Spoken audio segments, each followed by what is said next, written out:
Alright, I told you all three because I knew this would happen. So, the other game did run over a little, but Hardhats not getting set. We'll get to play Kearney Runza here.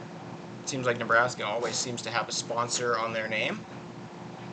That's just kind of how it goes. Of course, there were the West Coast Zephyrs from Scotts Bluff, the First National Bank of Omaha Nationals from North Platte.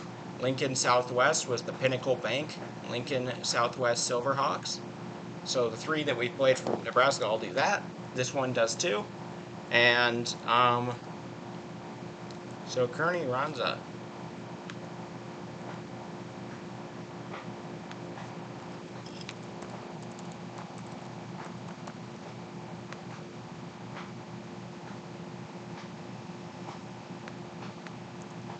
I think I'm just going to keep it at Kearney. They just lost a tough one. They were leading for the majority of the game. Were up 5-1 entering the sixth before allowing an 11-run inning and several home runs. This is a somewhat smaller field in dimension out here at Millard South High School, home of the Patriots.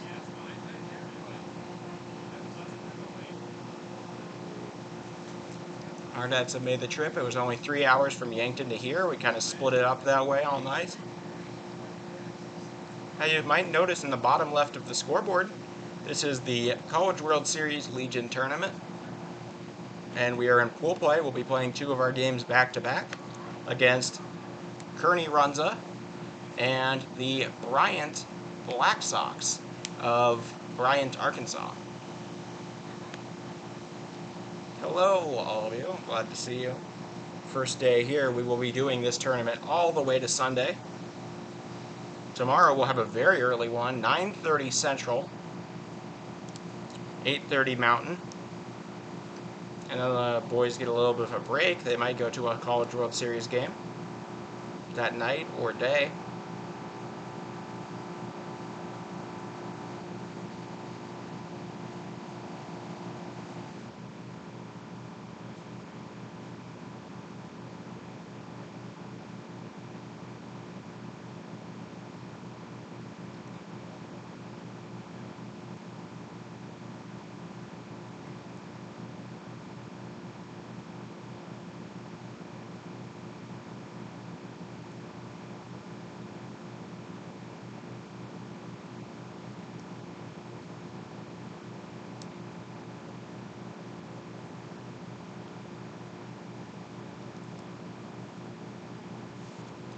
So, there you go. This is a dirt field, the second one the Hardhats have played on this year to my knowledge. Most teams that we've played have had turf infields and sometimes even turf outfields. We have that at our stadium in Fitzgerald. This is a dirt infield, so it's going to get a little bit dusty. Everything is having to be manually maintained out here.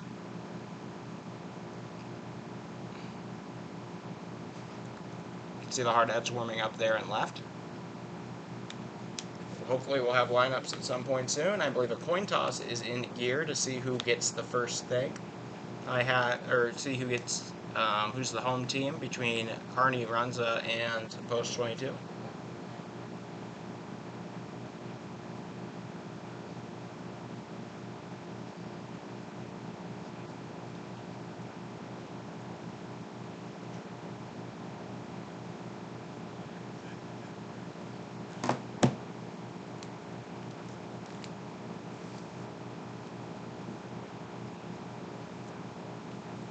So get ready, we are going to do two back-to-back games.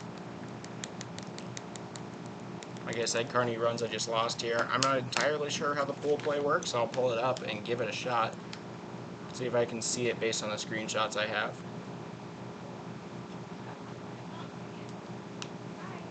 Hello.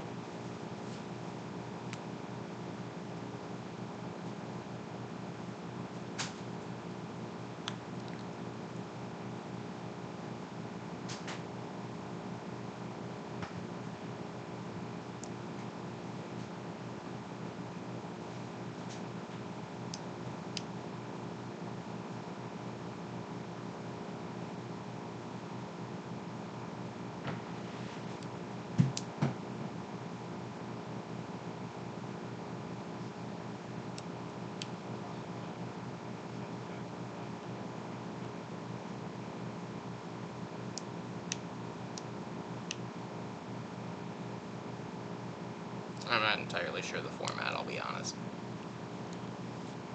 Anyways, we're playing like 6 games, and then Sunday's supposed to be some sort of playoff thing, I think. So, I'm not entirely sure the format. We're just going to go out there and win, and we'll figure it out later.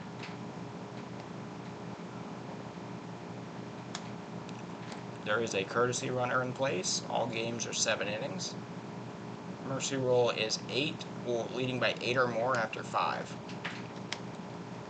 I don't know, there might be an absolute mercy rule at some point. As you can see out there, hey, I've seen that before. Out in right center, we've got another cell tower. We, of course, had one of those back in when we were playing in Brookings. There were 2 of them out there. We've got just the one. There's the campus, a big old batter's eye in center, a little bit better than stuff we saw. I mean, how scenic the Missouri River was at Riverside Stadium yesterday, but nonetheless.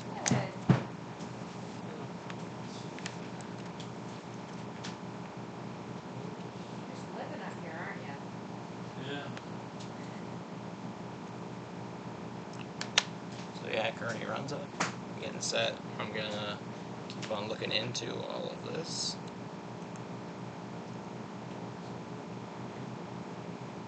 Did you get any lineups? Nope. There are people who usually get them for me, like some of the parents and whatnot that do the game changer. I'll go down and check on My guess is that they're both made. I would expect them both to be set. Well, at least the Hardhats should definitely be set. Probably set about an hour and a half out. They either doing that or they're writing them down right now. They won't do internet. My son's Woo! So what are we doing on temperature? Lucas Wagner, Pittsburgh State. I'm checking out all the commitments of these Kearney Runza players. 90? Oh, goodness, sorry. Hotter.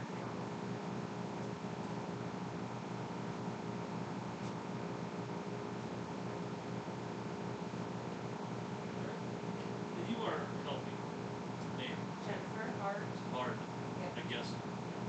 Yeah. Alright. I saw you last What's next? Yeah, he was. Let's do Yeah, here's the class of 2024. Well, that's nice of you. Yes, I thought so. We had a number of grandkids. Oh, Not yeah. seeing anything. I doubt there's any 2025 commitments. Oh. That's a little far out to commit. Oh, there are a few. Most of them to Well, so is the my son. He's not bashful, University of but he's, Nebraska. you know, I'm he's on very Prep quiet, Baseball yes. Report right now. They could have absolutely done that. He would not mind at all. After this week, he's been Hey, look, I'm very Mount used Marty. to that. I don't know You if were he's just ever there, done so much playing on that field. But it's wonderful. It is. Well, yeah, I'm not going to have a ton for you yet because I'm still waiting yeah, on lineups. definitely. Hardhats split with Yankton last night. If you missed that, we lost game 1, 3-2, and then on 6 2/3 innings of shutout work by Palmer Jacobs, got a 7-0 shutout of Yankton in game 2.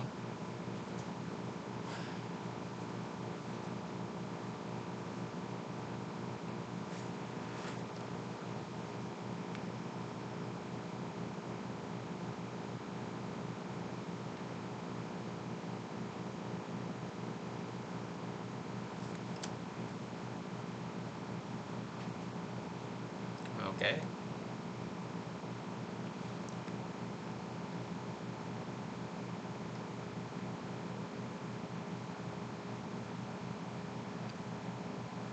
Sorry, tell me if you guys can hear anything. We should be okay. This is usually not as perceptive a microphone as some of the others. We are selfishly stealing all of the cooled air here. on this very hot day in Omaha.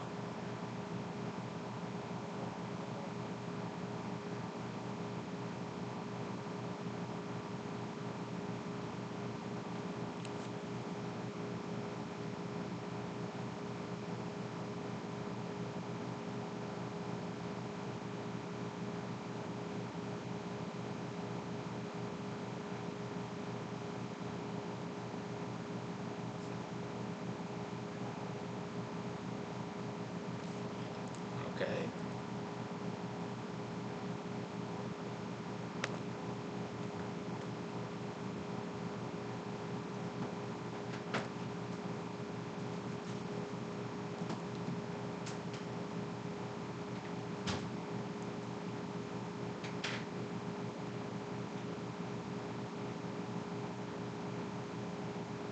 If I were to guess, I would say first pitch 3:10, maybe? But, I mean, they're still working on all the field stuff, you never know. Batter's boxes have been set, though, and we're over halfway done on the infield.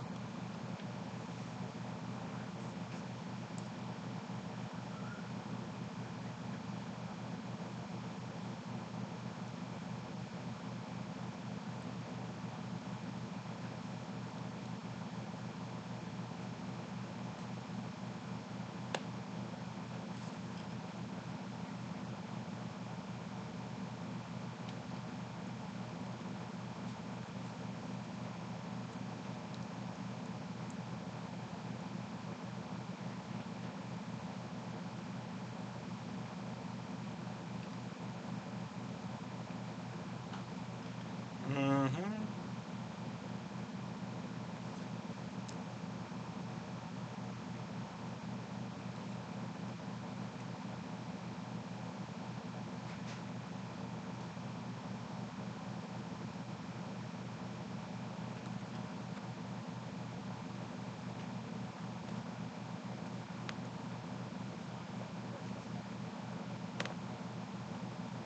All right.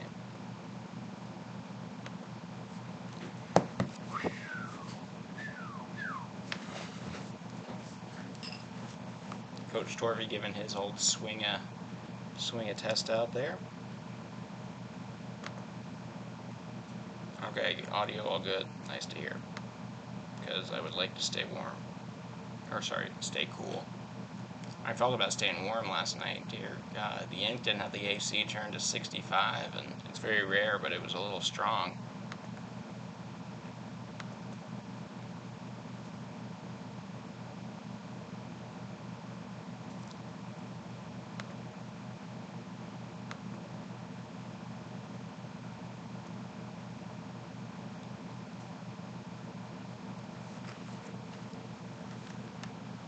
There we go. Okay.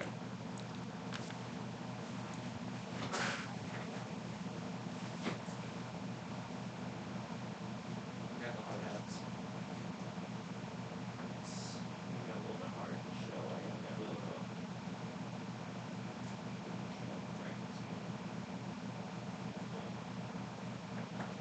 So,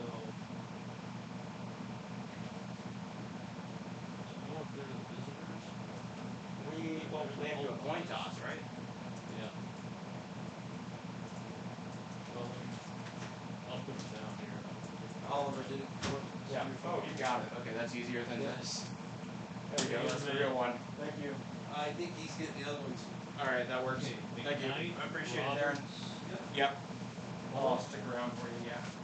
Good. Good. This is Pollock. Pollock on that picture. Maybe Pollock. This one? Yeah. Holland. Yep. Harrison, good. Mm-hmm. Alex Dietrich. Yep. And Bridge. Like bridge of a mountain. Rich. And Hofer.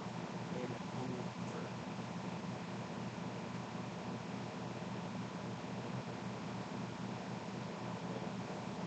Hofer.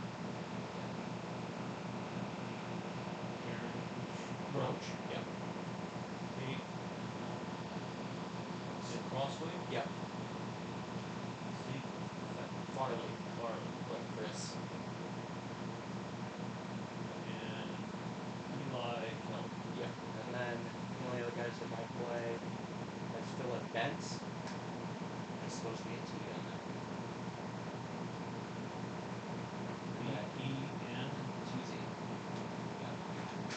times. And then that's going to be a hard one. He might pitch game 2, I don't know. Lee Negabauer.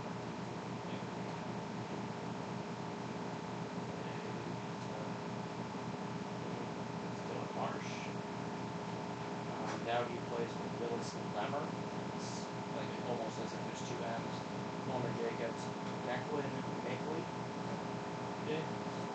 Aiden Lighty. River Walters. Jaden Murray now. And then this guy's broken hand. But he has a broken hand, so he's not going to play. Thank you. There you go.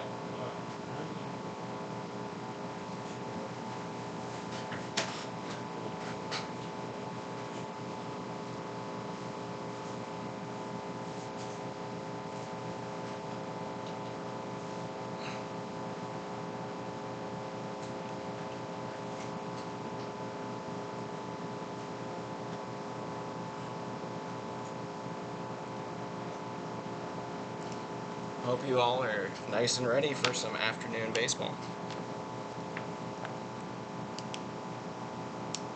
Is it Aaron Roberts? What? Aiden. Eight. Yep.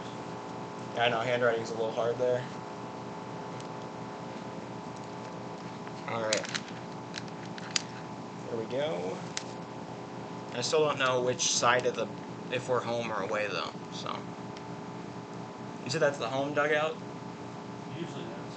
Oh. Okay, I'm just gonna act like it is, and if it isn't, I'll just switch around my thingy. It's just a coin toss that decides things. That's pretty anyway. You got ours? Yep.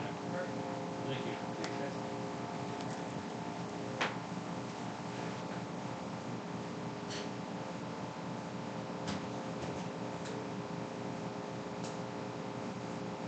Good.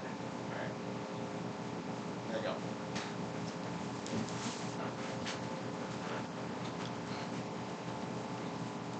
Okay.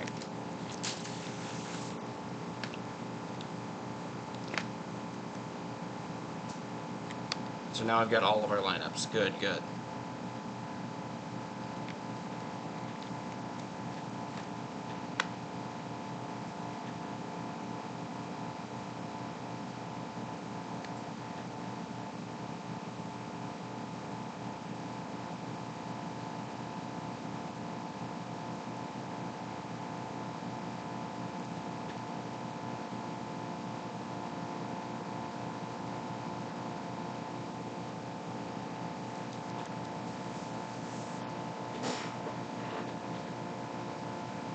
So leading off for the Hardhats, we've got shortstop Dom McKnight, followed by second baseman Aiden Roberts. Then Hollick will be playing the DH again. Harry Good will be fourth and playing right field. Then first baseman Alex Dietrich will be fifth again. This lineup very reminiscent of the one in Game 2 against Yankton. Rich Inhofer will be catching. He hasn't done that in a minute, but he's, usually our catcher number 2.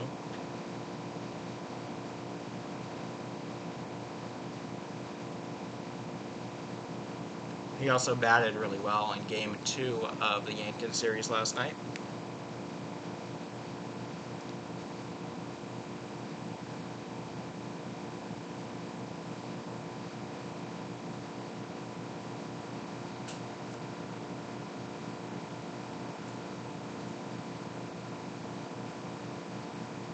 Jake Crossway will be added back into the lineup in left.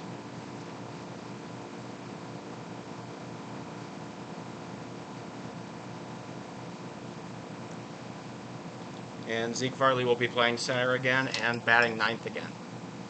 He did pretty well in that role, though he's usually the leadoff man. White Tiger, Eli Kelly, will be pitching to start out this game. He's normally a reliever. Hardhats seem to be getting pretty ready here. It looks like, yeah, about 3:20 start. Seems to be about right. I'm going to quickly get down Kearney Runza.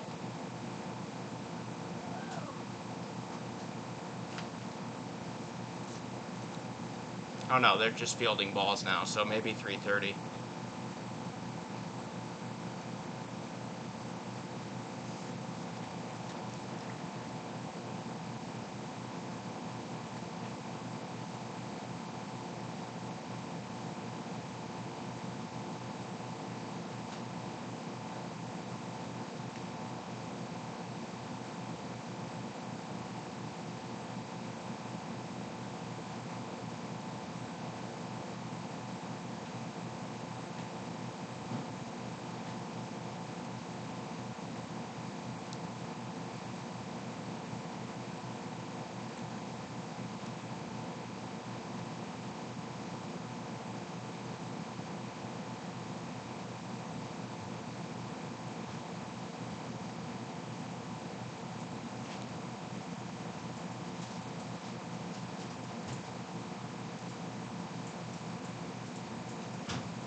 Nicky Ewing, yep. And then Torvey.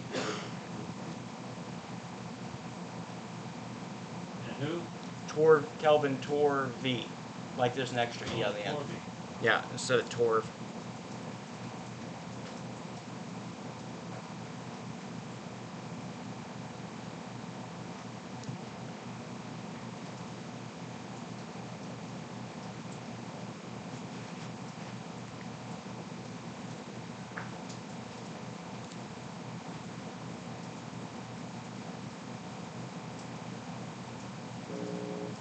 Right?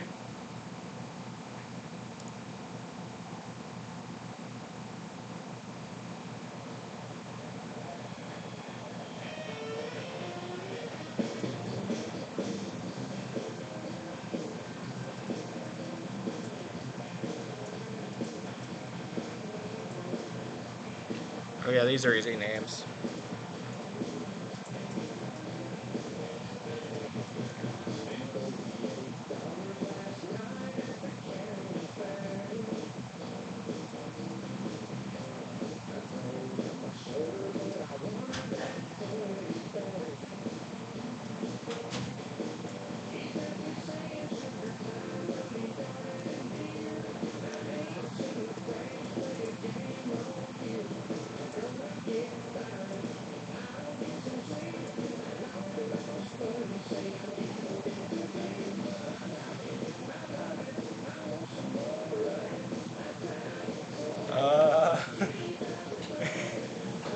Am I saying this right? Are they having a designated fielder?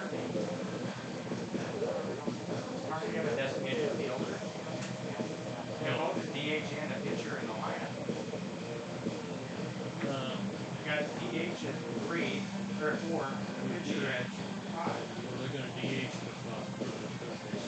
Yeah, so he's a designated fielder now because both the pitcher and DH hit. So he doesn't bat, right? No. He just plays the field. All right. All right, understood. I've never seen that before. We don't use the designated fielder. Well, I mean that's technically what he is. That's though. what it is. Yeah.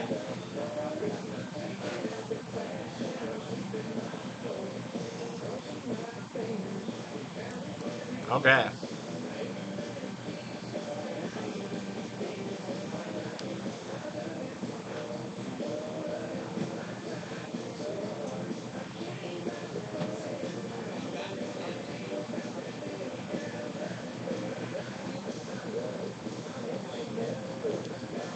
All right. So I've got our starting lineups here.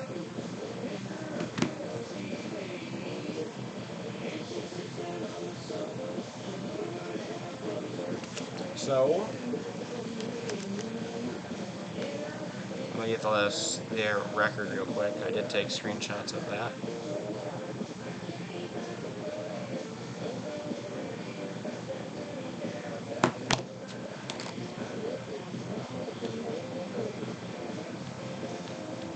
All right. So for the Hardhats lineup, so it's very hot. Like, I don't know. It's also very humid because we're right next to the river here in Omaha. So, yeah, it's pretty awful. Anyways, at least weather-wise, I feel. But, okay. So, Post 22's lineup, leading off for us today will be the shortstop, Don McKnight. Second baseman, Aiden Roberts, will be at the 2. The designated hitter, Hayden Hollick, usually plays the field, will be at 3. Right fielder, Harry Good, will be at 4. First baseman, Alex Dietrich, will be 5th. Catcher, Ridge Inhofer, who had a great night last night, will be 6th. Third baseman will be Aaron Roach, and he will be batting 7th. Then left fielder, Tate Crossway, will be at 8. And the center fielder will be Zeke Farley at 9. Eli Kelly will be on the mound. So once again, the first 3, shortstop Don McKnight, second baseman Aiden Roberts, designated hitter Hayden Hollick. The middle 3, right fielder Harry Good, first baseman Alex Dietrich, and catcher Ridge Inhofer. And then the final 3, third baseman Aaron Roach, first left fielder Tate Crossway, and center fielder Zeke Farley with Eli Kelly on the mound. Now, for Kearney Runza, they have shortstop Garrison Burns leading off. Second baseman Caleb Larson will be at the 2. First baseman Nolan Smith will be at the 3. Then DH Bryce Anderson will be at the 4. Then both a DH and a pitcher will be in the lineup, as the pitcher will be batting 5th, Jacob Hansen.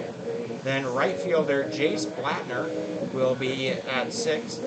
Left fielder Keegan Brand will be 7.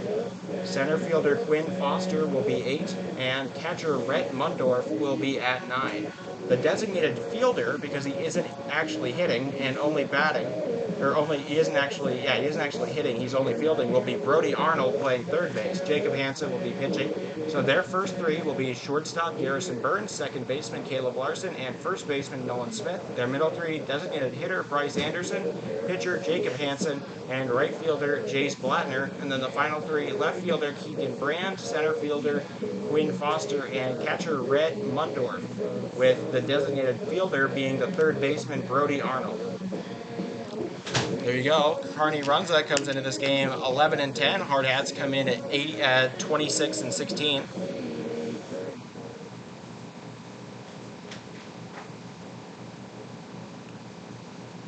Probably make a quick social post so everybody knows we're doing this. Good afternoon, ladies and gentlemen. Welcome to Millwood South High School and the College World Series High School Tournament.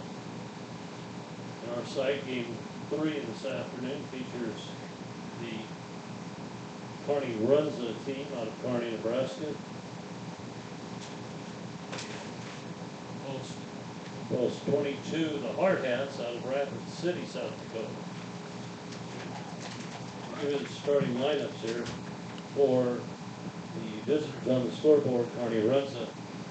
They'll lead off with their shortstop, number 2, Garrison Burns. I'll give you all a help, give you a like.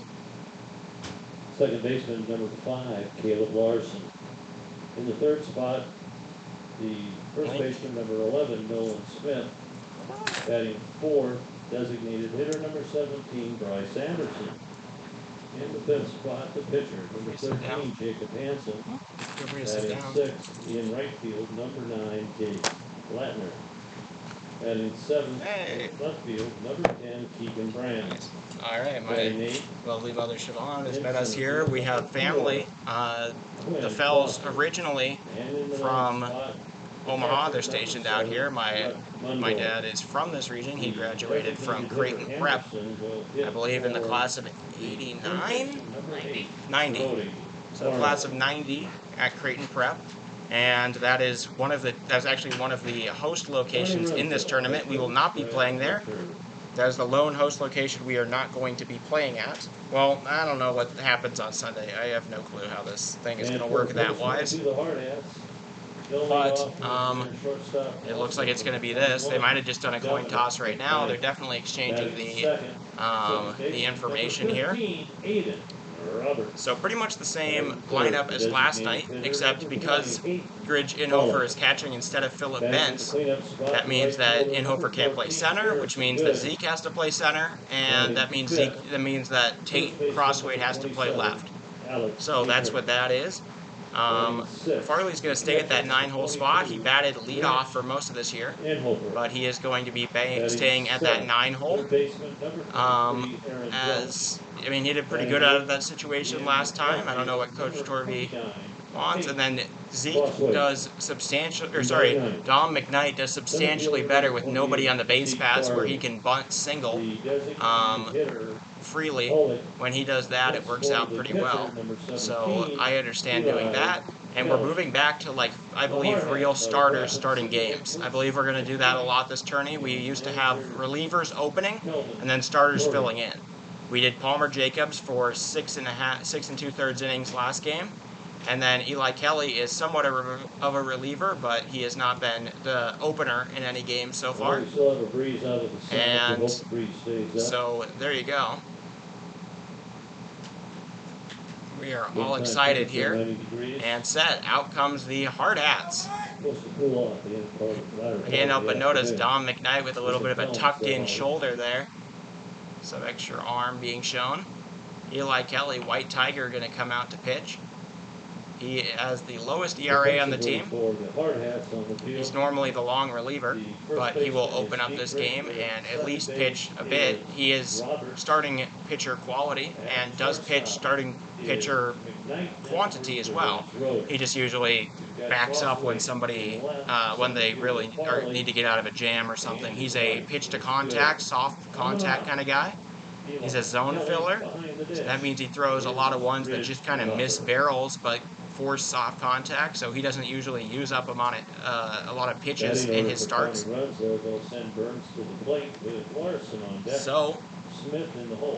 this will be that. So Eli Kelly going to lead us off. He has just 2 earned runs over 33 innings pitched in this season. Garrison Burns, the shortstop, going to lead off here for Kearney Runza. Runza, of course, a fast food regional chain out here in Nebraska and surrounding states such as like Iowa and I think Minnesota. I'm not totally sure about that. They might have them in, I think they have them in Kansas. I don't know. I might just look up the Runza map.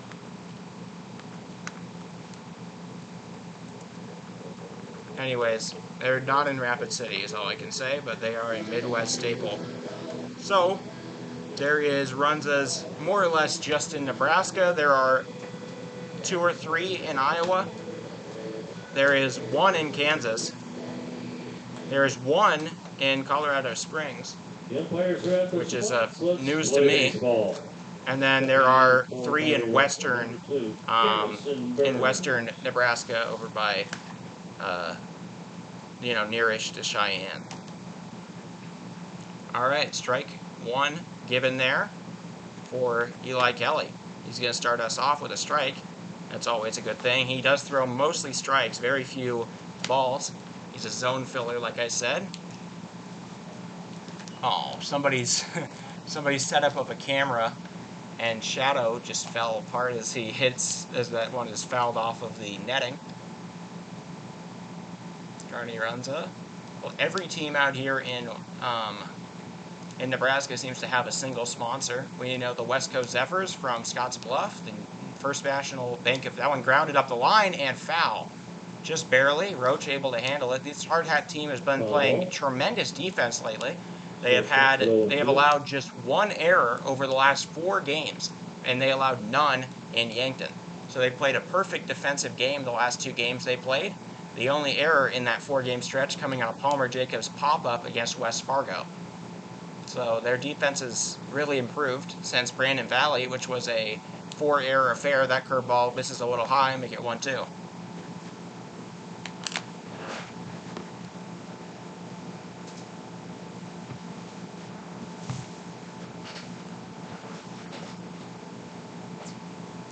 Okay, that one taken low as well, make it 2-2 now.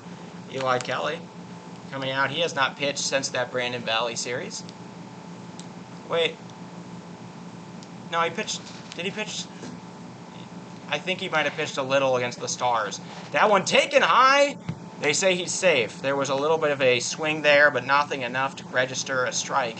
So full count now here for Kelly. The 3-2. Payoff pitch here for Kelly. The delivery popped up into foul territory. Going to be not playable, but that won't stop. Oh, it was playable. Roach might have been able to get to that if he went for it. Tate Crossway really wanted it, but he wasn't able to get it, and we keep on going. I think Roach could have gotten to that. I just don't think he thought it was going to stay in this foul territory. It wouldn't have in a lot of stadiums we played at this year, but there is some prevalent foul space here at the John A. Lamel complex here for Millard South. That's taken off the plate, so ball 4, Eli Kelly gives out a rare walk, and that's how we will start off the game against Kearney Runza and the College World Series tournament in general. Full pitch walk, full count walk. And now Caleb Larson, the second baseman, going to come up. He has a face mask. You don't see that every day. All of these players seem to have face masks. Very protective. Hardhats just kind of take them off the head, and they just seem fine. The helmets seem to be doing good, and nobody's really throwing 90s. So, That's a good one. Curveball hits the right side of the zone from the batter's perspective. 0-1.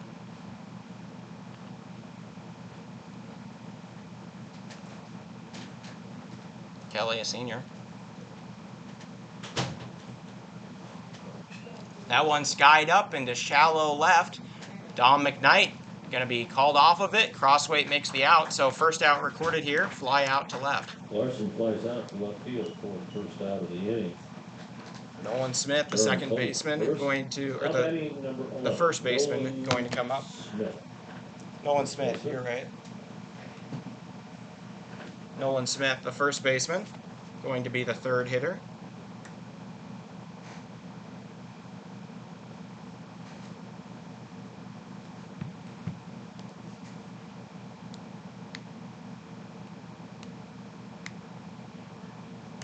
Okay, that's called strike. Another first pitch strike there for Kelly. Kelly, his repertoire, or his bag of tricks, pretty much just a four-seamer that has pretty good control, not a ton of spin, and then a nice looping curveball and just an off-speed. I don't know if that's a changeup. That's the curveball. You just saw it right there in all its glory. 0-2 now.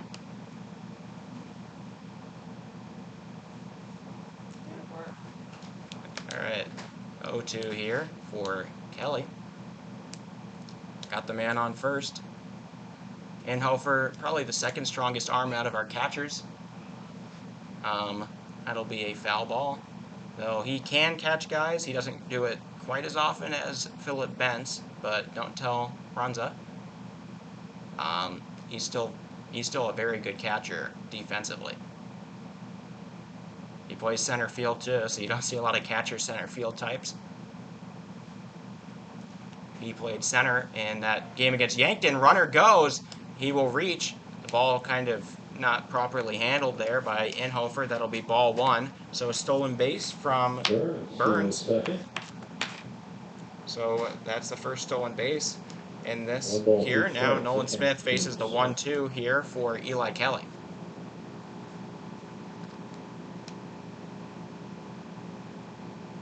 Kelly delivers the 1-2. That's going to be a strike three. It hits the edge of the zone. Good pitch there. That'll be out number 2. Strike 3.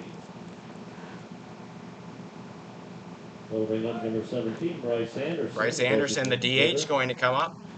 He is the DH. Might I add that there's a designated fielder in this game. The third baseman, Bryce Arnold, is not going to be hitting today, so effectively he is going to hit in that same slot that Bryce would have hit. As the DH, they're two halves of a whole. That's going to be a little bit low, taken 1-0.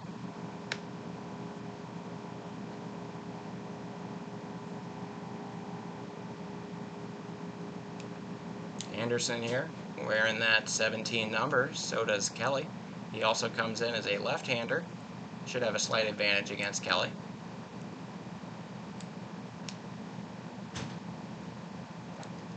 Taken high. Kelly kind of throwing around Anderson at the moment.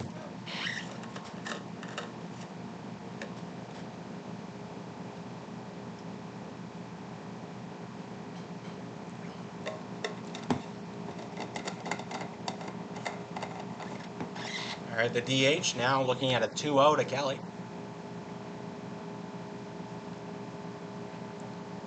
That's also going to be low. Kelly misses the zone just a little. He's kind of done that on all three of his, maybe 1 or 2 inches outside. Umpire's calling a good game so far. So 3-0 count. Right here. Why does it sound like that? That one in the zone hits the upper part. Good pitch there. Now making it 3-1. Kelly going to prolong the at-bat, hoping not to issue his second walk. Thank you all for joining us this Wednesday afternoon. We're here in Omaha at Millard South High School.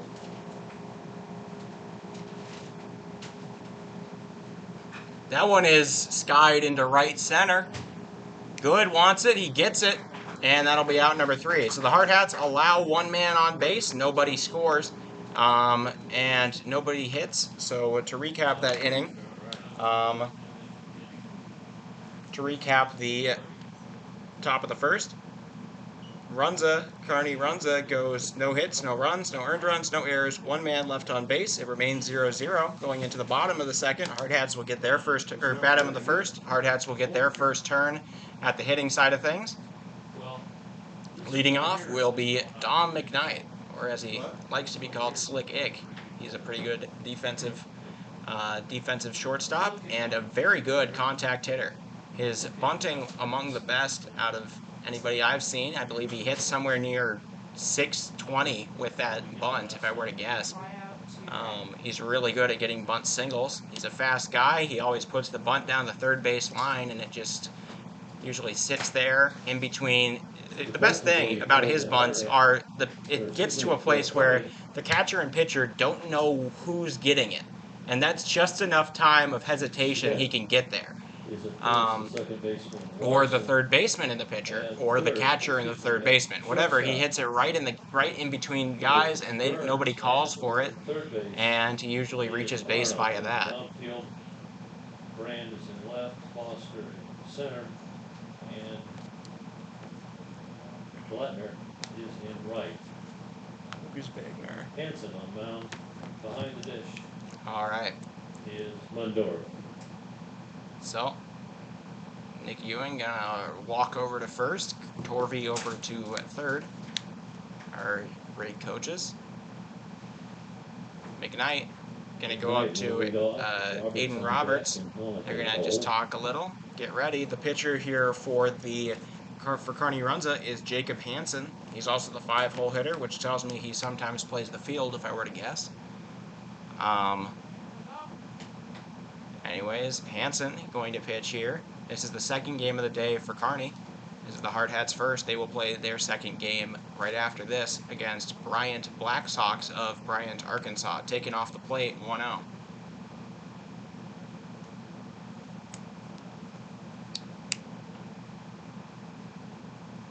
All right, 1-0 here to McKnight. He watches one in the zone. Located well, pretty central, maybe a little bit down. So, 1-1. McKnight got a smaller strike box than most. He hits that one off the end of the bat, and it just kind of takes a little run of its own. It just runs away from the pitcher as he tries to get it. A little bit of topspin coming on it as it hit the end of the bat on the swing through it. And that'll be an infield single for Dom McKnight. That's a weird way to start things out. So McKnight, a very dangerous base stealer. I don't believe he has been caught since he was caught against Casper. So that was 2 weekends ago. He's stolen something like 8-9 bases since then. He stole 3 last night. He is working with dirt out here today in this Millard South Stadium. So this is going to be a little bit different. He's used to running on turf infields. He'll be running on the dirt. He'll be getting dirty as he comes up from his slides today. But 1-0 here now. This is to Aiden Roberts. Roberts had a great night last night.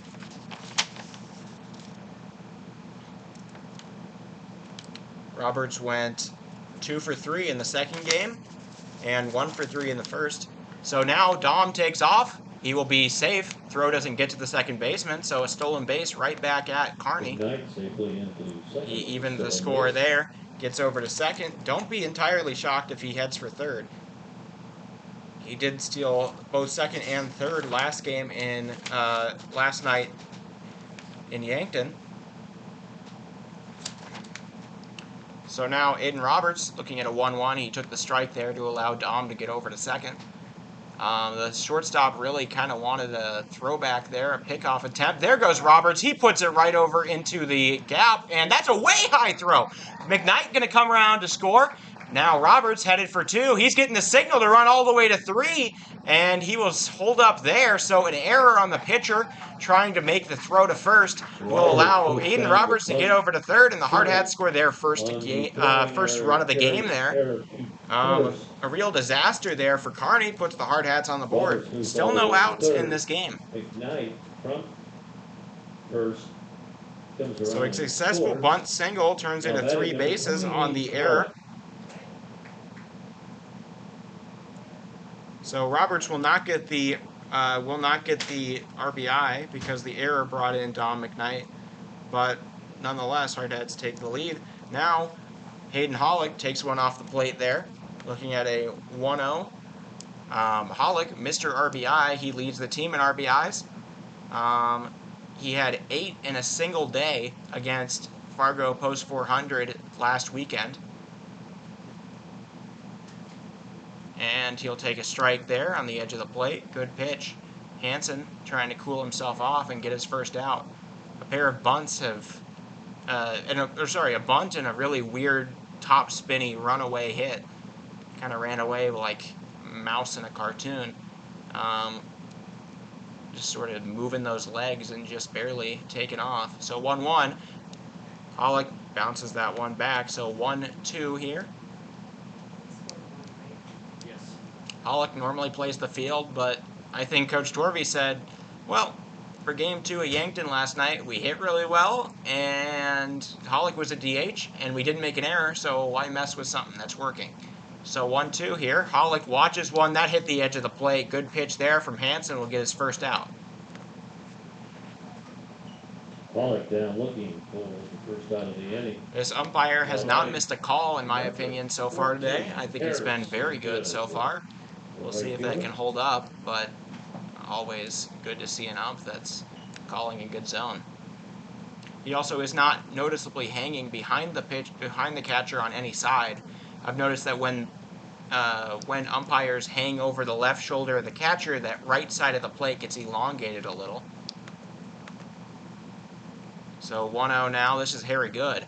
He had a great night last night. He's the cleanup man. He leads the team in a lot of categories, but among guys who have played at least 10 games for the Hardhats, Harry Good does lead in RBIs. Or though he leads in average, he's batting at .352 on the season.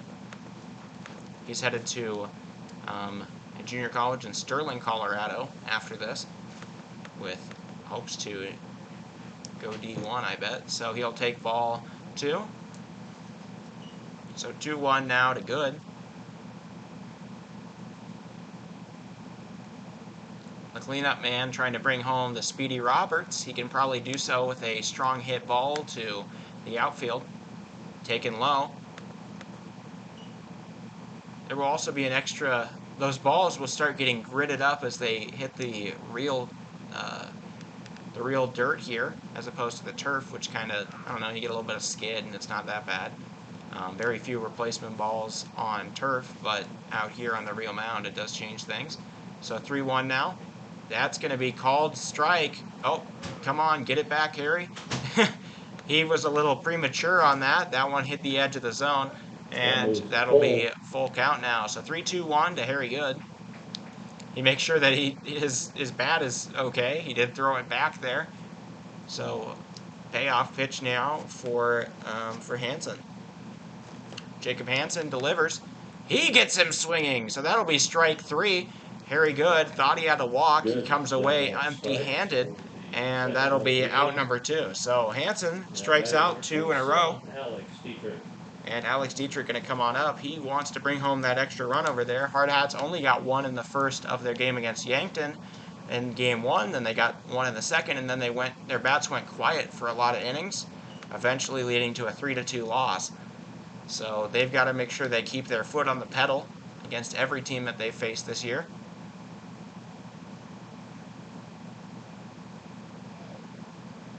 1-0 now here to Dietrich, the first baseman. He'll take it off the plate. Good call there from the ump. What people don't realize, ump's got a really hard job with the one and I mean, it's a matter of halves of inches and whatnot. Dietrich hits it up the line. That'll be into right. RBI single for Alex Dietrich, assuming they get it cleanly into the infield. And Dietrich does so. Hardhats take a 2-0 lead now in the bottom of the first. Second run of the inning. No, it's 2.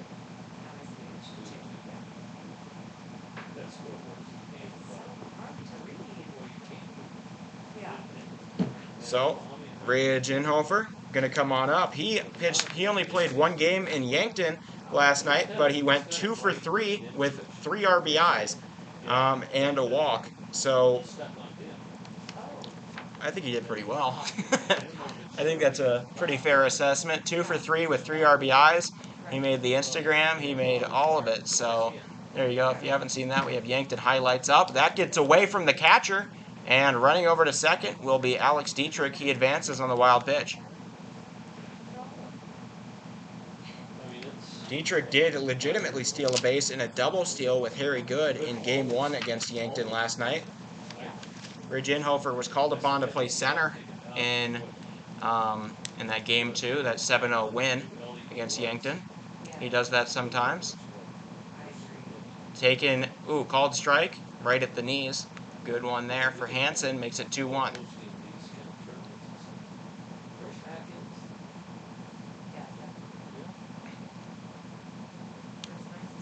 Inhofer, rare ability to play both center and catcher. You don't see that in most people. He also plays other outfield positions, but as you would expect, if you can play center, you can probably play left and right as well. 2-2, now here to 22.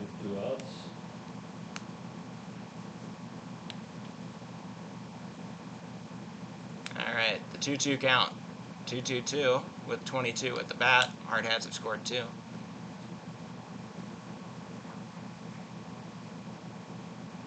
Calls for time. Hansen gonna get set.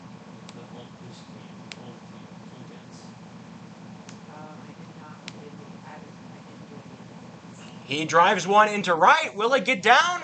Oh, a little bit foul. So we keep on going at 2-2. That was a blooper waiting to happen, but it was foul by about 3-4 feet in right foul territory. You guys can't quite see that. So, gonna have to trust my word, I guess.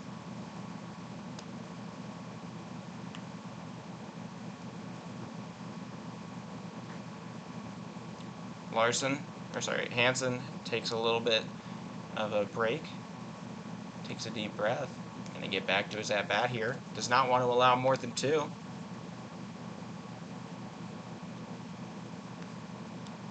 Two-two to Inhofer. He will drive that one into right. Going back as the right fielder.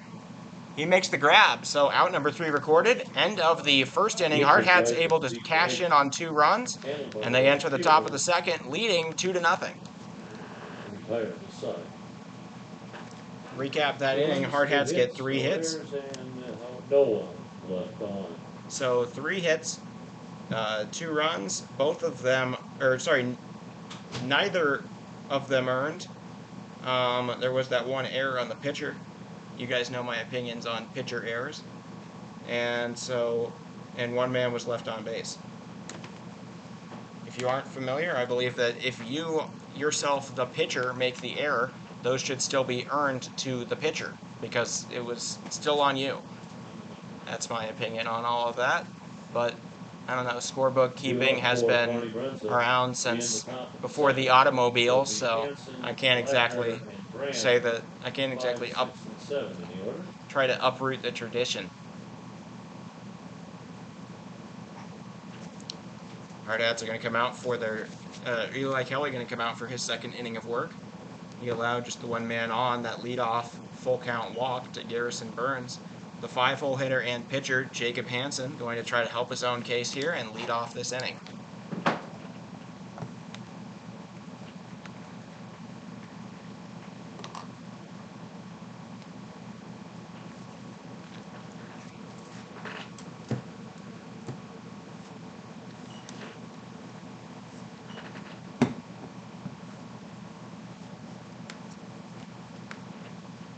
A little fist bump there with Kelly and Roach.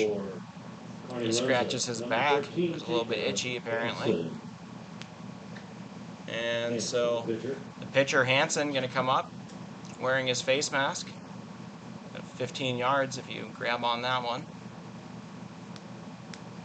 Pitch. That one is smacked into the left, but foul. It was a hard hit ball. Good contact there from Hansen. 0-1 now. That's more contact than you usually see off of Eli's pitches.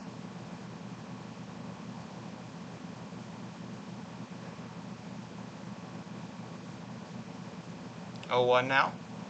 That one hit to short, caught out of the air. Slick Ick, Dominic McKnight does his arrow celebration, and that'll be out number 1. He got that exact same play to work on a, he was able to do that with the bases loaded and 2 outs for Palmer Jacobs last night. So Liner able to be caught there by Dom, and Jace Blattner going to come up a little bit low. 1-0 now. Blattner, the right fielder.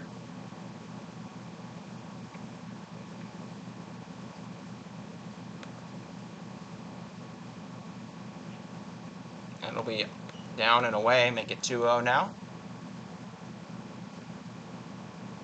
Blattner with a little bit of a hunch stance. 2-0. That's a beautiful curveball. A very slow one. It goes all the way up and comes all the way down to the middle of the zone. Takes you for a roller coaster ride. 2-1 now for Eli. He delivers a strike, swung on, fouled off the catcher. He's going to take a little bit of a moment. And so there we go. Padding, of course, always helps, but not everything, as you saw in that series against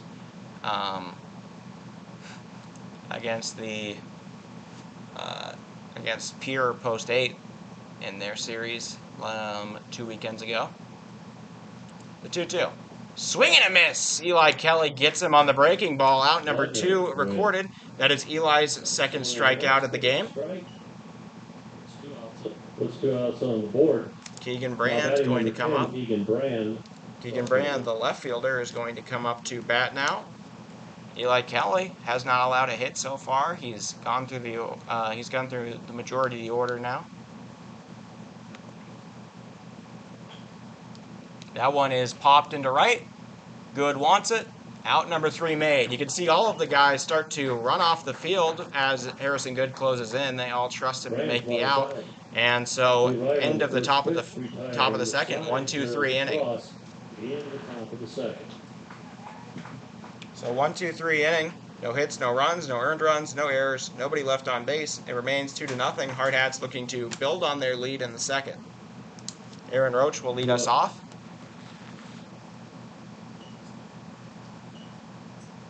Roach, Crossway, and Farley do up 7, 8, 9 in the order.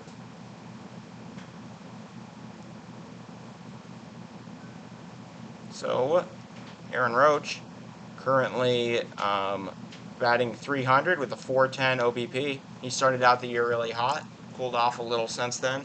He played game 2 at third base against Yankton last night. In that, he did go 0 for 3. So, like I said, he batted .500 for the first month or so, which was pretty insane. But he's also played a really good third, so much so that Coach Torvey has elected to put him at third in this game over Hayden Hollick, the normal third baseman. Roach also a bit of a pitcher, 5.1 ERA. He does have a win to his name, maybe even 2, because of a walk-off against Cheyenne Post 6. Roach has 12 1/3 innings pitched. He is 1-0. He does have a 5.11 ERA and a 1.78 WHIP. But he has a few Ks to his name. And so, there you go. He only has 1 wild pitch, but batters are batting at .378 against him. So, there you go. He sometimes opens up games with this opener strategy that Torpy was trying out for the month of June. Seems to have gone away from it a little. That Hayden Lighty 7-inning masterpiece might have made him change his mind a little. All right. Way off the plate, all the way back. That one takes a hop at the front of the batter's box, and that'll make it 1-0. 3, Aaron Roach takes ball 1. What's wrong with our scoreboard? Oh, top of the inning, bottom of the inning, I see. Oh, I didn't know who was going to be home. Thank you, Liam. Sorry. No, it's on me. It's my scoreboard Okay. on the stream. I was like, Yeah, no, it wasn't you. You should have figured it out. Yeah, it's a little bit screwy. I got that. so bear with me for a moment.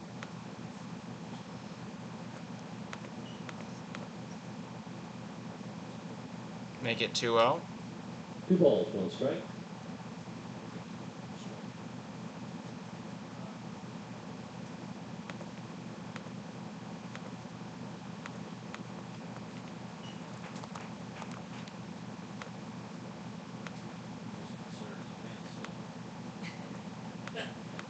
You look like you're slipping.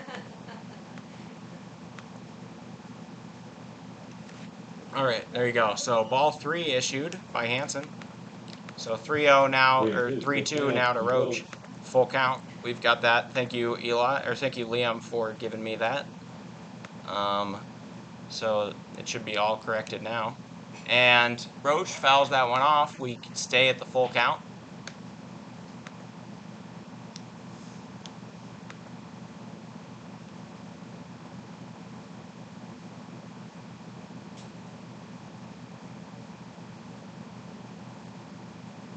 That one grounded over to short, handled cleanly, throw to first in time.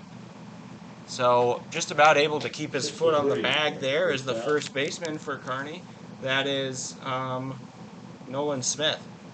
So there we go, out number 1 recorded. Number 29, Tate Crossway, fielder. Crossway gets set. He did not play in Game 2 of the Yankton series last night. He played Game 1. He's been taking a lot more walks and hit by pitches lately. In Game 1, he did go 1 for 2 with an RBI, to be fair, and had a walk. So, I mean, he was pretty effective, I'd say, 1-0.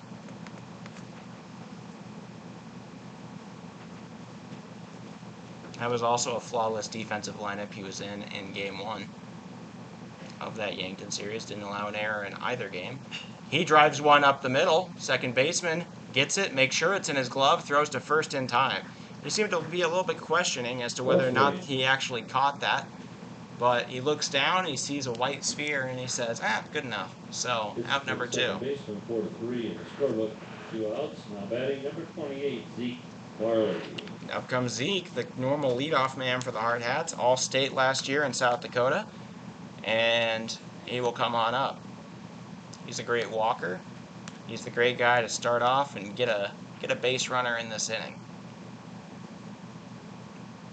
Swing and a miss, strike 1. Good pitch there from Hansen.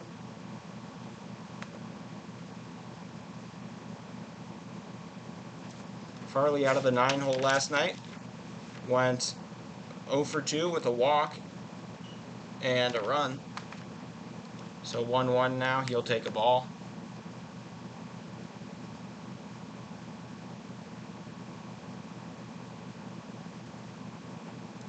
Down and away, 2-1.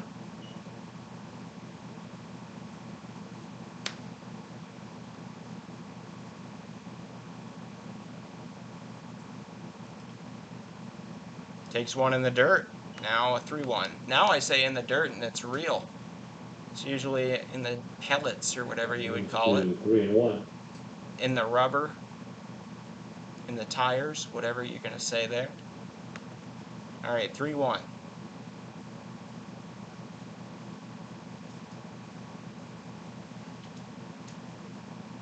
Farley swings on one, fouls it right back. We keep it full, or we make it full. 2 outs here, full count. Tom McKnight throws a ball to himself, just a few feet behind the plate. Hansen trying to go for 1-2-3 inning after allowing 2 and putting 3 men on in that last inning. The payoff pitch. Taken low, Farley takes a walk. He does lead the team in those. And up comes Dom McKnight. Brings us up top for post 22. Dominic McKnight. McKnight got a single to start out this game and stole a base. Came around to score on the error by the pitcher. Though he likely would have scored at some other point as well. I mean, there were no outs. He was on third. So 2 outs, man on first. Dom McKnight, a man of many singles. Puts down a bunt. It goes a little bit foul. The catcher picks it up before the ball changes its mind. And so strike one.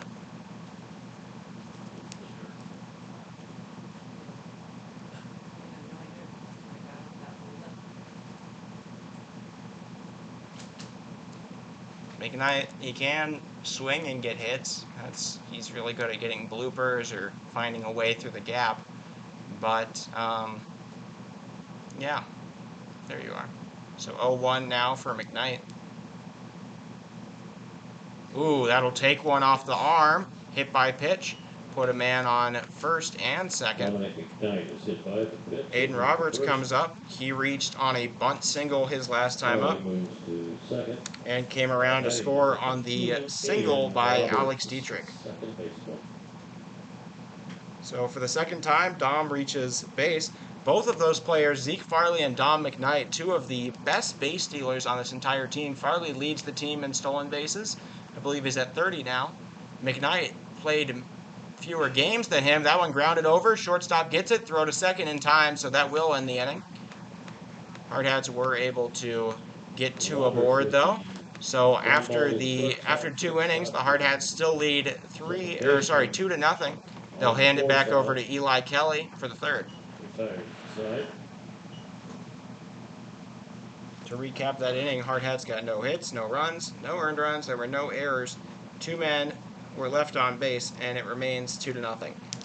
Hardhats got into this trouble with Yankton. They led 2-0 for the first 5 innings, and then boom, 1 run scores in the 4th, and then 2 runs score in the 5th. That lead is given, and they just can't get anything to work. So the 3-2, after a lot of guys were stranded in those early innings, was the final score. 8-9-1 in the order.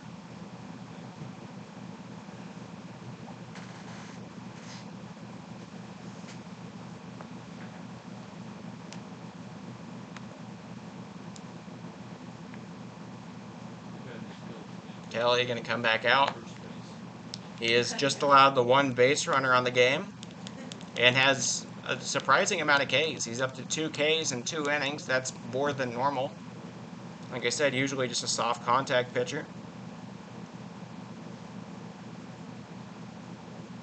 He does have only 2 earned runs over 40 innings, so that's pretty crazy. His ERA currently sits at 0.34, so microscopic. He also has the lowest whip on the team with a 0.86. He usually pitches about 4 inning outings-ish, 4, maybe 5. So I don't know if he'll stay the whole game. That one is skied into center. Farley wants it. Out number 1. So 1 pitch, 1 out. 1 pitch, 1 out. Quinn Foster is out there. So now up comes Rhett Mundorf. 7, Rhett Mundorf, the catcher. He's the catcher. He will be batting 9th, and he will be the last guy to see Kelly the first time through the order. That's a strike right down Main Street, 0-1.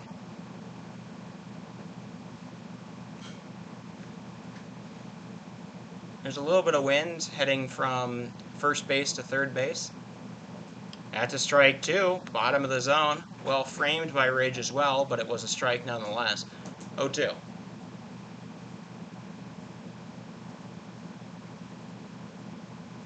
Kelly, the 0-2. Fouled off. Does not hit the lights, gets kind of close. And it'll stay 0-2.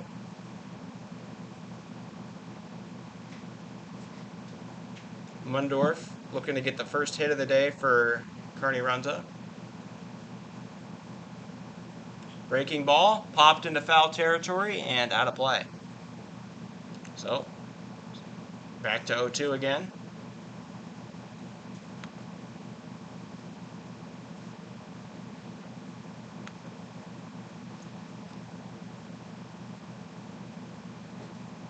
A little bit off the plate. The umpire sniffs that one out. 1-2. Inhofer tried to bring it back in with his frame job, but not enough. 1-2 now. Kelly delivers in the dirt. 2-2 here. Kelly would rather that the hitter just flies it out or hits it to a baseman. He doesn't really like pitching deep into counts like this, but he does have a few Ks on the day. If he has to strike him out, he will. He'd prefer you just fly out. He skies it. There is the fly out. Underneath it is Crossweight. Makes the out, out number 2. So Kelly gets what he wants there. 2 outs now in the top of the third.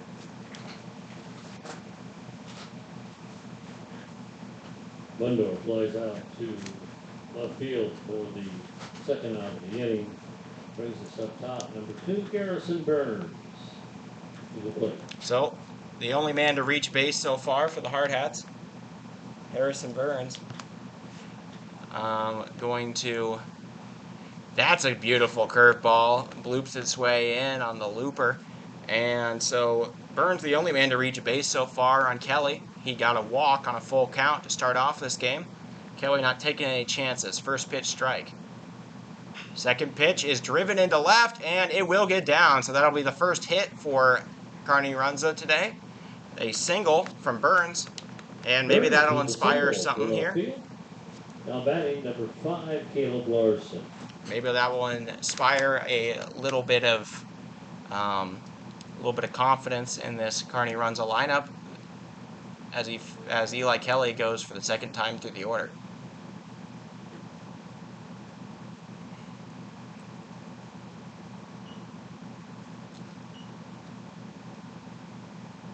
That's a strike.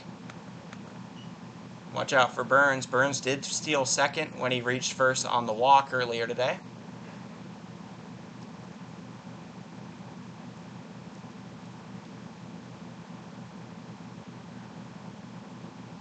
Check back at first. Kelly not taking chances. Burns will get all dirty. And 0-1 still. Larson flew out to left his first time up. Swing and a miss on an inside ball. Good one there. Strike number 2 now. Kelly might get another K. Or maybe this at bat will go 7 more pitches. That's also a possibility. Alright, Kelly, the 0-2. Doesn't get the man on the breaking ball. It rolls away from the catcher. Burns stays put. It's 1-2 now to Larson. 1 ball, 2 strikes.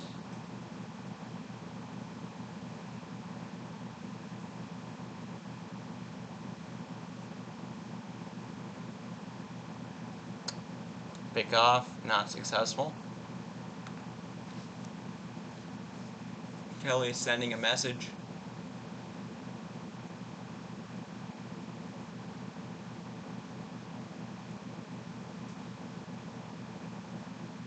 Just a little bit high. 2-2. Larson sniffed that one out. I believe I just see the Black Sox of Bryant, Arkansas pull through. They're going to go into the cage just to warm up. That'll be game number 2 for the Hardhats.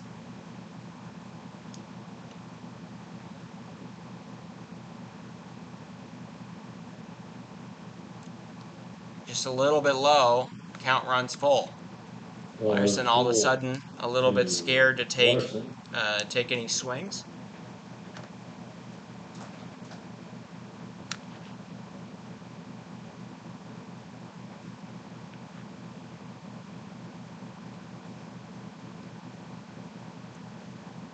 Down and away. So another man walked. Burns will get over to second. And this inning continues. Now batting number 11, Nolan Smith. Able to turn it from 0-2 to 4-2 is Larson. Now Nolan Smith, the first baseman, going to come up. He struck out looking his first time. Kelly was operating so smoothly. I mean, he got 8 consecutive batters out. Then Burns gets the single, and now a walk. Starting to get a little more tough here for Kelly.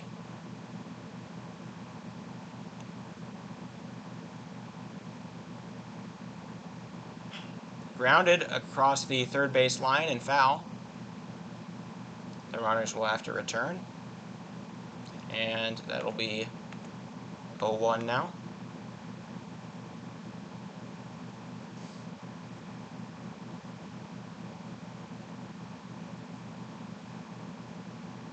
I believe that's Willis Lemmer going to warm up out there in the bullpen in left field.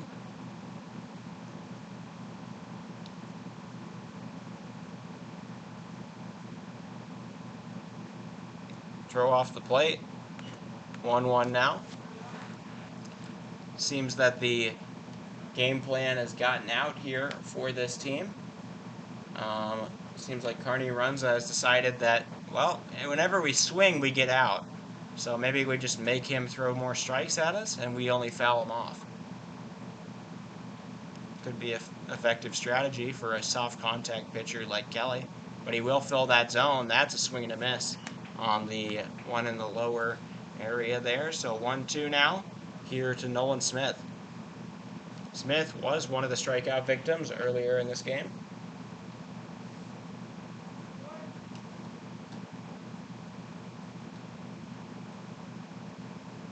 Check back, pickoff attempt. Not going to be in time. Not that you could really see it. There was so much dust in the way.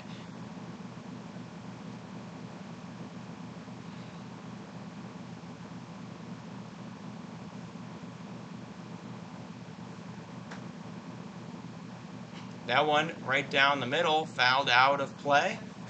We continue the at-bat. That hit one of the benches out here in the stands and made a sound.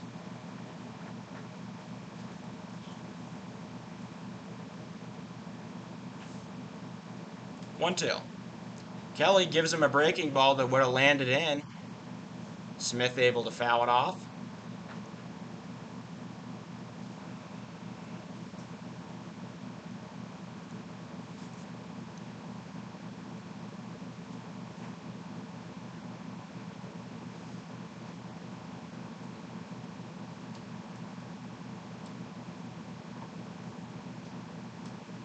That one is skied into left. Crossway going back for it. He makes the out. So, Hardhats don't surrender any in the top of the third. They maintain the 2-0 lead. Kelly does get roughed up just a little on 2 outs, and we will enter the bottom of the third. Hardhats looking to extend that 2-0 lead, put it potentially in a far harder situation to come back from for Kearney Runza. For those 22 is the Hardhats in the top third. In the home half of the third.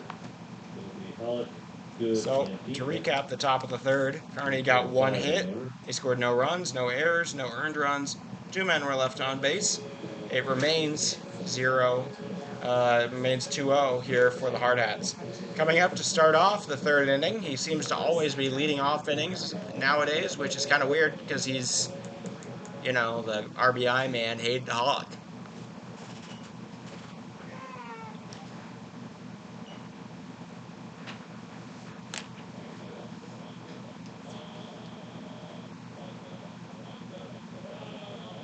Is this Rapid City team, like Central or Stevens, or is it just like just a bunch of kids? I think we come from,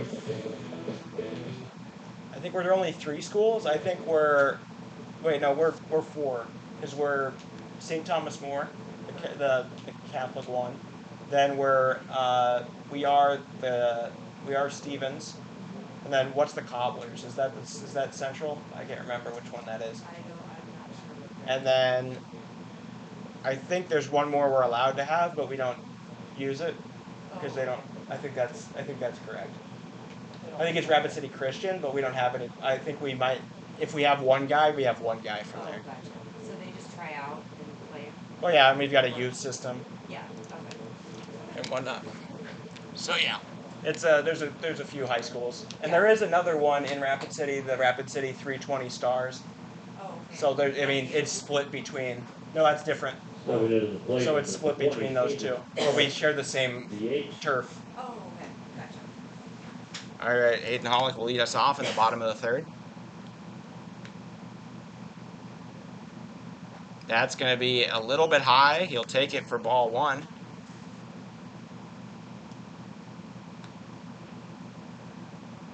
Oh, we also get New Underwood and Sturgis. There we go.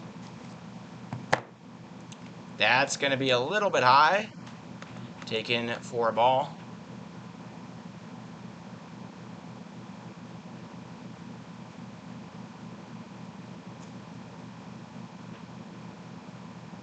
That'll be low. So now 3-0. Hollick on the verge of getting a walk.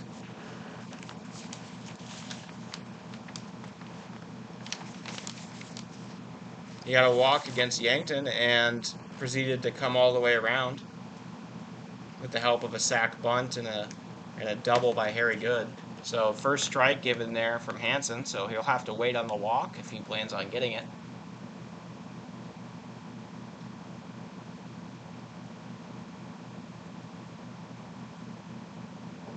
Taken low. So Hollick going to start off the bottom of the third with a walk, put a man on, nobody out.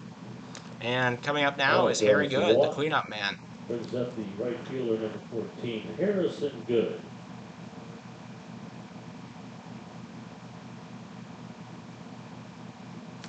Five-pitch walk puts Hollick aboard, and Harrison Good, he struck out to Hansen back in the first. He rarely, well, I mean, I'll be honest, he's a little feast or famine. He went 3 for 3 last night in game 1, but he went 0 for 8 to start out that Fargo series. And then he went 5 for 5 in that game 2 weeks ago against Casper.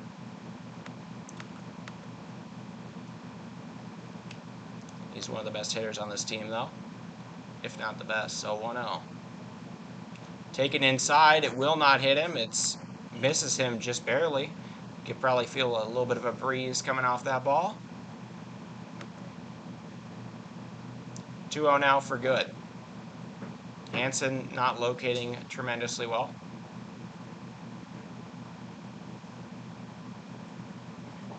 That's a strike. Gets the bottom right corner. Well placed. Hansen proves me wrong. They did. They flew home to this morning by like 11. Yeah. Thought maybe they would stay, but He drives one into left. That's going to go across the line. Going all the way back to the wall. It's going to hit it. It's going to stop. The left fielder picks it up. Hollick going to stay at 2. So another double. Harry Good follows up, like I was just saying the other time, when Hayden Hollick got a walk in that game against Yankton. Harry Good followed him up with a double, and then he came around to score. So men on second and third.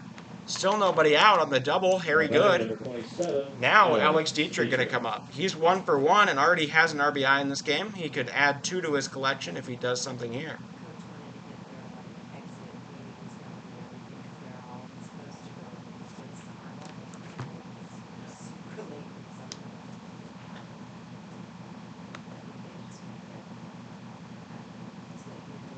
Dietrich gives it up the middle. Hollick going to run on home, throw to first in time, so he'll exchange a run for an out. RBI ground out there. Hollick comes around to score. Good will stay put. And out number 1 recorded. Hardhats make it 3-0. Hollick scores on the play. An RBI. Now batting number 22, Ridge Inhofer.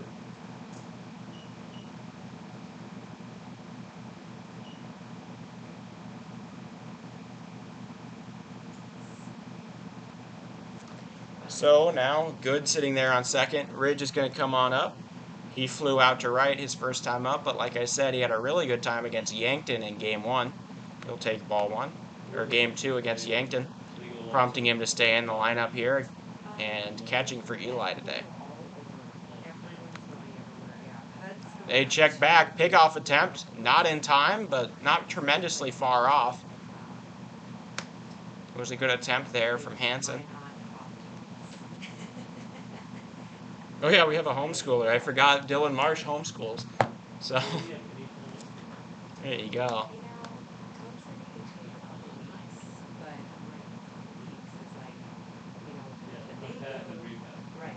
1-0. Bunt put down. It bounces off the front of the grass. Throw to first. Will be in time.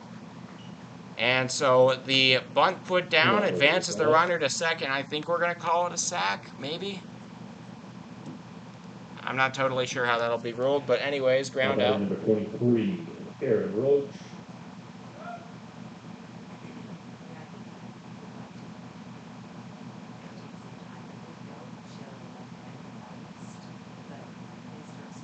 Anyways, I'm going to call it a sack bunt. Now Aaron Roach comes up. He's 0 for 1, but like I said, he's a pretty good hitter, especially at extra base hits. That's taken up and inside, ball 1. Did they come out a little early? They come out maybe earlier? Yeah, it's okay. No problem, Holly. Glad you're here. Glad you all are watching here for your Wednesday afternoon. That's a good breaking ball. A little bit high, though. Some solid break. Hansen a little let down by that. He threw a good one, just didn't quite find the zone. It's also very hot, so I'm sure he's just getting a little tired and wants to get done with this inning and go into the dugout. So 2-0. Hansen gives one. That will hit the top right corner of the zone from the batter's perspective. Now 2-1. Roach, a football player for St. Thomas More Cavaliers. He is one of just 2 on this team that are football players on that team. Lee Negebauer, also the quarterback on that team. That one hit into center. It's gonna get down. So a single for Roach will bring home good. Hardhats now lead 4-0. With the single. That was a single by just a little, caused that center fielder to hold up, and so RBI single from Roach. 2 outs.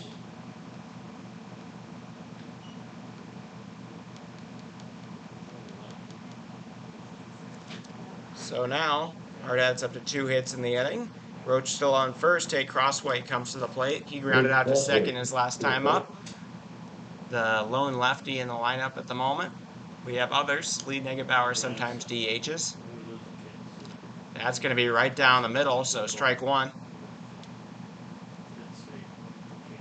Roach has won there, a very long blooper, but that center fielder playing very center, so when it got to left center, he had to hold up because he was covering all that ground, probably more going left than coming in. That's a strike 2, hits about the knees. So 0-2 here for Tate Crosswhite. He's watched a pair go in the zone. Roach somewhat fast. He is a pinch runner from time to time. He was in that West Fargo series, used twice as a pinch runner. High ball, 1-2.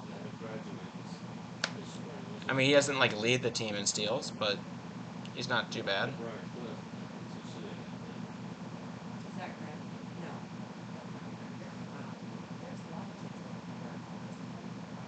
Now Roach does take off. Crosswhite skies one into right. Right fielder or center fielder calls for it. He makes the grab. So that'll be the end of the inning. Hardhats do put up 2 runs in the bottom of the 3rd. They now lead 4-0 going into the top of the 4th against Kearney Runza.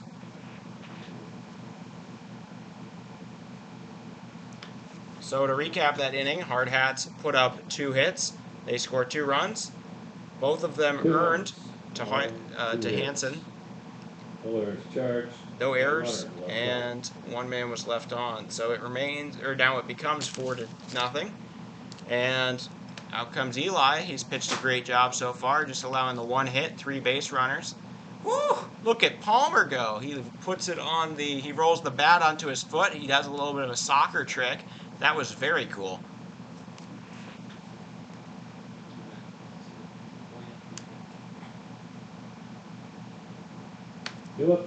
Bryce Anderson now up. Top of the 4th. It will be Anderson in the play with Hansen. Now I know Anderson is a very generic name, but Kearney in the class of 22, so last year's graduating class, did have a guy named Braden Anderson, who is at Iowa Western Community College now. So I mean, it's as generic a name as it gets, but there's a chance they're related. That's just what I'm gonna say. All right. Bryce, he flew out to right his first time up. Kelly trying to work through the order for a second time.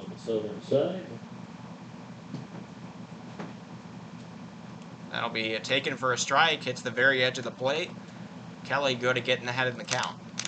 He just has a little trouble keeping it there. At least he has so far this game. That one grounded over to second. Roberts gets it. Throw to first. Easy out. So out number 1 recorded on the ground out to second for Bryce Anderson. 4-3. First out of the inning. Now batting number 13, Jacob Hansen. Jacob Hansen now up. He lined out to Dom his first time and has allowed 4 runs, earning 2 of them over the course of the first 3 innings of work. That's a beautiful curver. They call it a little bit inside. So 1-0.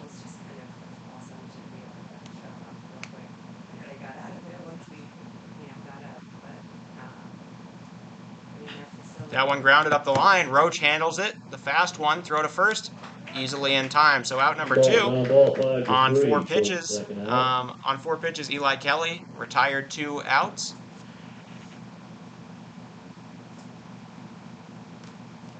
Jace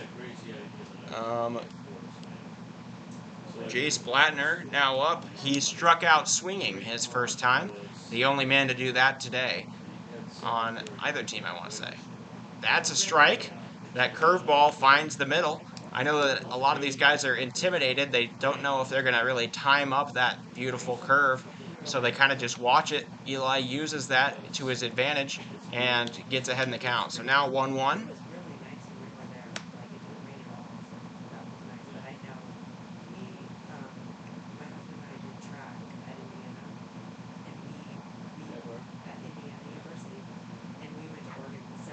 Swing and a foul ball. Make it 1-2 now. Kelly pitching a masterpiece so far, and if I were to guess, his pitch count probably only in the mid-30s.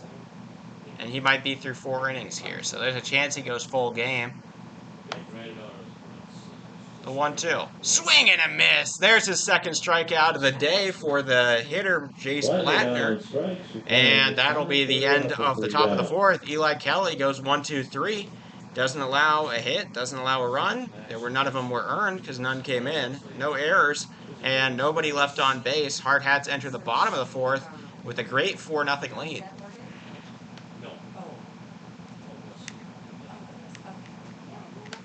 So it all remains scoreless. 4 innings of scoreless hurling so far for Eli.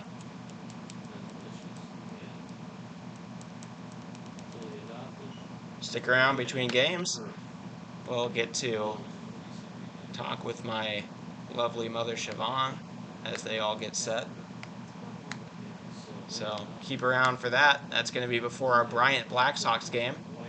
Bryant's a very fearsome squad from Arkansas. That'll be our 5th team, or 5th different state that we will play so far this season, with Montana, Wyoming, North Dakota, and Nebraska. So we played all those states. We somehow haven't played Colorado. They were in our Veterans Classic tournament. The Expos played them. We did not. So keep that in mind. But yeah, we've played 4 different states. Our 5th will be Arkansas. And in this tourney, I believe that they are the only unique state we'll play that we have not played before.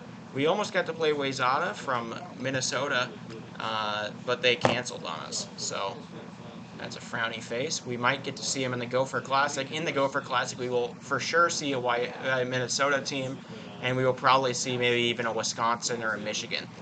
So that's going to be looking forward to that in mid-July. Leading off in the bottom of the 4th here for the Hardhats, the normal leadoff man at the top of the order will be the bottom of the order leadoff man, Zeke Farley. He got a walk and got over to second before being stranded his last time up. That's going to be a first pitch strike for Hansen. Hansen remains in the game for his 4th inning of work.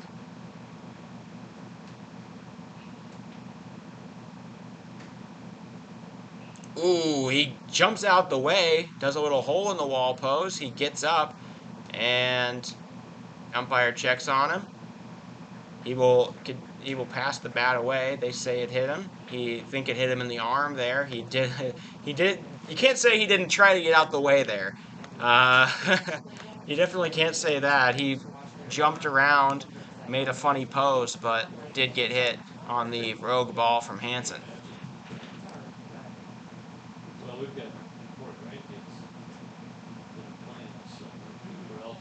So put a man on first, a very speedy man at that. Dom McKnight now up. Dom, 1 for 1 with a hit by pitch himself. Yeah.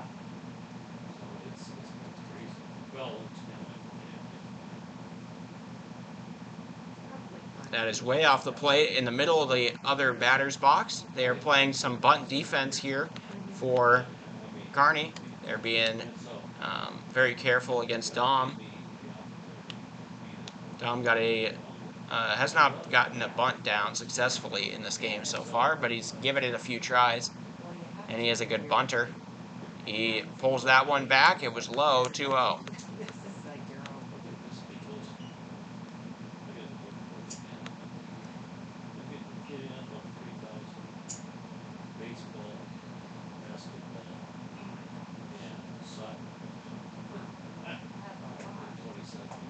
Check back at first. He will be safe.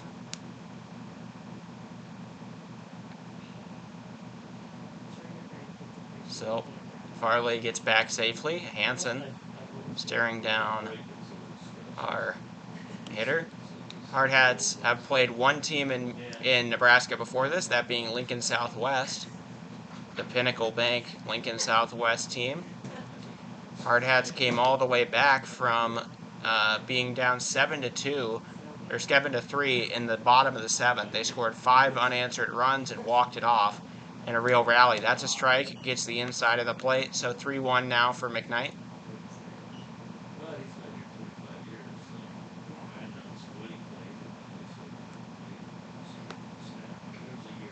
McKnight probably just looking to take the walk, to be honest. He pulls back the bunt. That'll be it. He flips the bat, and he will go over to first. Farley advances to second. Still no outs here. Surely the Kearney coach going to have to start thinking about pulling Hansen as he gets a little more wild.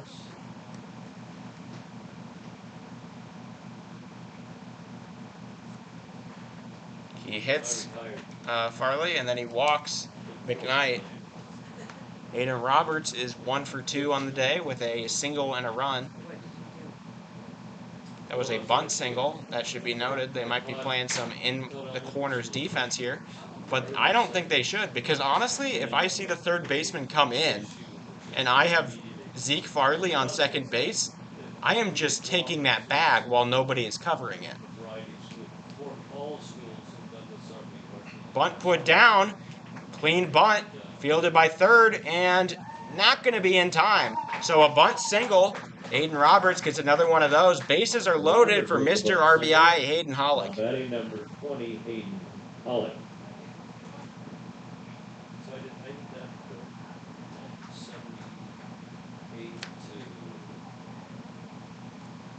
Bases loaded, nobody out. Hayden Hollick, the RBI leader on the Hardhats, will try to bring home as many as he can.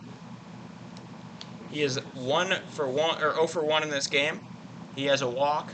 That would bring in 1, but I bet he's aiming for a little bit more against Hansen here. He swings on 1, fouls it back, 0-1 now.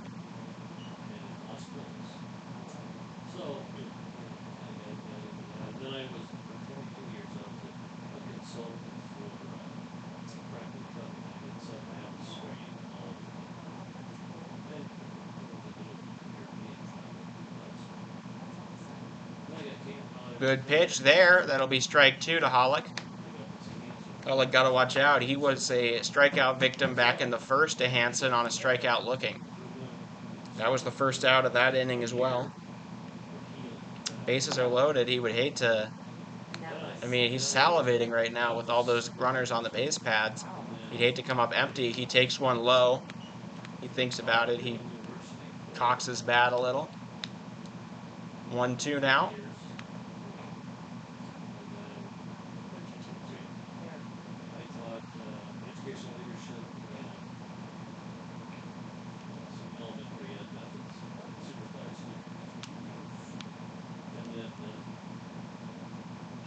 Fouls gone off. We remain 1-2. Very good. Goes and picks that up. Zeke Farley did say he much prefers running on turfed fields rather than dirt. Something about grip, I think.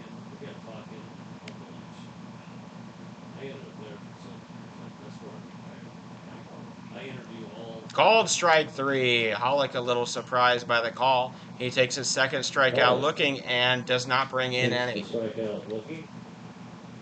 Now batting number 14, Harrison Good. That's Hansen's first strikeout since all the way back in the first against this guy, Harry Good. Harry he got a double in the last inning to left field. A double might even bring home all three, all of them fast on the base paths. He will barely foul it, making it so that Dom can't come in on the ball that gets a little wild. We all get a little wild sometimes, except for people who listen to NPR. Those people, they make a garden in the backyard. Very disciplined. 0-1.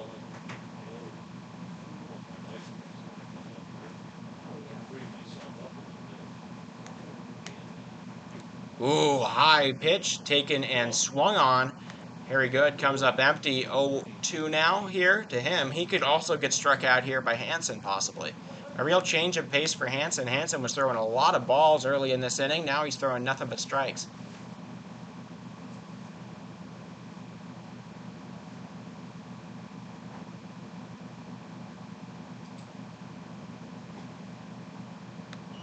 So 1-2.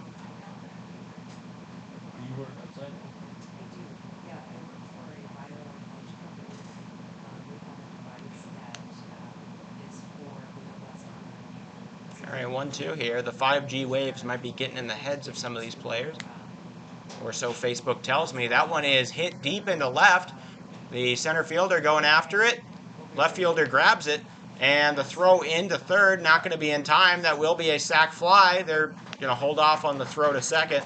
So Hardhats bring in one sac fly. Runners advance to second and third, and 2 outs now.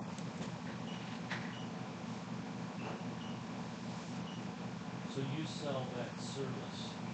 So I don't sell. I'm one of the Nebraska, like the regional Nebraska partners. We used to sell and have like a region, but I have like the entire central region now where So now up Alex Dietrich. Dietrich is gotten an RBI in both of his at-bats so far. He has a RBI single back in the first and an RBI ground out in the third. Fouled off for strike 1.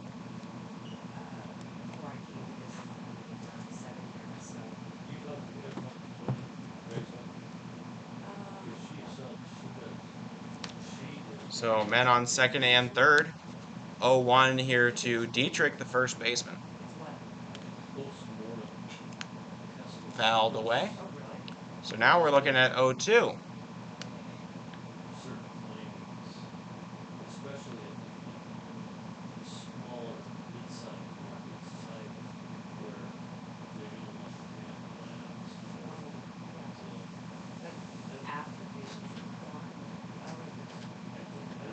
That one is reached on and hit into right. That'll get down. Dietrich brings home one. The throw to home going to be intercepted. So a 2-run single there will make it all the way to 7-0 here for the Hardhats.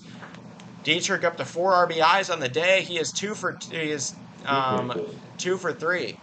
With that single, empties the bases.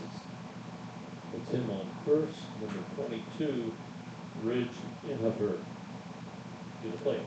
So bases clearing single there. Dietrich still over there on first with 2 outs, and Ridge Inhofer.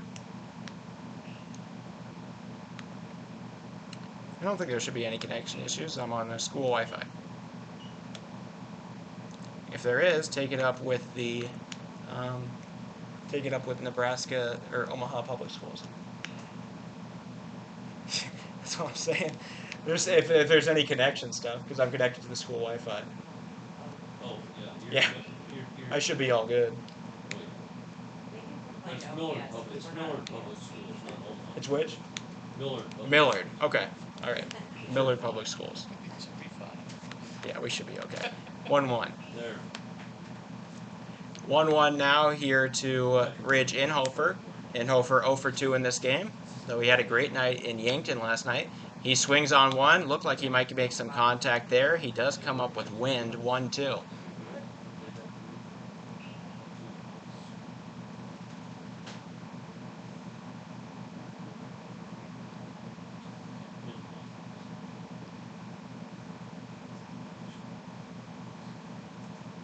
Oh, Dietrich scampers over, but that'll be a strikeout. So, end of the inning. Dietrich was taking his run over to second. He won't get to continue it, but the Hardhats score 3 runs in the bottom of the 4th, and they will give it back to Eli with a 7. Or sorry, now we have a position. We have a pitcher change. Willis Lemmer going to come in. Been called 9 today. So Kelly exits with 4 innings pitched, 0 earned runs, 1 hit allowed, and 3. Wait, did he have 3? 2. Yeah, 3 strikeouts. So now up comes Willis Lemmer.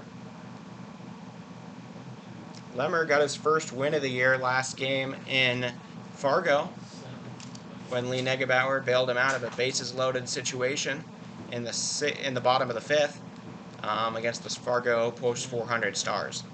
He did pitch 3 innings, though, allowed 2 runs. Pretty good start all in all.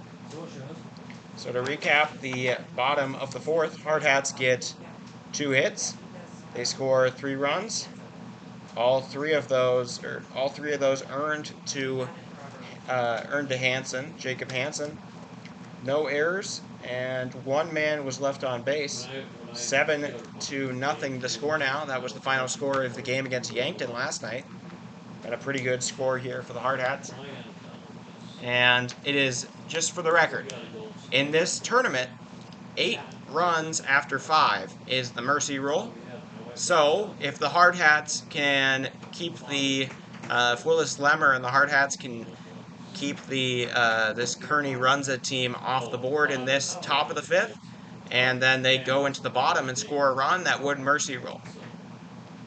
So keep that in mind. They're not in position to mercy rule in the top of the inning, but they could in the bottom. So ball 1 issued there. The day is cooled off a little. There's some more cloud cover. It's nice. It'll be off of the plate. There is some serious wind going from right field out.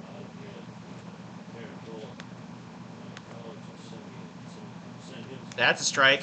Lemmer finds the edge of the zone, paints it 2-1.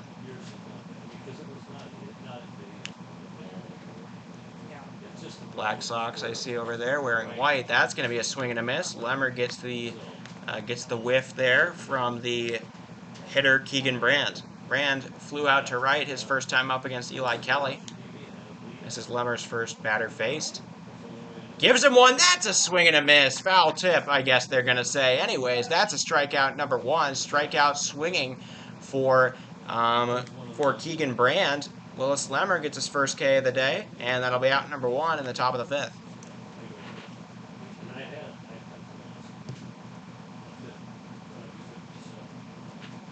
I bet that Coach Torvey said, this game's in good hands. We'll give it to Willis, and we'll save Eli's pitch count so he can pitch later this week.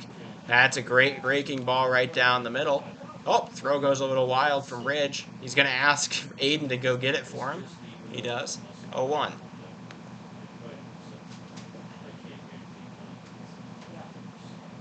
A base runner has not been allowed in the last 5.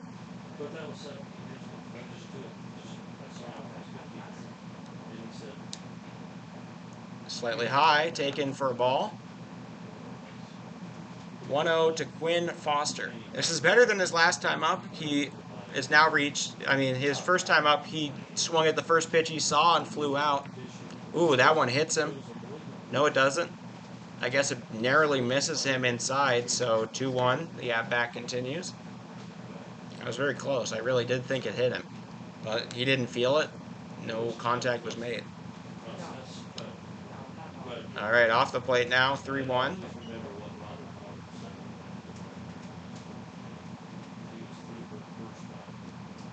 So 3-1, Lemmer in danger of walking a man. He needs to deliver a strike right here. He does not. So, put a man on first. Quinn Foster reaches base there. First man to do so on Willis. And up comes the 9-hole hitter, the catcher, Rhett Mundorf. Foster down to first. Batting number 7, Rhett Mundorf. So the catcher Mundorf going to come to the plate. He flew out to left after a lengthy at bat earlier. He grounds one up the line and foul. So strike one. Thank you all for joining us. I'm Oliver Fell. This is Hardhats TV. We will have another game after this and something in the middle for you in this College World Series pool play, or whatever this is. I still don't exactly know the format. So 0-1. Look at Ridge go. He swings his hands like a pendulum and gets that out of the dirt. And 1-1. There, he takes both hands and tries to catch it with the rest of his body sitting a little bit left of where the ball was. So 1-1. That's going to be a strike. Good pitch there. 1-2 now for Willis.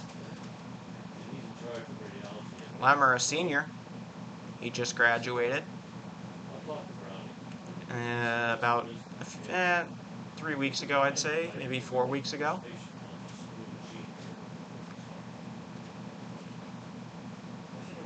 Just a little bit off the plate, the umpire says. That was just a little wide.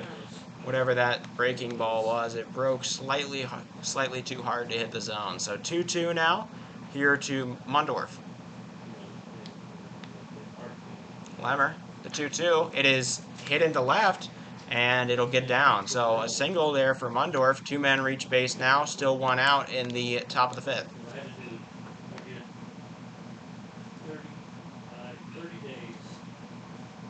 Hard fought at bat, ends up in a single for Mundorf, and up comes the leadoff man. He is the only man not to get out at the plate today. He has a walk and a single so far. Well, furthest he's got it is second. This is Garrison Burns. I would argue both of those are last names, Garrison and Burns. I think Garrison, I mean, I've seen it used as a first name, but I'd say it's more popular as a last name. That one hits the shoulder of Burns. So now bases are loaded with 1 out here in the top of the 5th. Load the bases. Now batting number 5, Caleb Larson. Starting to unravel though here for Lemmer. I just want to say Lemmer. It's a cool animal. Okay, well, the 2-hole hitter, Caleb Larson, he got a walk against Kelly, the only walk issued by Kelly, the second walk issued by Kelly his entire start. That's a strike. Good pitch there. He gets some claps from the audience. 0-1 now here to Larson.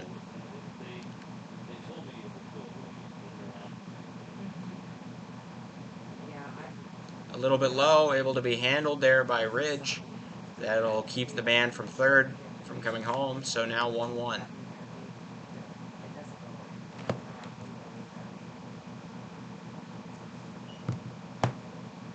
1-1 here. Count is 1-1. So taken low. Make it 2-1 now.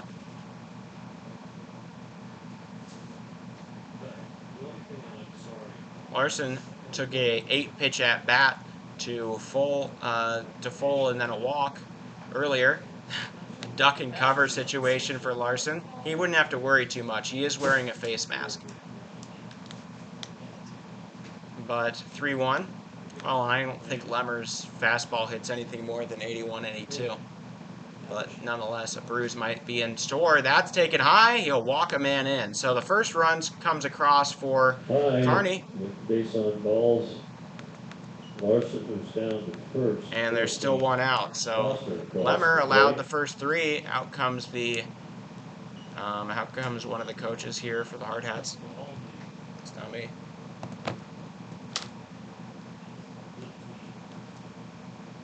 Just missed it.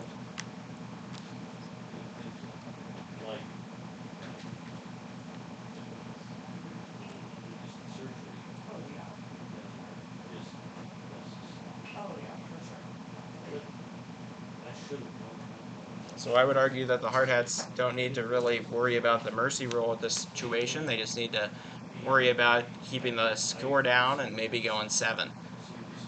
All right, now coming up is Nolan Smith. He is 0 for 2 with a flyout and a strikeout. Lemmer got that first out on a K pretty easy. After that, everything came kind of hard.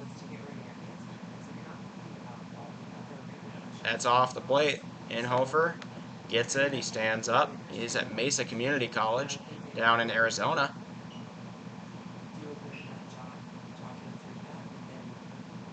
He's catching today. Philip Bentz sometimes also catches. Alex Dietrich known to catch on occasion as well. That's a strike. Hits the top right of the zone from the batter's perspective.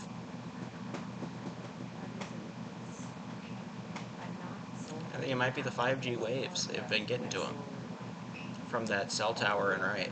I gotta say, we didn't do too well in Brookings. That was also where there were cell towers in the outfield.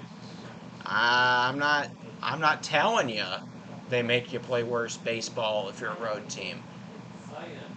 But I'm just gonna say it, you know. Anyways, 2-1. That's a breaking ball called strike. He gets it.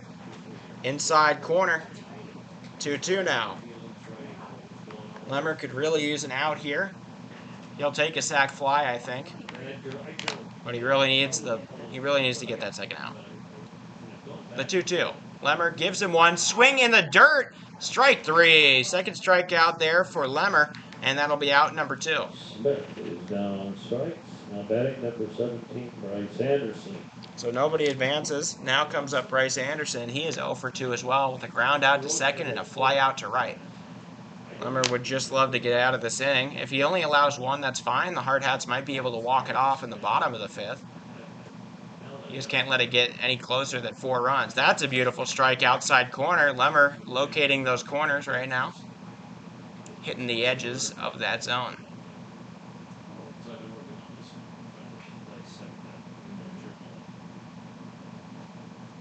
Just a bit inside. Barely misses the plate.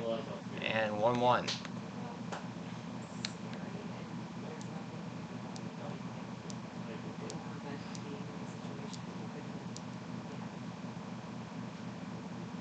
Ooh, he hits Anderson. And that'll bring home another run on the hit by pitch. Anderson is hit by the pitch. He'll move down to first. So, man goes to first.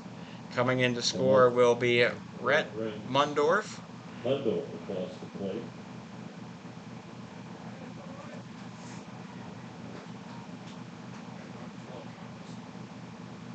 Second man hit by a pitch. It is 7-2.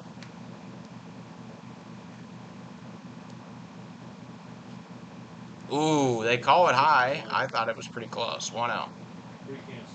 The umpire's been great all day, though. I can't complain. 1-0 count.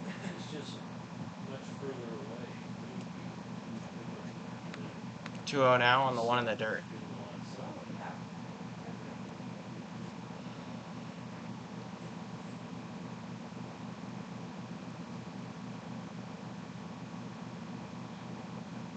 Taken high, 3-0. Lemmer does not want to keep this train going. Hardhats might have to pull him at some point here if he keeps on bleeding runs.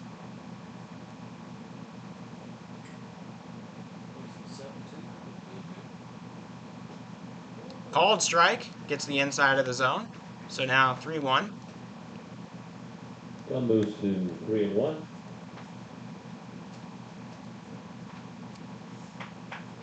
This is the pitcher, Hansen.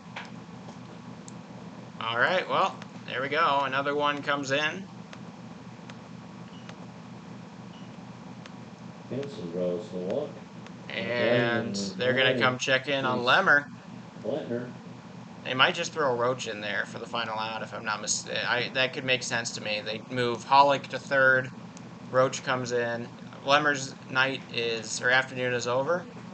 He gets 2/3 of an inning. He earns 3.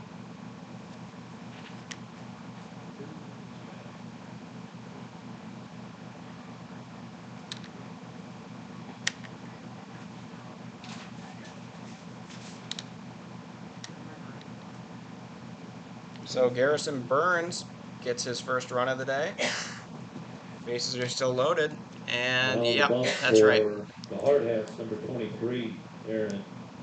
So yeah, Roach is going to move Aaron from Roach. third in, and that's going to bring Hollick out to the field. Yep, that's what I thought.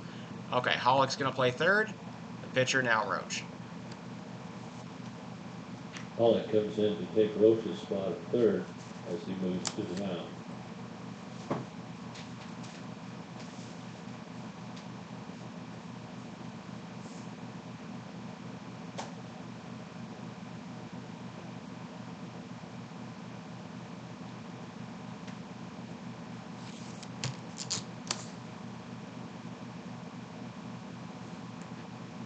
So Lemmer goes 0.2.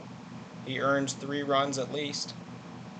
The rest of those runs all credited to him. He gets 2 Ks, and he allows the 1 hit.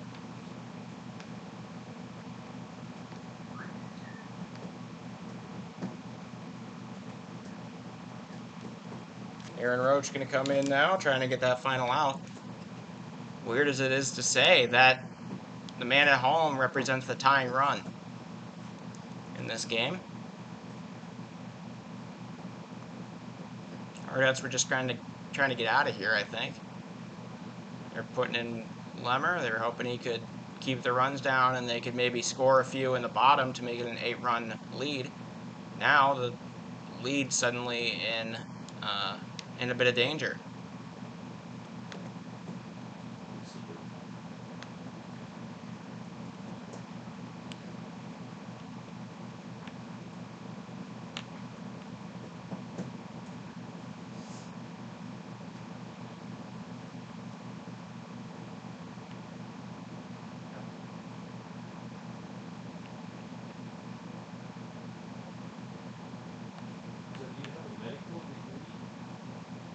No, actually, my degree was in sports management and marketing, and I always wanted to work. So the only man not to come up to bat today in this inning, But Chase Blattner, going to come up to the plate here. He has a pair of strikeouts to Eli Kelly.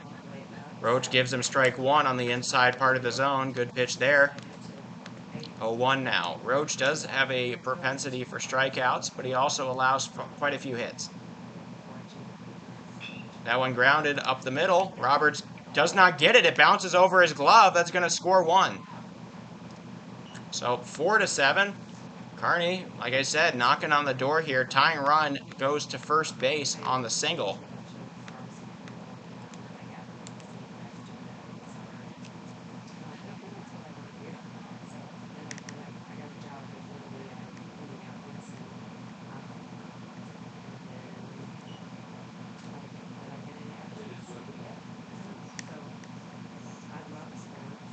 Coming up for the second time this inning, Keegan Bryant.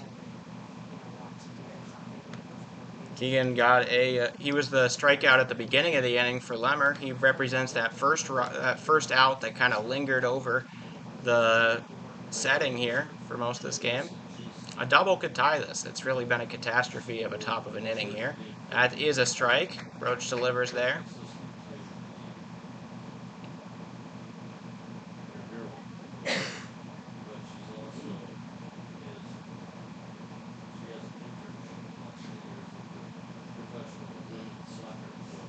He grounds it up the middle.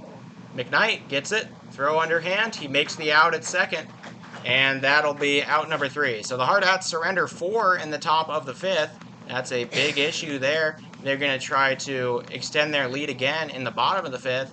And so a big issue there, and we'll see how it turns out.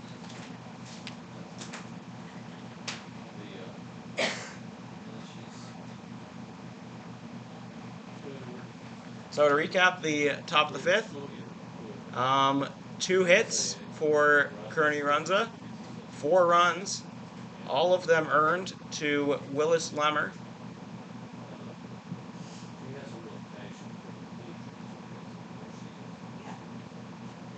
Willis Lemmer, and then no errors, and 3 men left on base to make it a 7-4 game. So bit of a weird rally inning.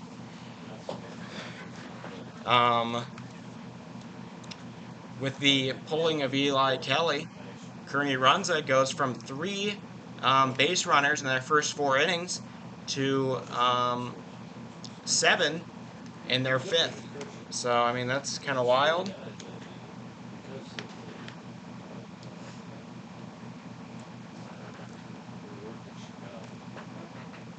Aaron Roach will lead us off in the bottom of the 5th, though. The pitcher and hitter. He pitched the end of that inning there. He got the final out. So the final 2 outs.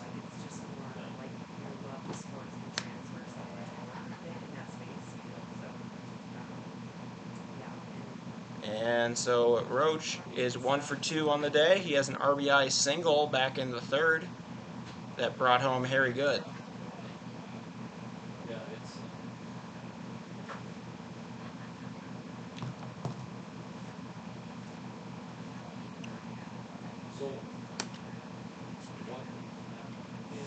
Okay, I believe this is still Hansen. It is. Hansen coming out. He finally gets his first run support of the game. And probably has a bit of new life in this. He delivers. Roach hits one into deep left. It keeps carrying all the way to the wall. That's going to be it's going to bounce off the wall. Roach heads for 2. He's going to get the signal to stop. So a double, leadoff double for Aaron Roach. Good start here in the bottom of the 5th.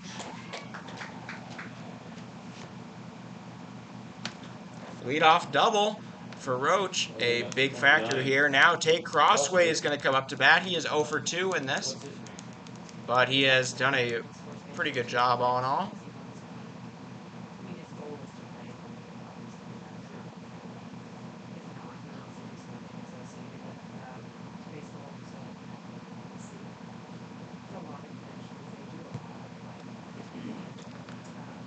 Okay. Crossway puts down a bunt right up the line. Beautiful bunt. It's not handled correctly by the 3rd baseman. That'll be an infield single, I believe.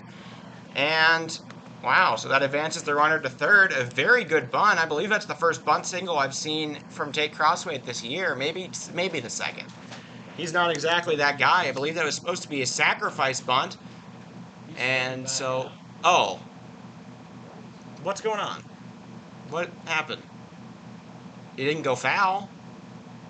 He stepped across the base when he did it. Oh, so he was out of the batter's box when he did that, so it's going to be out number 1. That's a very rare call.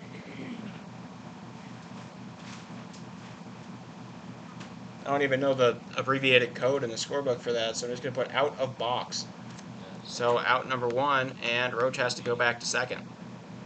Now, Zeke Farley up. He is 0 for 0, but he has a walk and a hit by pitch. He's come around to score in one of those.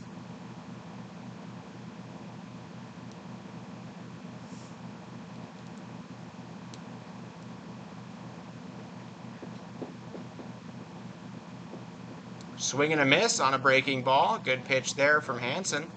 Strike 1. That looked like a good thing about to happen there from Crossway. Once again, this umpire very savvy. I believe he has a balls and strikes counter in the back of his belt there. That's all that's happening. Taken low. 1-1.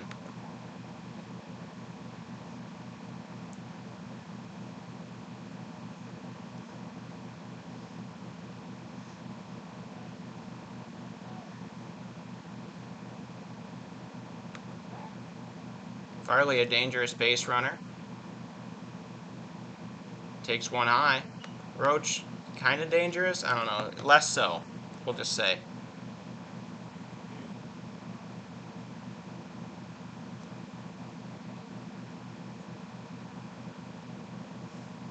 Roach is 6 for 9 on the year at stolen base attempts. That's called a strike. Bottom right part of the zone there for Hansen. Thank you all for tuning in. This is the College World Series tournament. Legion Ball, high school, whatever, 18 under tournament.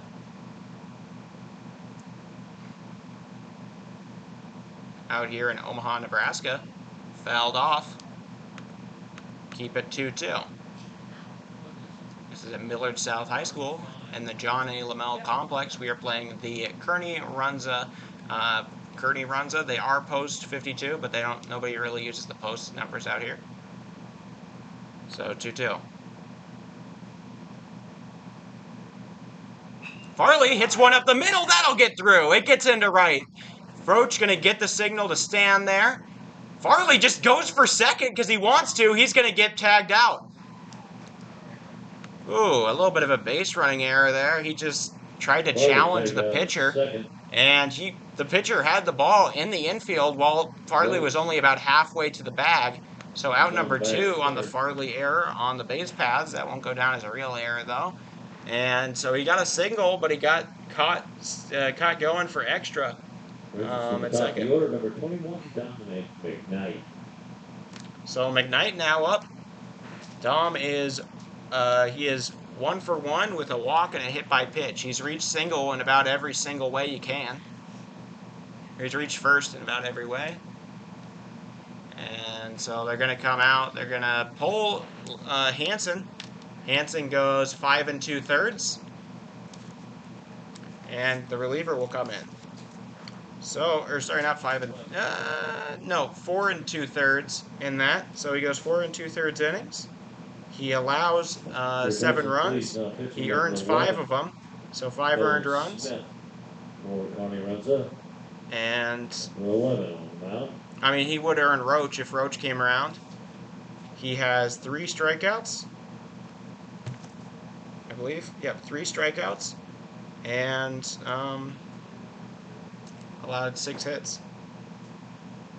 So there you go. Now in for Kearney Runza is, I believe I heard that, oh, there we go. Nolan Smith. No. Like slow motion.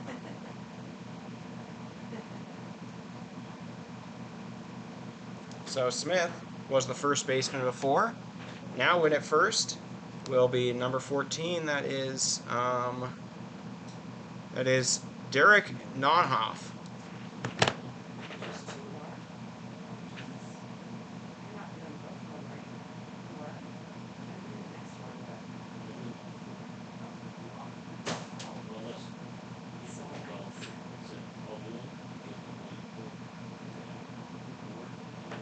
So Nonhoff will take over that 5 slot, I believe, for Hansen.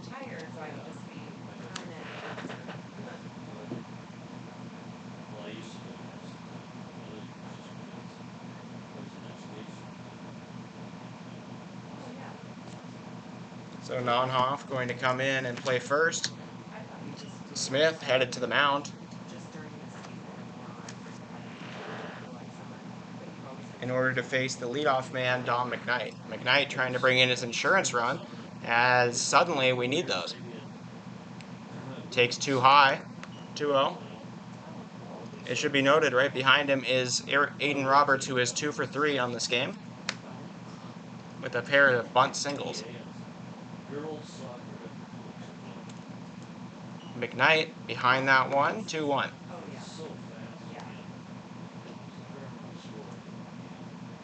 Smith has kind of a stiff pitching motion, I'd say. Probably helps a little with control, but it looks a little strange and probably puts some real pressure on his joints. So 2-1.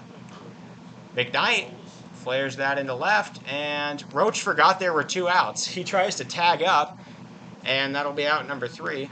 So Hardhats score none in the bottom of the 5th, and suddenly we're in a little bit of a pickle here. We enter the top of the 6th. It is just a 3-run game.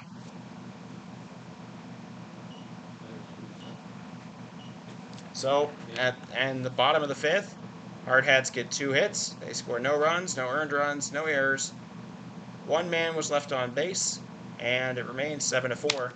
Roach will come out yet again to pitch his second inning. He will start off with the 8-hole hitter, Quinn Foster.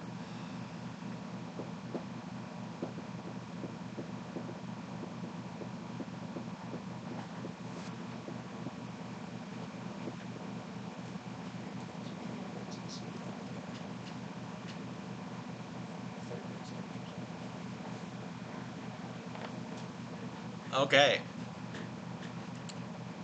Foster, 0 for 1. He does have a walk. He had the first walk that started off that train that Willis Lemmerth let in 3 on. That was one of the main critiques of Lemmer's pitching before this, his location in the zone. And it seems like Kearney Runza figured that out pretty quick.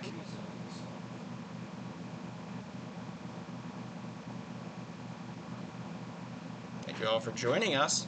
Hardhats lead 7-4 in the top of the 6th. Aaron Roach coming out for his 2nd inning.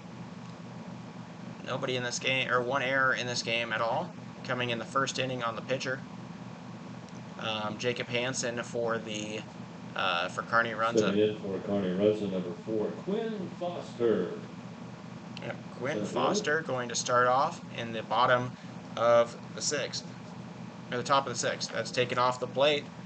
One of the things Roach does, I mean, he allows a lot of hits, but outside of that, he is very good at getting Ks.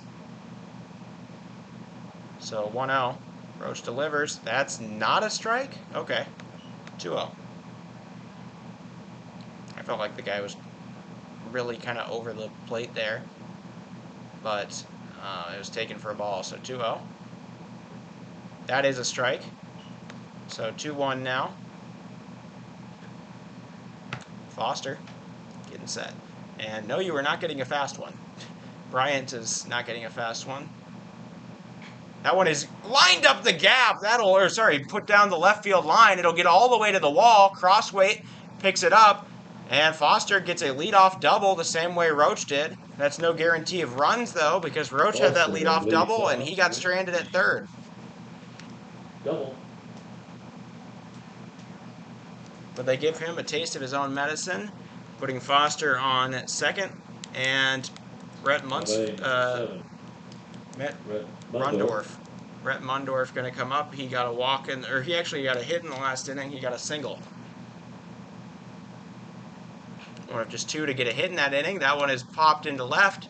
Crossweight evaluates it, makes the out. Pops it up to the left side, brought in by the left fielder for the first out of the inning. All right, now Foster holds at 2nd base. Now up comes Garrison and Burns. The order, number 2, Garrison Burns. Burns is reached first on all 3 of his appearances. He has a hit by pitch, a walk, and a single. He was the only man to get a hit off of Eli earlier in the game. That's called strike. Good one there. Bryant? Yeah. Well, from what I heard from Palmer, last year's team had like 2 or 3 D1 guys on the Bryant team. So, yeah, I would be a little afraid. So, 1-1. Nothing the Hardhats couldn't do. Apparently, last year when we did play them, it was like a 3-2 loss. It was pretty close. So, keep that in mind. Palmer did say he pitched one of the best games he's ever pitched as a Hardhat in that one. Ooh, that'll hit him. Roach throws a wild one, and that'll hit. That'll put Burns on the base paths. He is hit in the 2nd straight inning, both of them on pretty mild balls. He shouldn't be too hurt. Caleb Larson now up. It does open up the double play possibility. Number 5, Caleb Larson. Kearney just kind of outlasting the good pitching for this Hardhats team and starting to make a thread on something. That's a swing and a miss on the breaking ball. Good one there.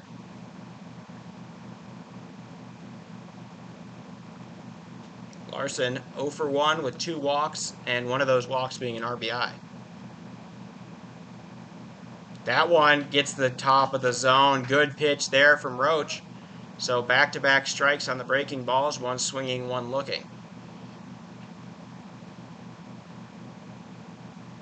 Roach does have a K so far, a strikeout swinging. Inside, taken 1-2. 1 ball, 2 strikes. It is 5:19 local time. It was projected to be a 5 o'clock start on that Bryant game, but everything kind of gets pushed back as it does. That one flown into center. Farley underneath it makes the out. Nobody advances. Out number 2 recorded. Motion flies out to center for the second out of the inning. So up comes the first and second. pitcher, batting, Nolan Smith. Number 11, Nolan Smith. He played first to start off this game. He was 0 for 3 as a first baseman. Now he's getting his first hack as a pitcher. Maybe it'll change things.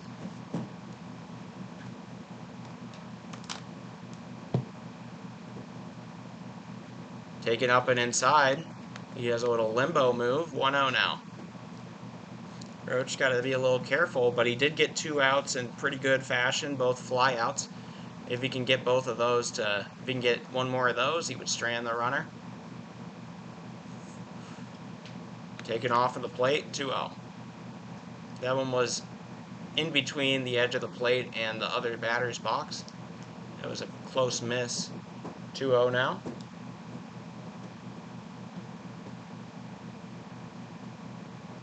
Taken low. So 3-0 now, not looking too good for Roach here. To Nolan Smith. Nolan did strike out twice, but I don't think he's going to get a strikeout with a 3-0 count here.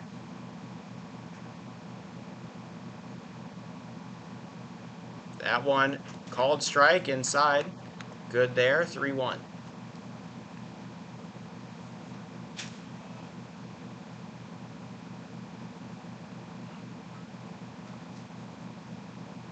That one also a strike. So, full count now. Roach delivers 2 back-to-back. Very soft fastballs, but both of them do find the zone. So now, full count here. Roach looking for the punch-out. The delivery. Taken low. That'll be a walk. Load the bases up. This is not what you want to see if you're a Hardhats fan. Smith draws the baseline balls. Loads the bases. Now batting number 17, Bryce Anderson. Bryce Anderson now up. He got a RBI hit by pitch in the last inning with the bases loaded. I don't know if that's a skill, but if it is, he might do it again.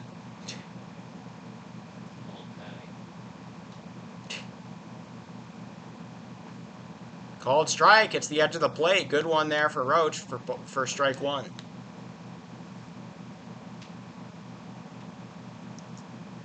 Outside of that hit by pitch, Anderson is 0 for 2. That's a strike. All right, 0-2 now. Roach looking in a far more advantageous situation to the lefty.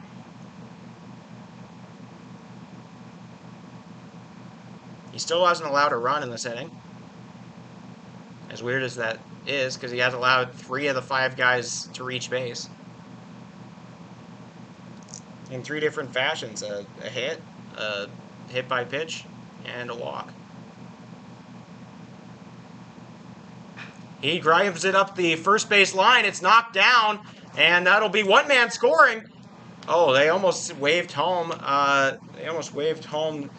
The leadoff man, Garrison Burns, but a 1 run will score. Kearney makes it a 1-run game there on the infield single.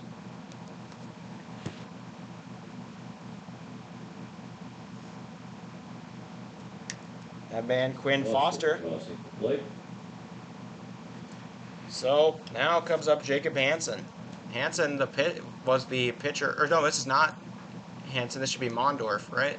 Yep. Or sorry, Nonhoff, the replacement first baseman. So 0-1. Nonhoff took over for Smith when Smith moved to pitcher. That's taken up and away. So 1-1 now. Roach just needs to get the final out here. But the tying run sits on second. A single could bring in a tying run, as weird as that sounds, as the Hardhats led 7-0 earlier in this game, just an inning ago.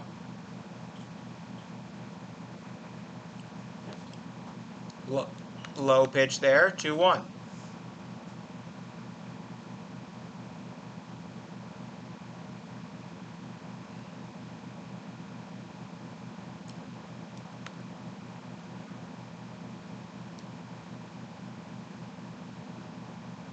Called strike. Edge of the plate there, 2-2. Just one more pitch here could end it for the Hardhats, only allowing the 1. One more pitch could also be a lead if it's an extra base hit. That one is popped into foul territory. Hollick going to run after it, but no shot. It's out of play. 2-2 again.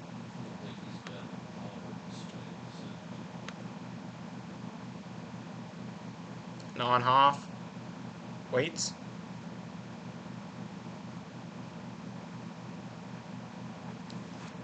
Down and away.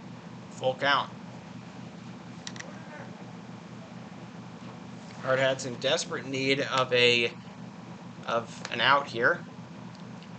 Payoff pitch, pretty vital. There it is. It is skied up into center. And Farley calls for it. He will make the out. So Hardhats do get out of trouble. They only allow the 1 run, but it is a 2-run game now going into the bottom of the 6th. So to recap that inning, Kearney Runza gets 2 hits. They score 1 run. That run was earned to Aaron Roach. Then there were no errors, and 3 men were left on base, making it 5-7. So Hardhats just trying to crawl their way to the finish line here as the other team starts gaining on them. And they've just got 1 more inning to pitch, but they're trying to extend their lead so that they can make space for whatever might happen in that inning, as it's been very scary these last 2. What's that? Who's up? Coming up now is the second baseman, Aiden Roberts.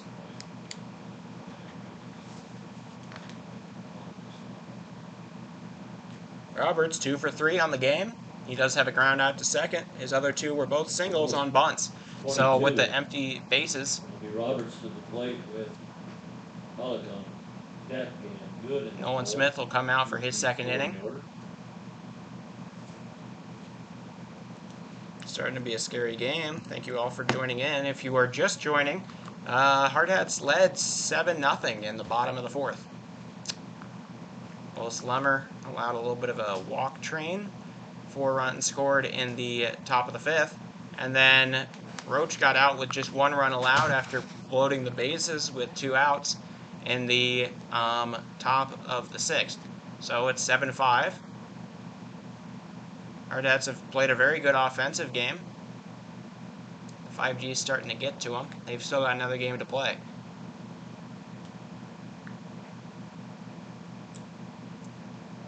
So thanks you all for tuning in, spending your Wednesday afternoon with us. Hardhats TV, I'm Oliver Fell, here in Omaha, Nebraska. Millard South High School.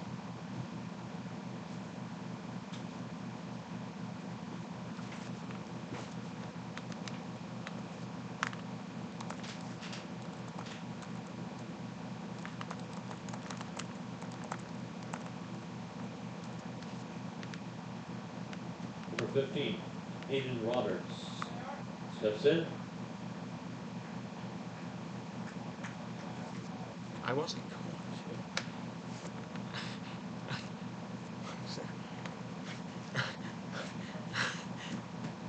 Okay, bottom of the 6th here.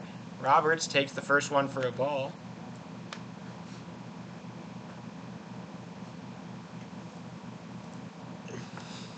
All right, 1-0 here. He watches one right down the pipe. 1-1.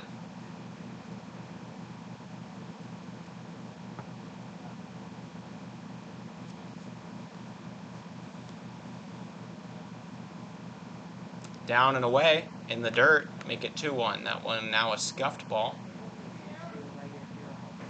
Bryant Black Sox just sitting around.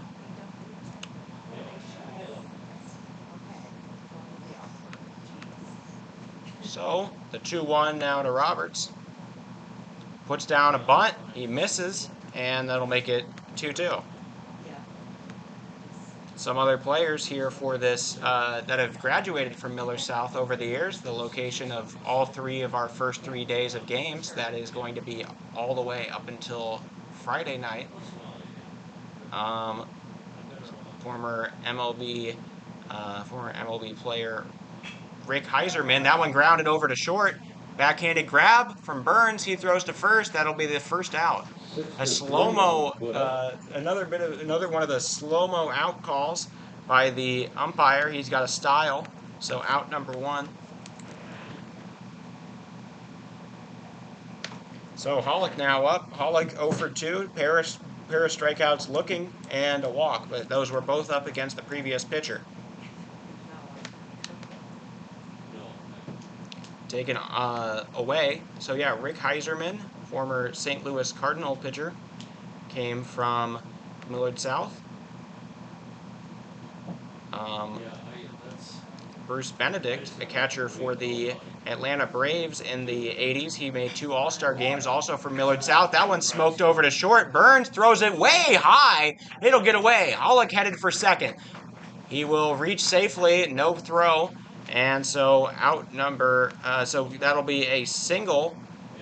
Or no, he will reach on the error, I believe we'll call it. And he'll reach all the way to second.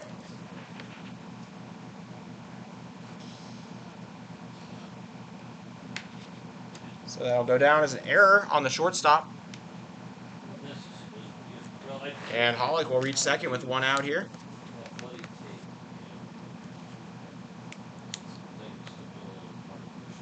And somebody else. Ryan Krause, a tight end for the Chargers, Packers, and Texans in the mid-2000s. Who was a UNO Maverick. He also happened to be there.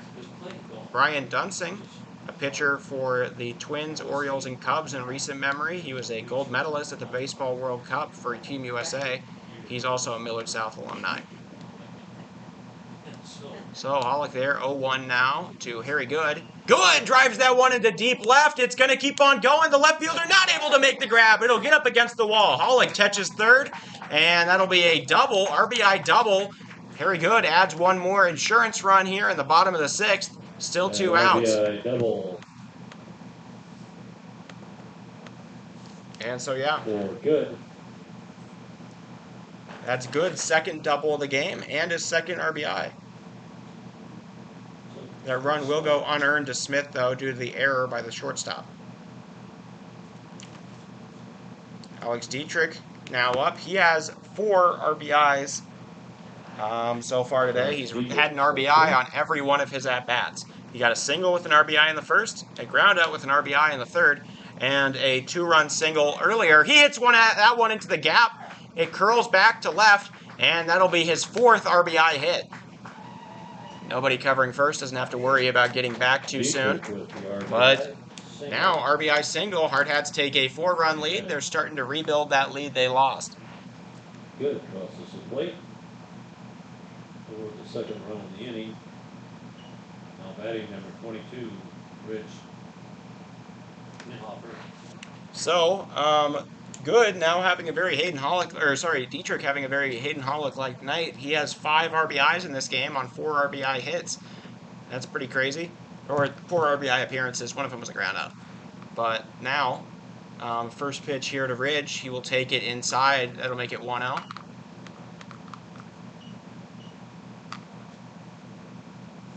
Inhofer 0 for 3 in this game so far. Or 0 for 2, one if I might call it a sac bunt.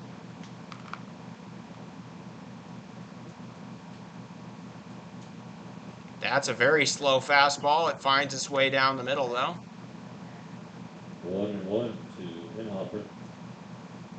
Brian Dunsing, also a member of the 2005 Nebraska Cornhuskers that made the College World Series. That's going to be high. This guy's throwing darts. Yeah, okay. So, 2-1. Yeah, I agree. It's kind of just a very stiff motion with some fast, with very little spin on anything. 2-1. That's low. 3-1 now here to Inhofer.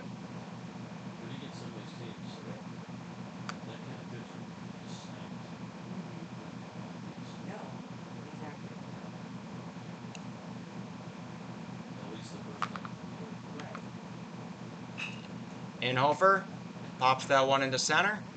Caught. And that'll be out number 2. Drives it to center field. Aaron Roach now up, the pitcher. He's trying to build a lead for himself. I mean, 4 runs should be enough, but you never know. Might as well keep on going. We did allow 4 runs in the top of the 5th, but Roach is 2 for 3 with a single, a double, and a ground out to short. Swing and a miss on the inside one there. 0-1.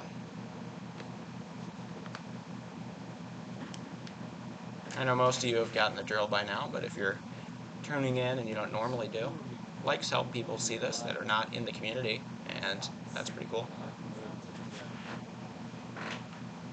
That one gets away, but a foul ball nonetheless. My bad, I was looking elsewhere. 0-2. What? No. That just means it doesn't have an SD card. 0-2. They can't see it. Roach, skies one into foul territory. The first baseman going after it. It lands in the dugout, and that'll be harmlessly fouled. So, might I add, the dugout, not actually dug out here, probably for flooding reasons, but it seems to be at the same level as the rest of the field of play.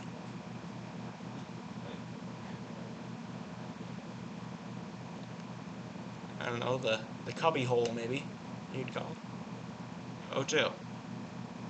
Takes one in the dirt. 1-2 now here to Roach. Roach trying to get the save. He would actually earn a save if he finishes out this game and does not let the lead happen. There is somebody warming up in the bullpen.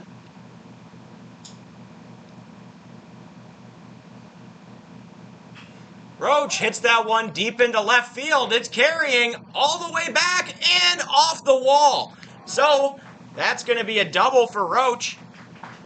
Roach with the double to left field. So way to go for Aaron Roach. That's his 3rd hit of the day, his 2nd double. And the inning keeps on going here with 2 outs. Dietrich moves over to 3rd. Number 29, Tate. Crossweight. His last time up had a bunt that was an out of the batter's box call that got him out. And then he has 2 more normal outs with a ground out to 2nd and a fly out to center. He grounds it up, foul, and out of play, or foul ball up the right line. And so 0-1 now here to Tate Crossweight.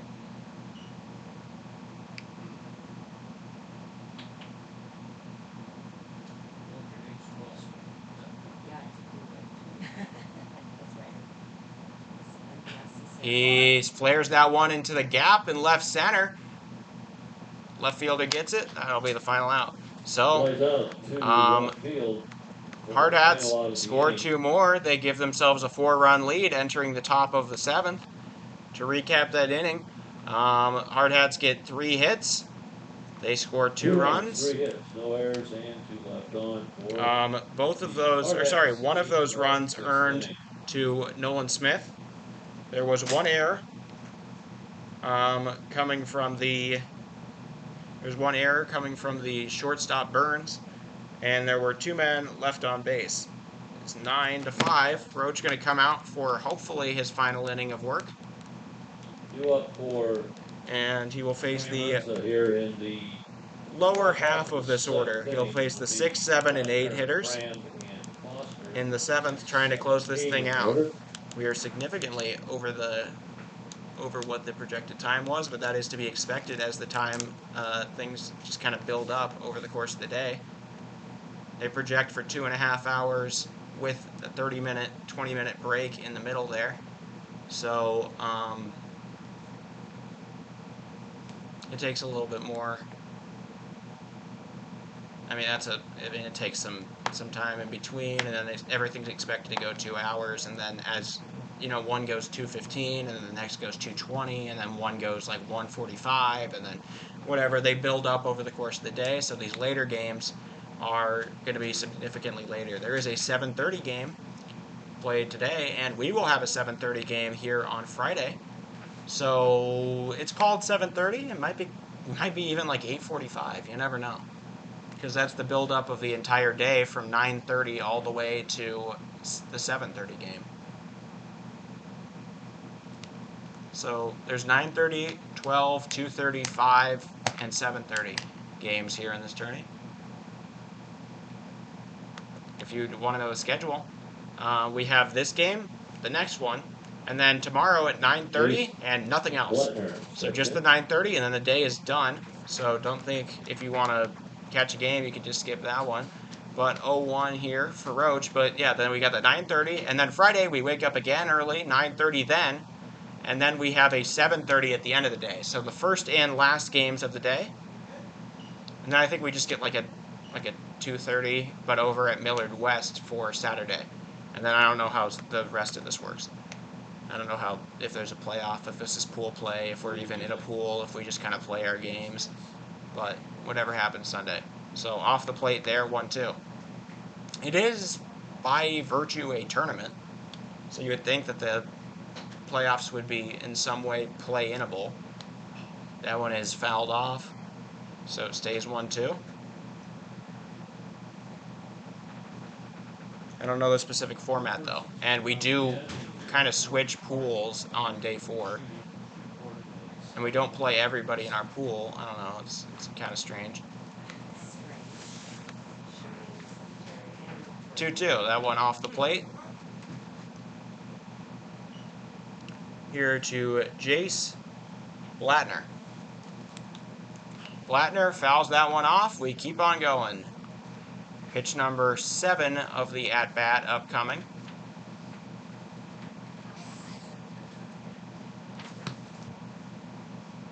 He keeps on throwing strikes, but nothing hit so far.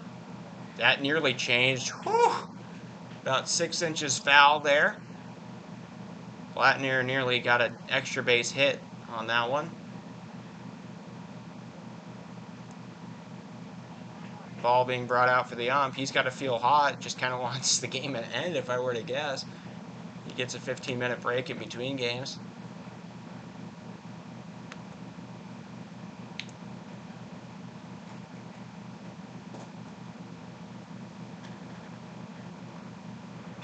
That one is skied into the gap in left center. Farley going back for it. Crossway going back for it. It's off the wall. The throw in to the cutoff man there, but a leadoff double yet again. That happened in the last inning. Off of Roach. Instead of Quinn Foster, it's going to be Jace Blattner.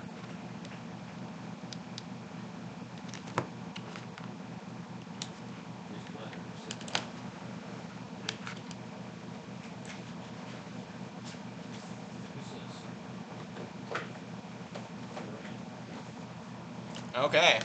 Now batting number 10, Bryant. That one is popped up into the infield. It drops, but is that an infield fly? No, because they were not a force out. So, just nobody called for it, and that gets down, so you can't really pinpoint an error on anybody, but I guess it's a single. Going at first. Now batting number 4, Quinn Foster.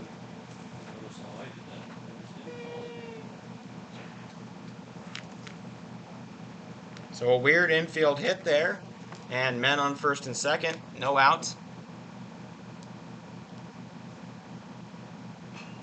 Flared into right, good. Underneath it, he thinks he has it. He does have it. He throws all the way to third, uncorks a rifle, and it gets away all the way to the wall. The man is going to try to score. He will score, so it becomes 6-9. Out number 1 is recorded, though. Man advances to second. And so an error from, I believe that's going to be the first error of the entire game. That'll go on Harry Good.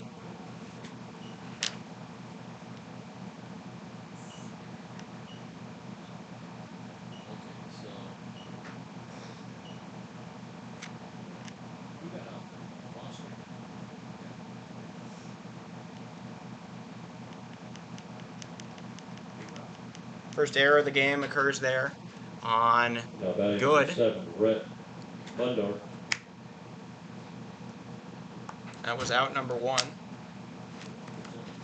Rhett Mundorf now up. takes one inside. It takes a 2-0. Yes, it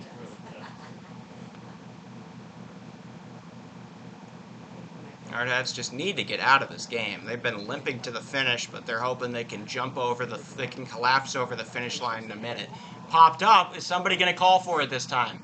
Aiden Roberts does. The youngster gets it. So it is called for, and that'll be the second out. Pops up in the infield for the second out of the inning. Now Garrison Burns coming up. He is Number 2, Garrison Burns. He has reached base all 4 times that he has played.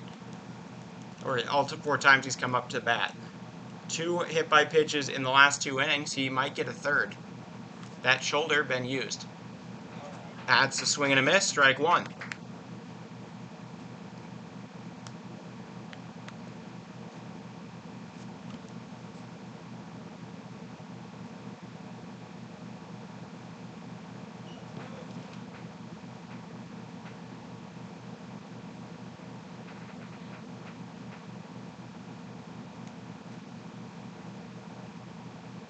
Okay, 1-1 here. Strand gives it over. Handled. Throw to first in time. That will be the game. Hardhats do win. It was very scary, I'd say. They surrender 6 in the final 3 innings, but they win it 9-6 on the back of a great defensive game and good work with the bat. Hardhats 9. Well, thank you, folks, for being here. Hardhats. So final score: Hardhats 9. They play now, right? Yeah. Hardhats 9, and Hardhats Kearney Runza 6. Play the second game of the day, or I guess it's the 4th game of the day.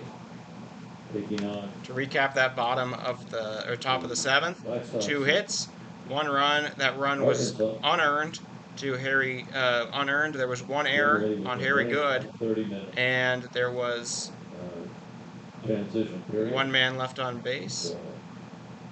Back shortly. So 6-9. So we will get ready for that Bryant, Arkansas game.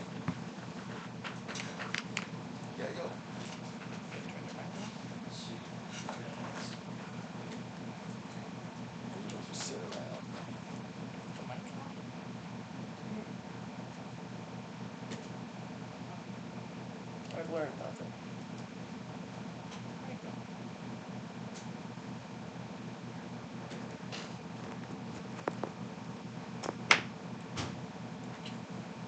Sit around with a mic that's on. I always sit around with the hot mic. It works out for me. That came out of my bag. Okay. Show it to them. No, God, Does that no. go against the Bible? Oh, it goes against. Thou the must Bible. not contribute seed. Absolutely, it goes against Oh. every opinion I ever had. What are the chances that I'll end up? What is this? Is this mine? I've got a better one. Cleaner I've one? got a Father's Day gift that I just found on the foul I territory need over one there. for my. Need one for my to roll on my back. Okay. Well, yeah, use that one Wash then.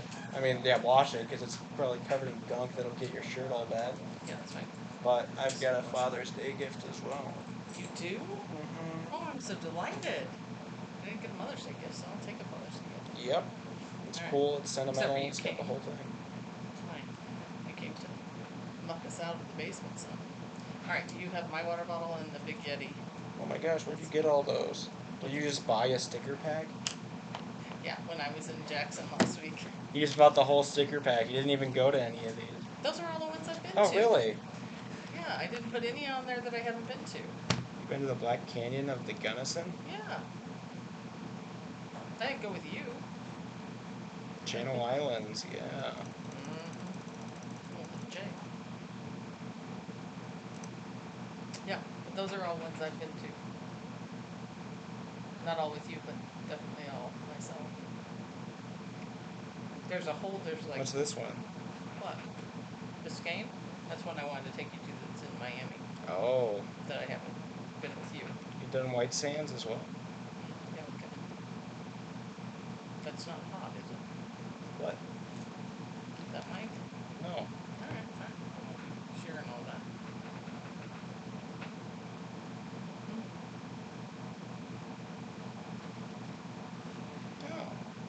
did Olympic once? Mm-hmm. When was that? When you were in your 20s? No. Did that with Jason. That there.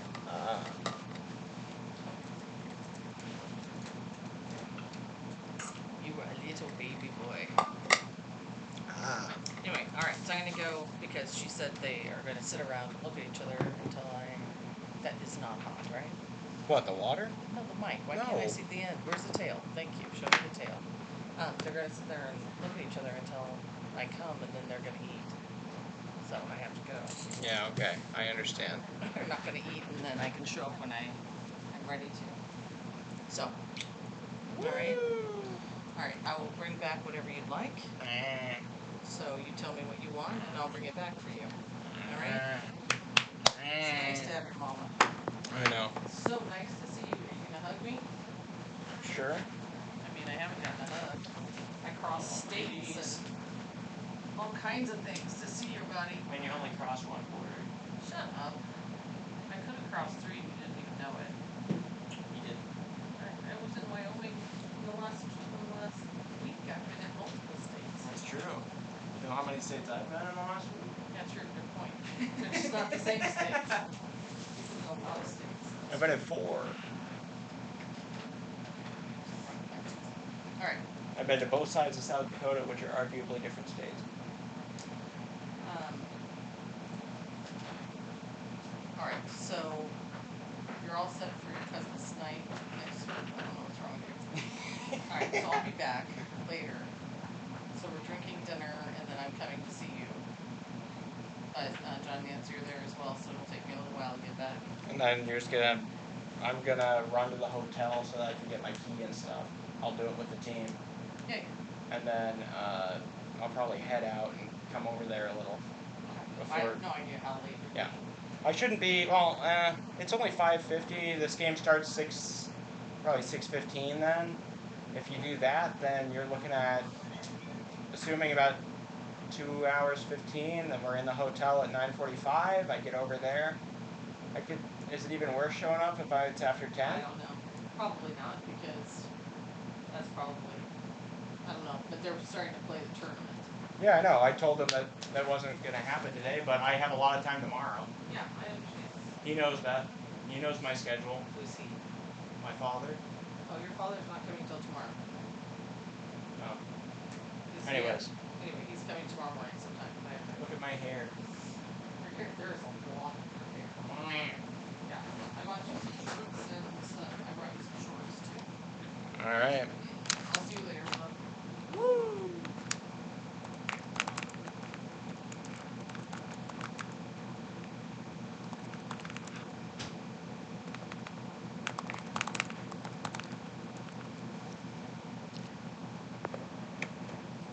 All right, welcome back. We will be set in just a minute. They are groundskeeping out here at John A. Lamel Complex at Millard South High School. Hardhats are going to be set for game number 2 in just a moment. They will play at Bryant. They came away with the win in game 1, as you can see, at 9-6. It was a scary one where they kind of limped to the finish, but they did. So we are 1-0 here in the College World Series tournament.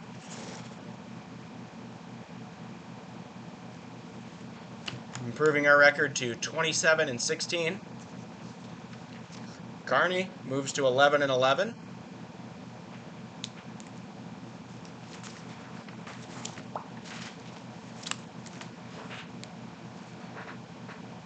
I think we might be home. I don't know. It won't be that big a deal regardless.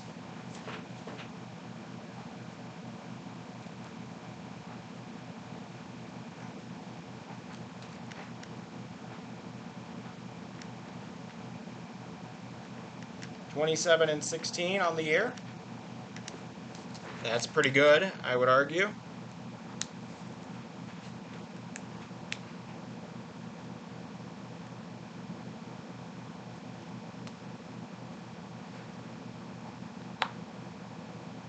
Thank you all for being here, spending your night with us.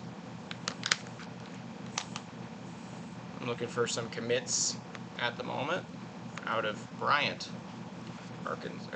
Arkansas.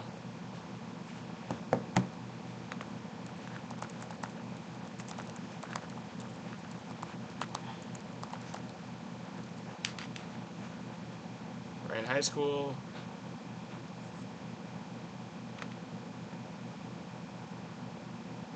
What's the Bryant School District have? Just got Bryant High School. Used to have Perrin High School that closed. Oh.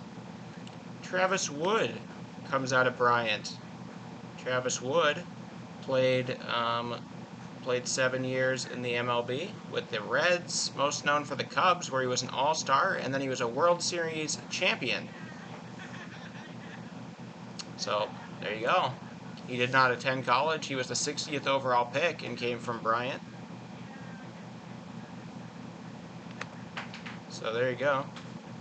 And Shane Broadway, a former senator, came from Bryant. So, there you go. That's the accomplishments of Bryant.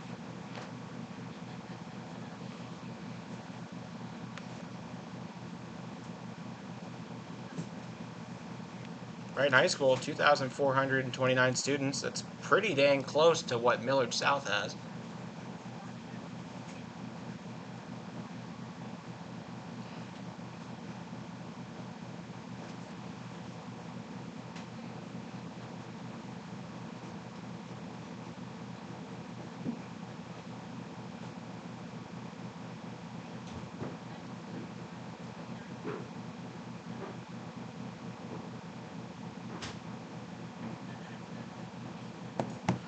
Okay.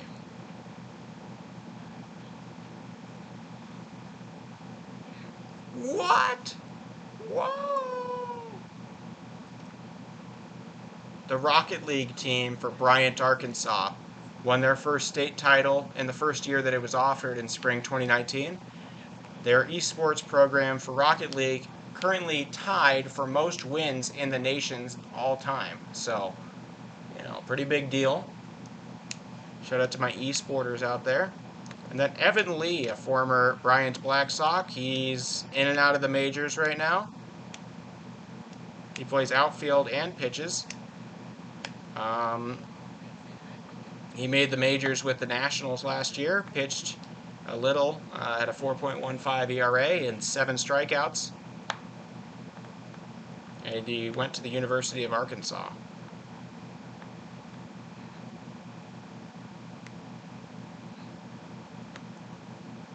So,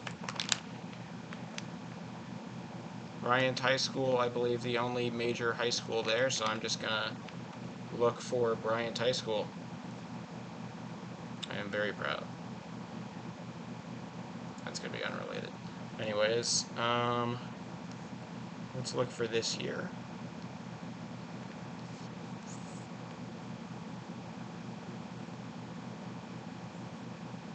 This is all based on high school, not Legion team, though.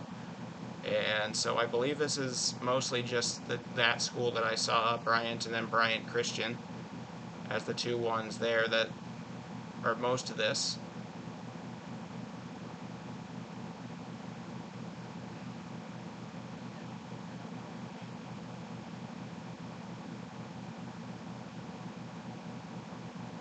No way.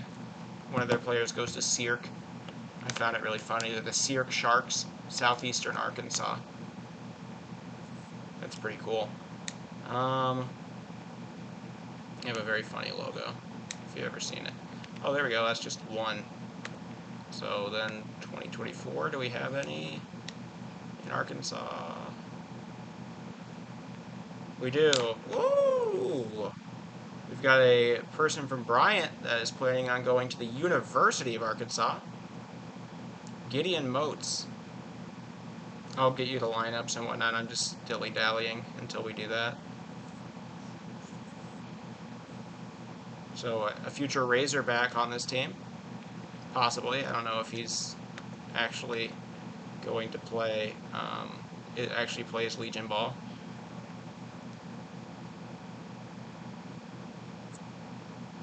And then Ridge Sutherland apparently going to be a Sooner at the University of Oklahoma. He's a 2025, meaning he's a sophomore going on junior, but he has made a verbal commit to Oklahoma.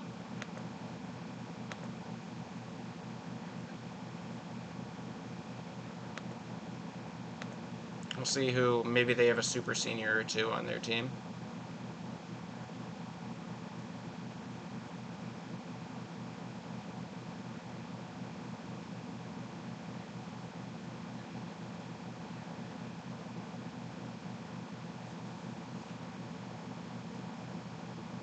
I heard like there were like 4 or 5 players from Bryant that were D1ers last year.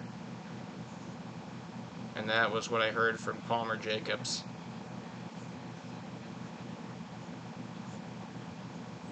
I do see one, Cade Ruffner, that went to Purdue, a right-handed pitcher. Then another, Turner Seelinger,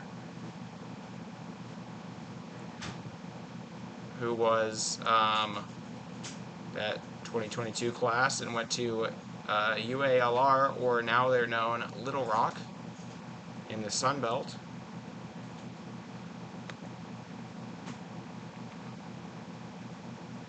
That's what I've got here on the Prep Baseball Report stuff for Arkansas. So there we are.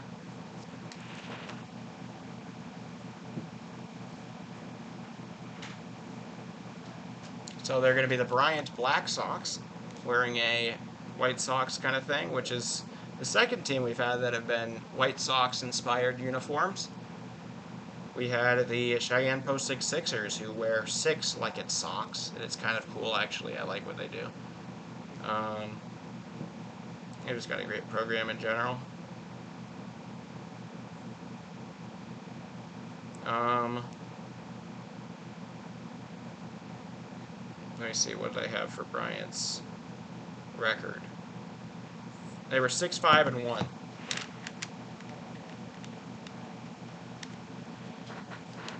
I'm going to try and see if I can get the tournament format.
No, you're fine, thank you.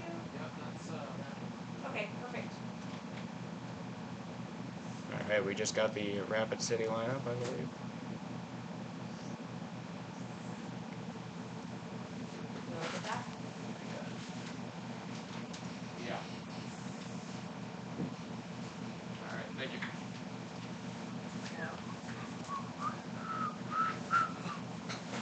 I have somebody out there that'll be very excited that there is a Cirque Shark on this team. So I got the Post 22 lineup, now 27-16 after that 9-6 win. Leading off will be number 21, Dom McKnight again. I would expect this lineup to be very similar, as the bats were performing quite well and the defense was good. The pitching just kind of gave out after Eli Kelly got yanked in the 5th.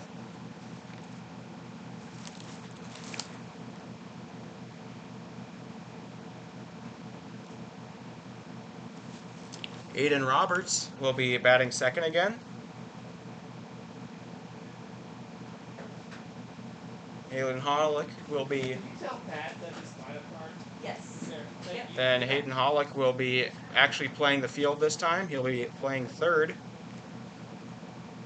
Then Harry Good will be batting cleanup and playing right. Yep, we've got that. Got it, yeah. And you guys are a home team, too. Mm-hmm.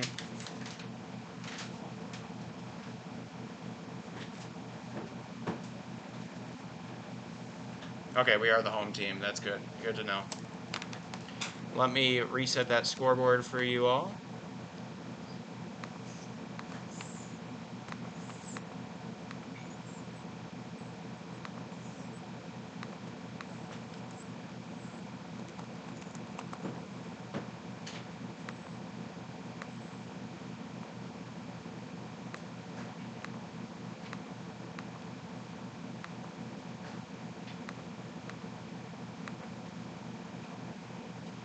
It's going to look a little strange, but they like to use that White Sox one with the white, so that's just what you're going to see.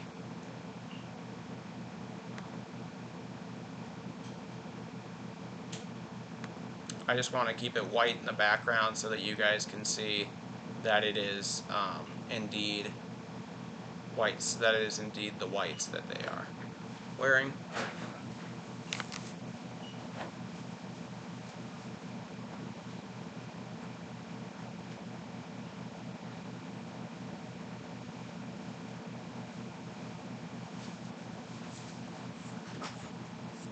Okay, so after Harry Good at 4, then we've got Alex Dietrich, who was great in that last game, got 5 RBIs. He will be batting 5th again.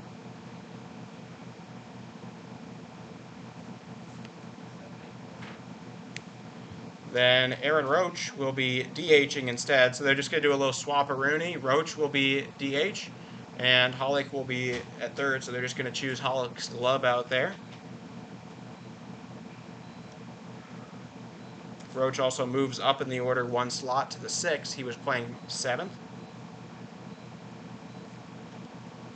Philip Bentz will be catching.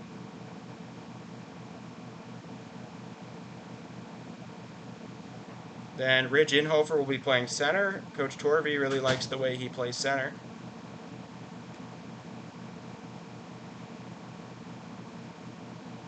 And then finally at the 9 hole is Zeke Farley playing his natural left field position.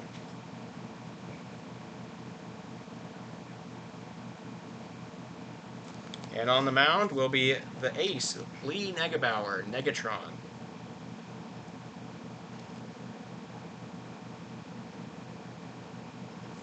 So Negebauer on the mound. I will recap that with you in a moment. I'm going to write down these Bryant team.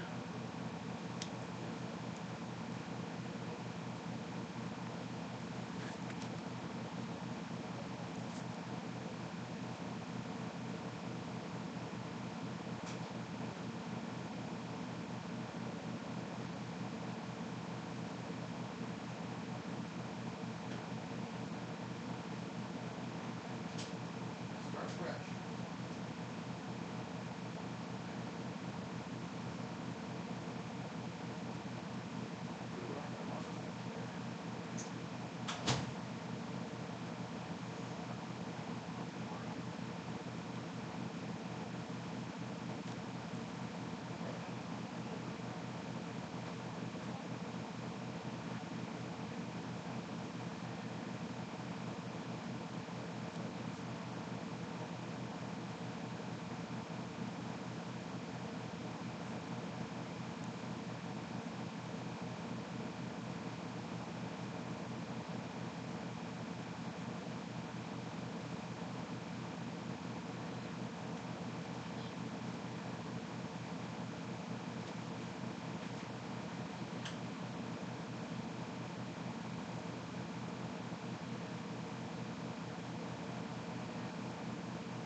All right, now we're set. So I've got the lineups for both of our teams. So Hardhats going to start off with their leading off for them is the shortstop Dominic McKnight again. Then second baseman Hayden Hollick will once again, second baseman Aiden Roberts will follow him up.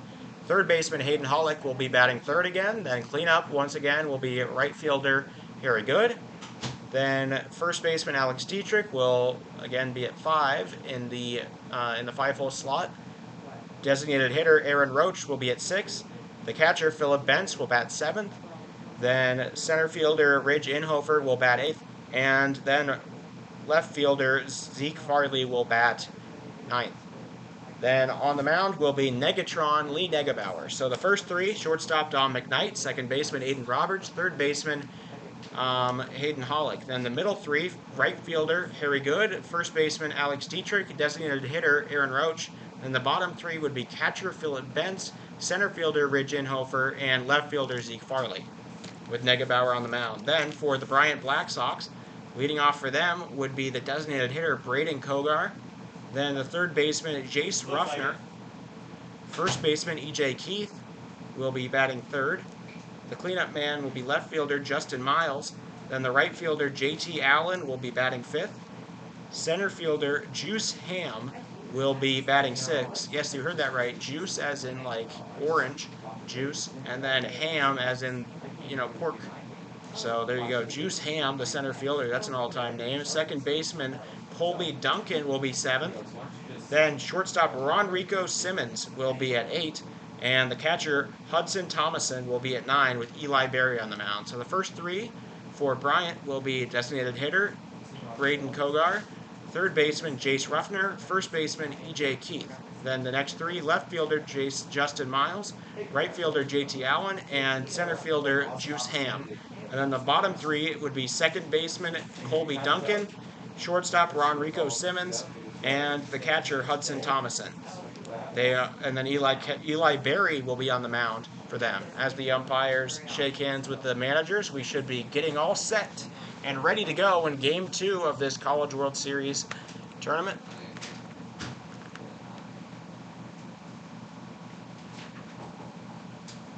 Hey boss, can you help me with a couple names? Sure. I think they're your names as well. Likely. Your team. First guy McKnight, Roberts. Yep. Hollick. Yep. Okay. Good. Dietrich. Yep. Roach. Bentz. Yep. Inhofer. Yep. That's Rich. I'm more of a last name guy, but I appreciate it. Farrell. Farley. Like Chris Farley. And here's your hard one. Negebauer. I usually remember I nicknamed it Megatron, so. Bauer. Yeah. Okay. Marsh. Kelly. Lemmer. Just where it said like Jacobs. Kinley. or Mick. Mixley. Yeah. No, it's there. You put McKinley. It's like there. Whitey. Then Walters, Crossway, Marino. Okay. That should be easy enough. Who's on? We are. Post 22. The people in red. Alright. Alright, we're all set here. Good afternoon and welcome to Game 3 of the afternoon. Your starting lineups for your visitors, the Bryant Black Sox. Batting first, your DH, number 4, Koger. Batting second, number 16, third baseman, Ruffner. Batting third, first baseman, number 1. I'm just going to use the other White Sox thing because I'm pretty sure they Batting do as fourth, well. Left fielder, number 42, Miles. I know they like to Batting use the white fifth, your right fielder, Sox number 44, logo, but I'm Allen. going to do it, so. Batting sixth, your center fielder, number 7, Ham. Batting seventh, second baseman, number 20, Duncan. Batting eighth, your shortstop, number 2, Simons. And batting ninth, your catcher, number 14, Tomasin.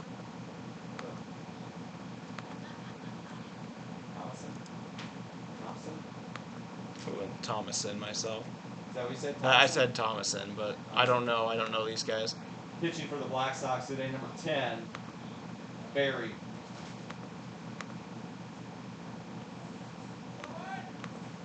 Starting lineup for post 22. Leading off, shortstop number 21, we're a little bit small. Knight. Batting second, second baseman number 15, Roberts. Batting third, your third baseman number 20, Pollock. Batting fourth, right fielder number 14, Good. Batting fifth, first baseman number 27, Dietrich. Batting sixth, the DH, number 23, Roach. You know what? Batting seventh, your catcher, number 11, Vance. It's too small. I'm just going to go back to the black one. Batting eighth, number 22, center fielder, Inhopper. And batting ninth, your left fielder, number 28, Farley. On the mound today, number 12, Negebauer. Right? Yep, Negebauer. There you go. All right. Well, the big lefty is going to come on in. He's got plenty of interest from some colleges in the area. So, here we are. Lee Negebauer going to pitch this game. One of the co-aces on this Hardhats team with Palmer Jacobs. Hayden Leidy's been stepping up to the plate, though. He did have a little bit of a rough one in Yankton, earning the loss last night. But he did have that 7-inning gem against Brandon Valley last week. This exact day, Wednesday. Around this exact time. That's kind of wild. Oh no, it was earlier in the day. Never mind. So, get ready. So we play this Bryant team quite often. This Bryant Black Sox team.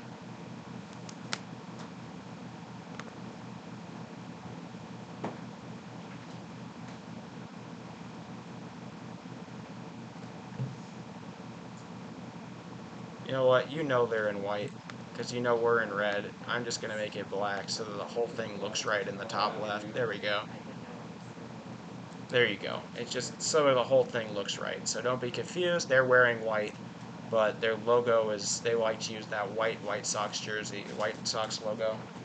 So there you go. So Bryant. Getting started for the Black Sox. Getting set. Number 4. We are playing our team from the 5th unique state we've played against. Bryant, Arkansas, nearly as far from Omaha as we are from South Dakota. It'll be high. Negebauer pitches so hard on the first pitch that he loses his hat.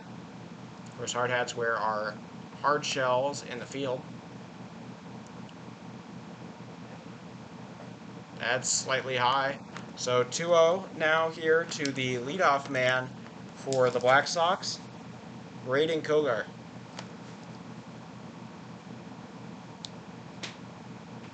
That one drops in the zone. Got a new umpire for this game. A new set of them. You know, keep them fresh and whatnot.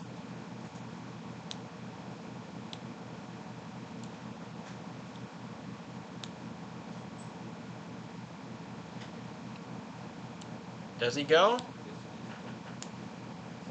No, he does not. So 3-1 on the low pitch there. Got Kogar to flinch a little, but nothing too big.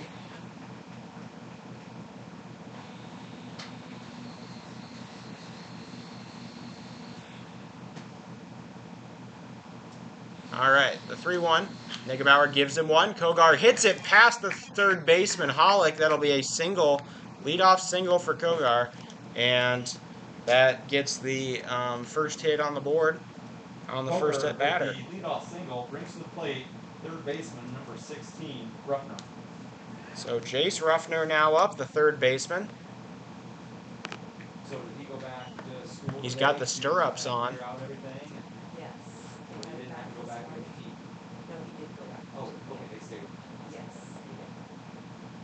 he did. Negebauer delivers pitch one. That's a strike, bottom of the zone. Umpire seems a little bit more eccentric than the other one. They got their exit meetings and stuff. It's going to be a tough game here. Taken low, going off is Kogar. Bent throws to second, not going to be on target nor in time. So, man advances, 1-1 now the count. Where's he going? He's going up to minor. Hogar advances to second base. So, I don't know, it's like, it's not a lot of time, but I just feel like some innings. And swing and a miss, strike 2. 1-2 now.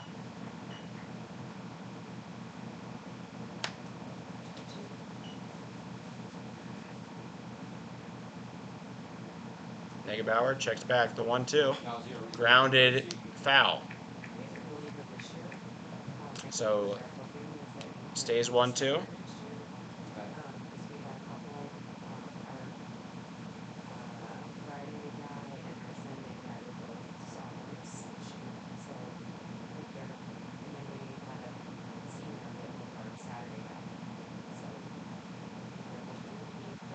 That's going to reach out. He nubs one. Throw from Bentz will get the man. So 1 out. Hogar advances. Ruffner retired on the 2-3 fielder choice. Okay, I told your son, I am more than welcome to do this. I heard you've been here for 3 games already. Yeah. You want to do this one? Well, and I'm here for next one too. You don't have to be here working your can off all day. Okay, E.J. Keith now steps into the box. Yeah. Negebauer delivers one right down the middle. He loses his hat. He's got to get a tighter one, I think. I think he's got to get a tighter hat, to be honest. 0-1. It just keeps falling off his head with the power he pitches with. Negatron, not one to mess around. Yeah, I don't want to. Listen, Keep on you your did a face. great job. Well, that's So, a stretch, but What do you do? ball off the edge of the plate. 1-1. Good or good? that's what I had to write it down. The 1-1. Well, Taken high. go home. Make it 2-1.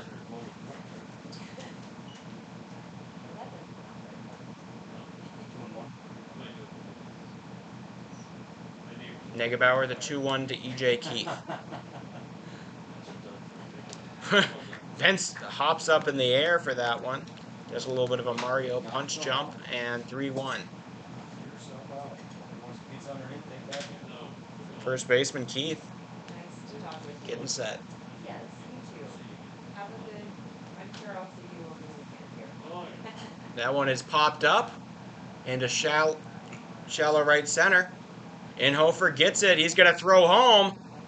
And Hogar is going to stay at third. The fly out to Ham for the second out of the inning.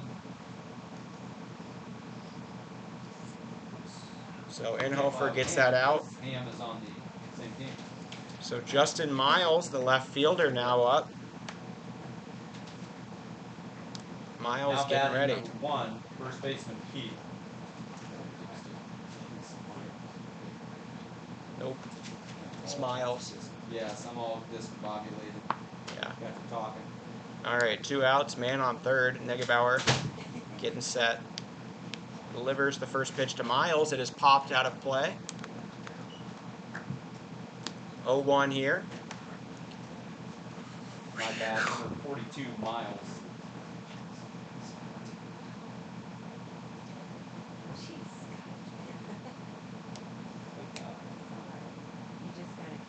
Negebauer gives him a breaking ball, hit into foul territory, and not going to be caught.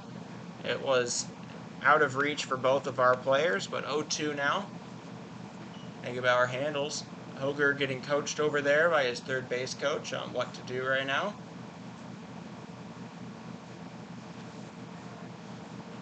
So 0-2 for Miles.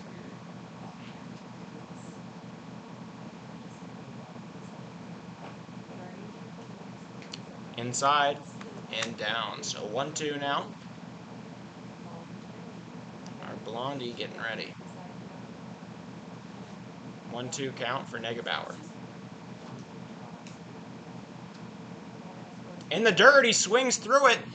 Bent's got to finish it. Throw to first in time. They get the out. So no runs surrendered on 1 hit in the top of the first. So to recap, the top of the first. For the Black Sox, 1 hit. No runs. So to recap, 1 hit, no runs, no earned runs, no errors, 1 man left on base, making it still 0-0. Hardhats will get their first turn here. They were able to jump on Kearney. They put 2 runs on the board in the first inning, and they kept that lead through the whole rest of the game. In game 1 here, this is a far stronger opponent. Eli Berry on the mound.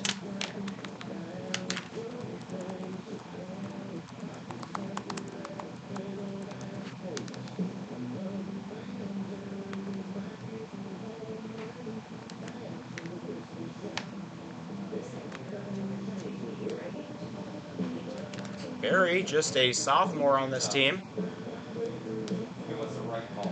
Was it? Yes. A little bit more relaxing, huh? I'm not the guy that's relaxing. I don't know if you've ever seen me coach. I don't No, relax. no. I'm a little high maintenance, but like we just we couldn't score probably the last 5 or 6 games that we had varsity wise, and we were playing upper level teams. But Yeah. So Eli Berry going to be the pitcher here for Bryant. He is not wearing the stirrups. leading off, I like for how the post stirrups look 22, right now. your shortstop, number 21, McKnight. So Dom McKnight going to lead off. In game 1 here, McKnight went The experience to play at that level. 1 for 2 with a walk and a hit by pitch. So he reached base 3 out of 4 times. That one taken just off the plate. Good eye from McKnight. 1 out. That one is called. Got a piece of the zone. McKnight, a very good leadoff man. That one in the dirt outside. Hey, not a problem, man. They also keep throwing to just a little bit off the plate. You don't need anything. Oh, yeah, I'll take that. Have a good night. See you later. All right, time called. 2-1. We're playing some teams, like, I think on the McKnight swings, fouls that right back to what would have hit me had it not been for the fence. Not at a very fast speed. I might have caught it. Who knows? I'm athletic. I played tennis. Some days you look like a JV team, so. We have a Fair lot enough. of freshman teams, Yes. freshman guys. They seem a little green at times. You don't walk. Yeah. McKnight with the walk brings to the Okay, plate so second McKnight baseman, takes the number walk 15, there. Roberts. Put a man on first.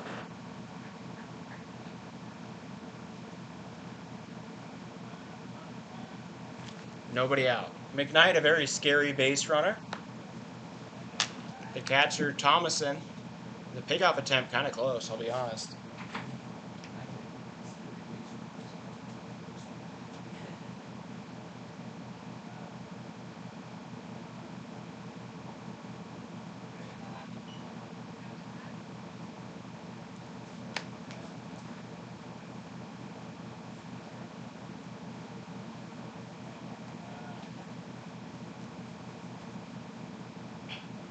Okay, that one hit over the top of the third baseman. McKnight gets over to second base.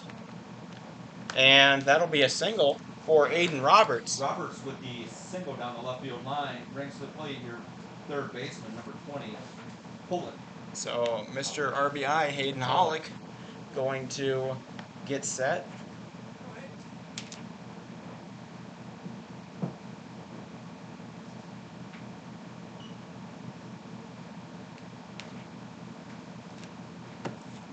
Okay, well, they're going to talk it over. Barry trying to settle himself.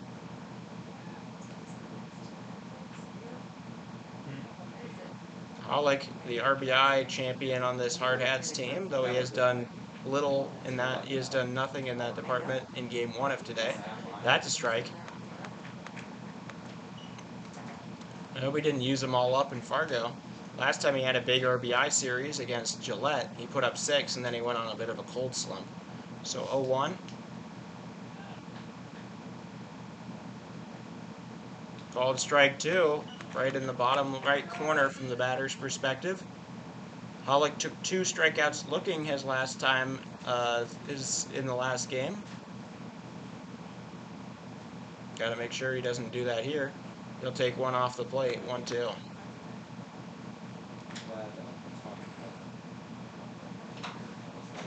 everybody's talking about the discussion that they're Oh, yeah. so it's glad to hear that. Pollock grounds one over to short. Lead runner retired, so fielder's choice will get out Dominic McKnight at third base. McKnight retired on the fielder's choice, 6'4", bringing to the plate number 14, Good.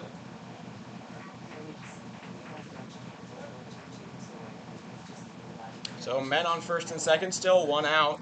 Now comes up Harry Good. You never get that money back. No. Way up. That's a great breaking ball. Catches the edge of the plate. That is where Kelly has been. That's where Kelly's been eating, is out there on the edge of the plate. There are no lefties in this lineup that could come to haunt the Hardhats as he keeps pounding that left batter's box. Good. Skies that one into center. And Ham grabs it. They're going to make sure that he doesn't go anywhere. Robert stays put. So out number 2 on the fly out from Good.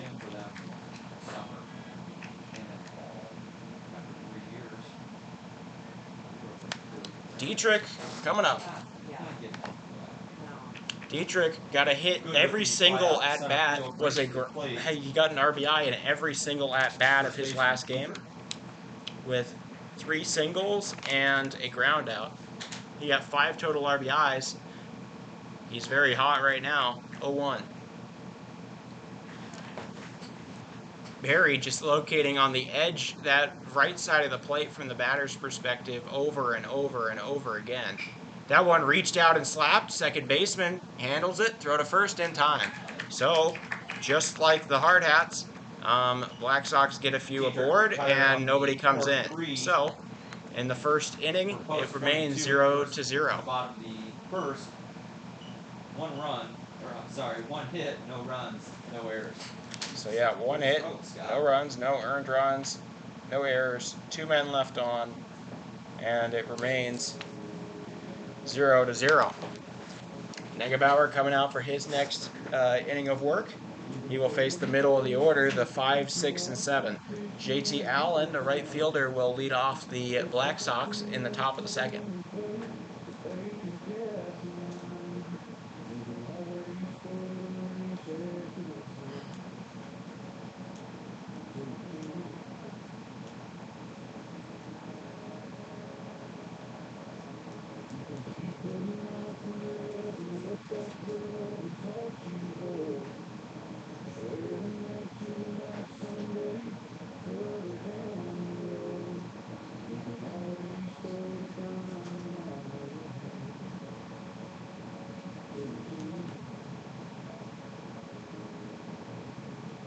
Okay, JT Allen going to lead off this inning. He'll be followed by Juice Ham and Colby Duncan.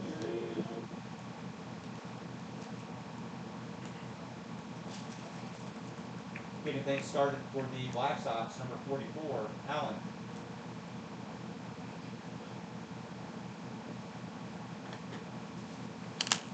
All right, JT getting set. He delivers, first pitch, inside, taken for a ball. I might note Allen not absolutely crunched up against the edge of the batter's box here. A rare sight. I'd say a lot of people definitely do that. So, ooh, high. So I'll make it 2-0.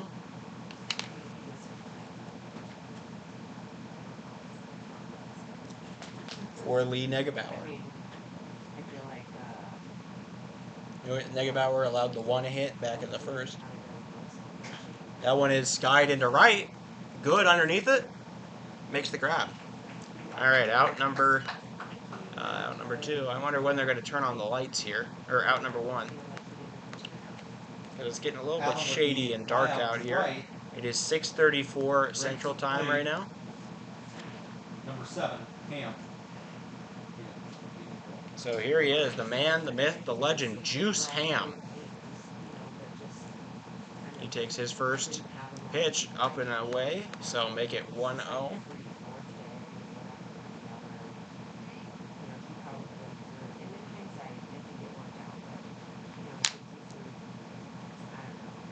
also up.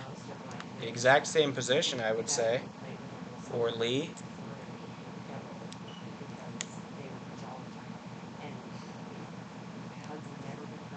Juice Ham awaiting.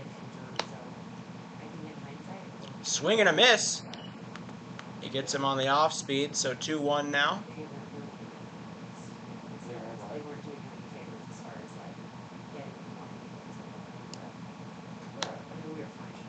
Fouled off. Makes it 2-2. That is absolutely correct.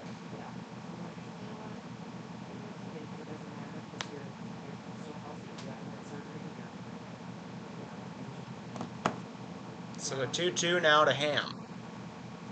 Negebauer, does he go? No, he does not. Full count now, 3-2-1 to Ham. Now, so you got soft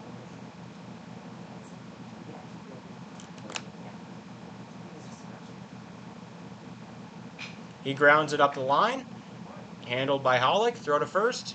In time, he gets on the bag. That'll be out number 2. throws out, grounds out to the 5-3, bringing to the plate number 20, your second baseman, Duncan. So Colby Duncan going to come on up for the next inning, for the next batter. 2 put away and 2 men faced for Lee Negebauer so far in the top of the second. High, able to be dodged there, Duncan. So 1-0.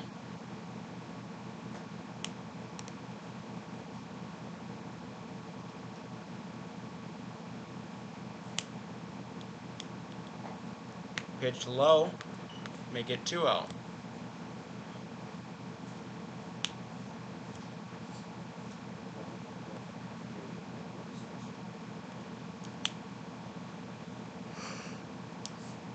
That's a good one. Make it 2-1.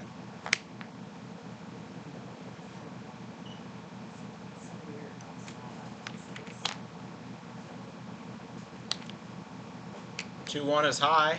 3-1 now. Negebauer has not walked anybody yet. He has been in a 3-1 situation. He worked it to a full and then finally to a ground out.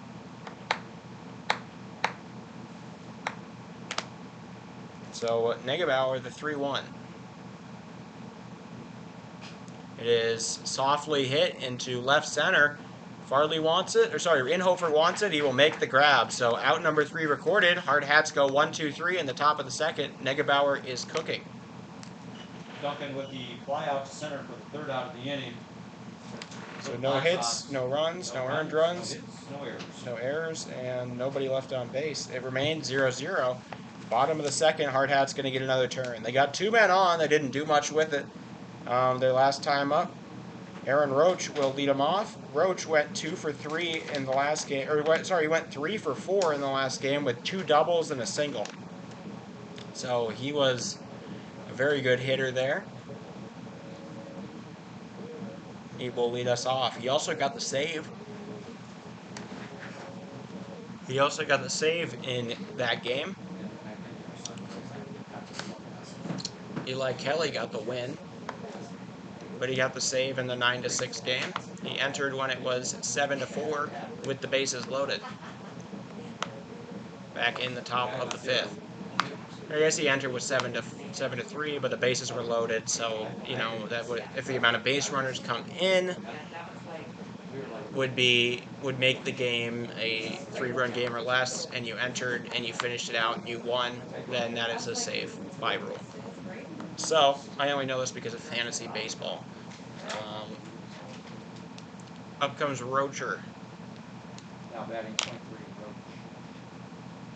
Roach hits one right up the middle, and it'll get down. A blooper right down the middle of the field, and that'll be a single, leadoff single, Aaron Roach. Good start. Roach with the single to center. Brings to the plate your catcher, number 11, Bentz. So Philip Bentz now coming up.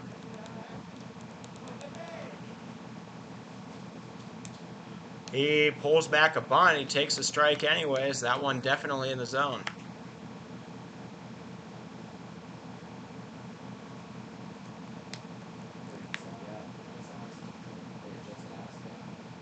That's going to be slightly high. Like to go down to 1-1. A little uno to the number 11, number 11 hitter. He watches one. It just hits the plate. Bent's flinched at it. He does that sometimes on borderlines. Oh, on most borderline pitches, he just kind of flinches and watches. At whatever happens. That one gets away, but handled there by Thomason. 2-2.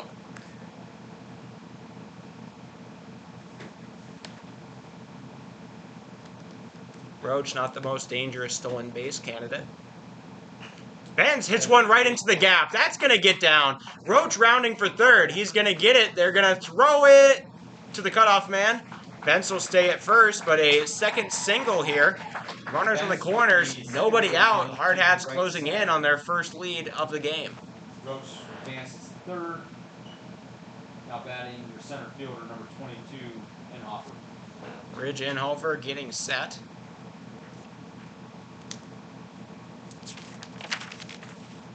Inhofer in the last game was 0 for 4, but against Yankton last night, he went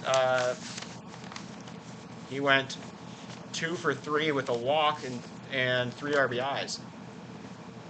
He's only the 8-hole hitter. Dylan Marsh will enter as the courtesy runner for Philip Bentz on first because First base, number 16, Marsh. Catchers are courtesy ran. Bentz did steal a base last night. That should be noted. He also legged out a triple. He's not that slow.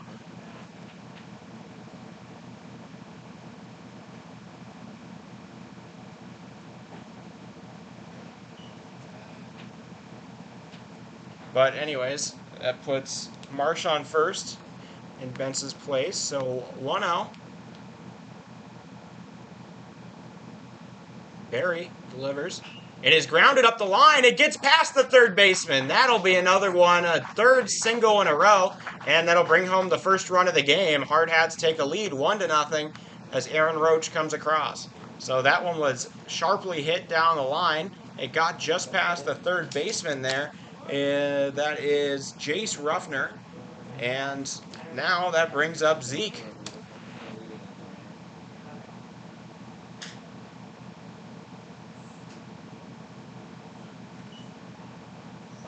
Now batting for the Hardhats, number 28, left fielder, Farley. Zeke Farley, the normal leadoff man. In the last game, he got a walk, a hit by pitch, and a single. So he's 1 for 1 with 2 times on base. He hasn't gotten out at the plate so far today. He did get out at second base though, going for it, getting a little greedy. So foul ball, 1-1. Hardhats have their first lead of the game. There's still no outs here in the bottom of the second. 2 men on. 3 straight singles to start out the inning off of Eli Berry. That one way off the plate in the other batter's box, 2-1. Berry and ham, we've got a pretty good Thanksgiving dinner on this team. That's a strike. Good pitch there. Why is he leaving? Oh, that was a punch out. Never mind. I had the strikes wrong. So out number 1. Farley goes down on strikes, rings to the plate. Sometimes I would wonder if it's a premature punch out by the umpire, but I happen to know that Zeke Farley is one of the most savvy hitters you will ever meet. He would catch on that. A bunt, almost put down, pulled back. Dom McKnight, really good at the bunt singles. Oh, wait.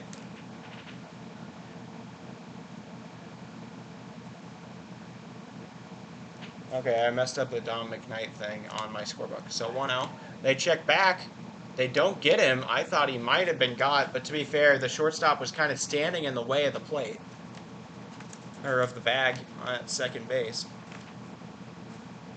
So it might have been a little bit of interference on the runner anyways. So 1-0. That one goes way higher than Dom expected, and he just kind of closes his eye, turns his head down, and hopes that it doesn't hit him as it bounces off of the barrel to the back to the netting behind home plate. So 1-1 now to Dom. Swing and a miss on the one on the outside part of the plate. That was a good pitch. Dom not having the length of his arms at least to get to that. It was he turned around at about the right spot to hit it if his bat was longer. He swings and misses at a breaking ball. So two strikeouts in a row for Barry. The first 2 outs of the inning. Down on strikes for the second out of the inning. Brings to the plate second baseman number 15, Roberts. So I wasn't that far off when I did a K1 in his spot on the other thing. But anyway, so that'll be out number 2. Aiden Roberts now up. Aiden Roberts got a single off of Barry in the first. He was the first hit of the day. He fouls one back to the dugout. So 0-1. Roberts having a very good day. So in addition to that single, he is now 3 for 5. A single may bring home Marsh, may not. Depends on what single it is. He checks off. That wasn't a balk. It was kind of close. The pitcher almost started his motion before stepping off. So 0-1. Roberts watches one hit the edge of the plate. That is exactly where Barry has lived this entire game, is on that right side of the plate from our perspective. And he has just been abusing that territory. 0-2. Roberts pops one into foul territory, and oh! The first baseman, I believe that is Keith, E.J. Keith. He puts his glove up. He starts walking to the dugout, and it goes in and out of his glove as he tries to close it. That's going to be that's a tough one. Was that rolled an error? If he gets on, it is. Okay, it'll be an error if he gets on. Yep. All right. Let's say he gets a single and the error. So the error was for the one up third that bounced off the guy's glove. Okay, that's what's currently the error. All right. So I'll take that away. There might be some biases for post 22 on that. Yeah. Yeah. So, anyways, that's an E. I'll put that as an E5 then. Hey, you're good. Keep it in your book. It's fine. That's fine. No, because that's how it's going to go down on Game Changer and the stats and whatnot, so it's easier to do it that way. 0-2. Now here to Aiden Roberts. He's been given a second life by that Keith drop ball. It's off the plate. Marsh goes. The throw gets away from the third baseman. Marsh struggles to get back up, but he comes on to score. Hardhats get the second run on the error by the catcher. So going to second now is Ridge Inhofer. Base advances to the plate with the error.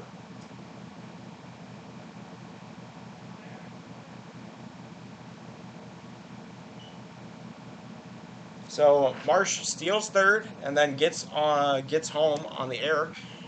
Roberts puts one into foul territory again. Keith underneath it. He loses it, and it goes and falls foul again. Keith having some trouble with these Roberts fly balls.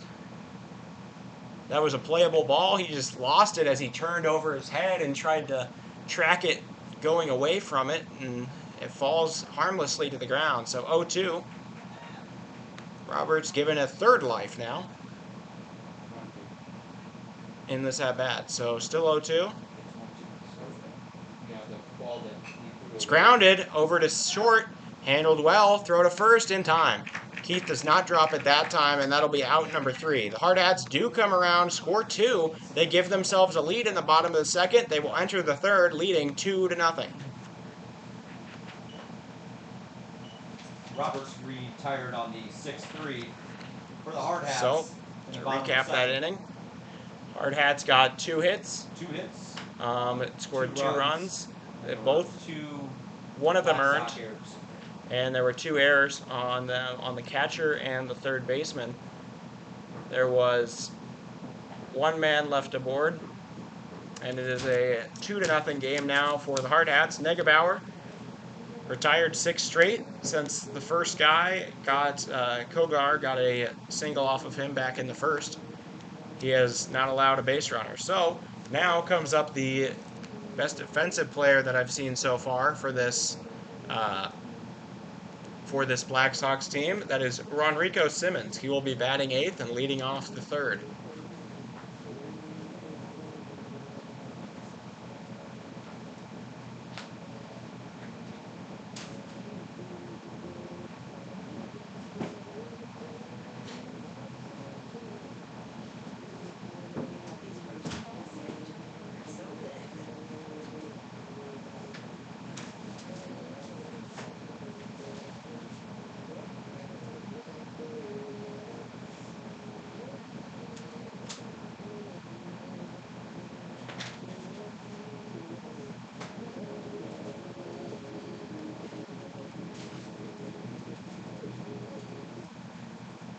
Okay. Leading things Simmons off for the Black going to Sox, come out bottom now. Third. Number 2, shortstop, Simons. Alright, Simmons coming in. Negebauer getting set. He delivers the first pitch. That's a strike. A changeup hits the bottom of the zone. 0-1 now. Negebauer doing a great job so far. A little bit high. Not able to fool him, though that was a pretty good pitch overlay moment. Those were both going to about the same place before one of them died and fell in the zone. The other one went high, so 1-1. Taken high, so 2-1.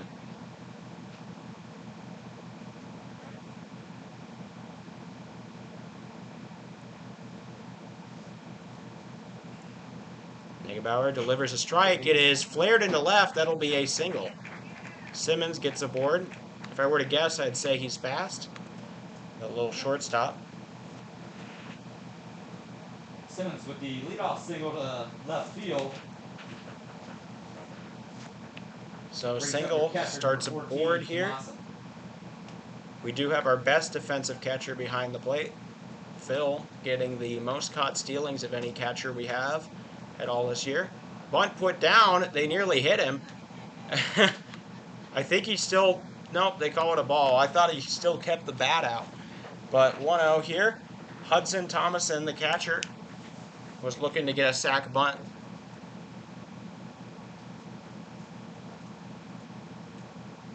Bunt is put down. Negebauer grabs it. He's not going to go to second. He will get the out at first. Sac bunt successful. Simmons advances to second. Thomason out on the sacrifice bunt. Moving Simmons to second. Takes us back to the top of the order. Your DH number 4, Kogar. Braden Kogar going to take a chance here. He is the DH. He got the only other hit of the game before Simmons just did it. He did that back in the first. He got all the way to third and was stranded. He will swing and miss at that one, so 0-1 now.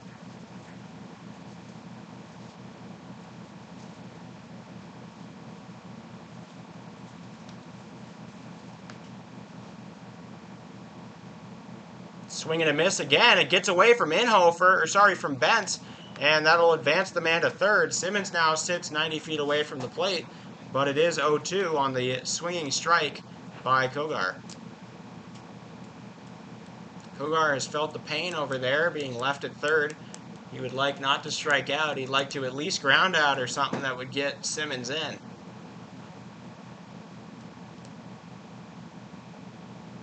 He grounds one over to first. Negebauer got a run over there to get it. He does cover, but yep, he's able to bring home Simmons from third. Out number 2 is recorded. It is now 2-1. Kogar out on the 3-1 put out at first base. Scores Simmons from third. Bring to the plate, third baseman, Ruckner.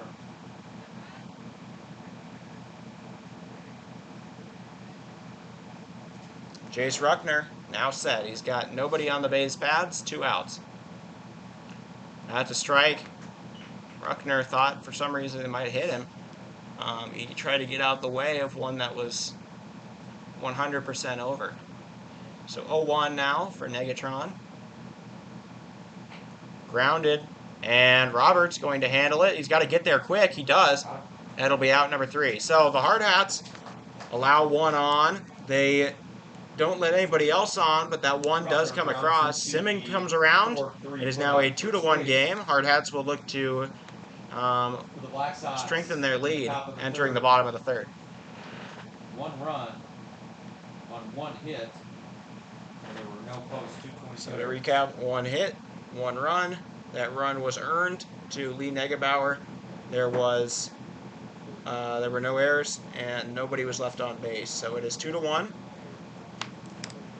Negebauer still a solid piece of work. It just happened to be a leadoff single, and the man just came around on a sac bunt and a wild pitch, and then finally just a ground out fielder's choice. Kind of just an unfortunate turn of events that kept getting him one more base and one more base, but you kind of had to keep on taking the outs and whatnot. So entering the bottom of the 3rd. Hayden Hollick, Harry Good, and Dietrich in the due-up, the heart of the order.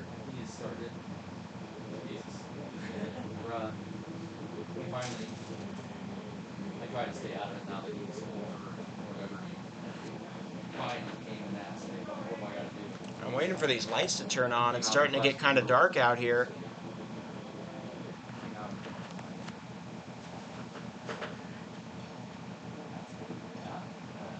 He's at that age. You guys see this? Nice hammer.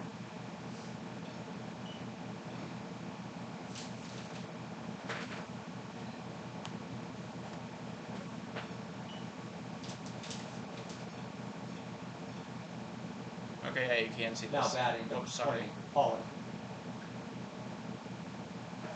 I was just trying to white balance it. Anyways, 1-1 to Hollick. He will take one low. 2-1 now. Hollick did reach on a fielder's choice. He did ground out into what was a ground out with 2 men on and nobody out in the 1st. So he will take a strike. Now 2-2.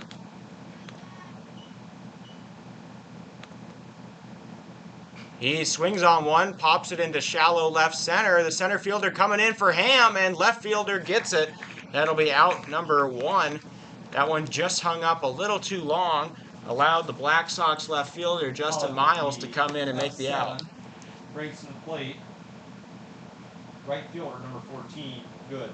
Harry Good got a lot of the last one, but happened to come up a little bit short of the wall in center. He's got nobody on. That one way outside would have put somebody in extra base had it not been had there somebody been on. So 1-0. Said a little Yoda talk out there. Had there somebody been on. Time given to Harry. 1-0 now. Barry to Harry. Called strike at the knees. 1-1.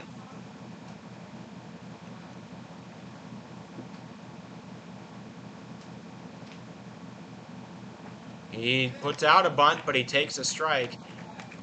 1-2. Very good, unlikely to bunt in this next pitch. He strikes one into center. Coming in for it is Ham. Simmons wants it. He will get the out. So out number 2 now. Good with the fly out to Simmons at shortstop. Brings to the plate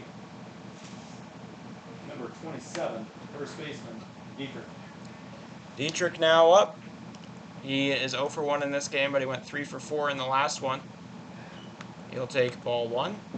There's nobody to drive in but himself. He hits one into right, and that'll be handled. So 3 outs on a very small amount of pitches.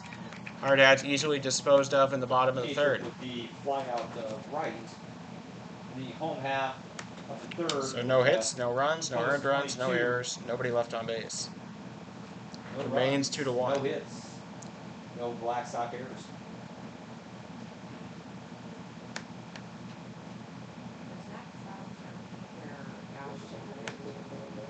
Sun came out a little bit more.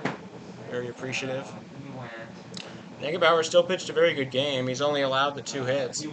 It's in the same conference. He only allowed 1 hit, 1 man on last inning. It just happened to then be a sac bunt, and then a unfortunate wild pitch on a swinging strike, and then a ground ball that you kind of had to make the out at first to be disciplined.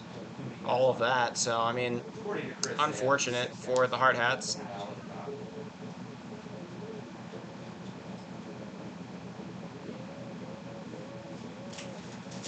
Enrico Simmons came around to score there. So now he will face the middle of the order, the 3, 4, and 5. EJ, Justin, and JT.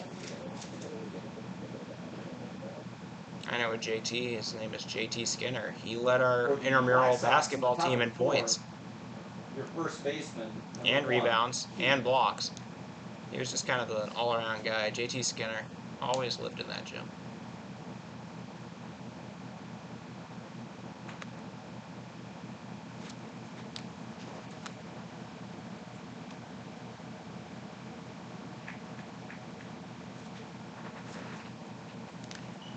Okay, 1-0 to EJ Keith. EJ had had 2 dropped foul balls, or 2 misplayed foul balls, 1 dropped, 1 lost on an Aiden Roberts at bat in the the bottom of the second. He will come up for the first time since that. 1-0. He grounds it up the line, and that might even it goes quite a ways. Farley going to keep him at 1, so a very long single. EJ Keith gets the leadoff single, though. That happened to come back round last time. Keith with the leadoff single down the left field line. Brings to the plate left fielder, number 42, Miles. Justin Miles now up.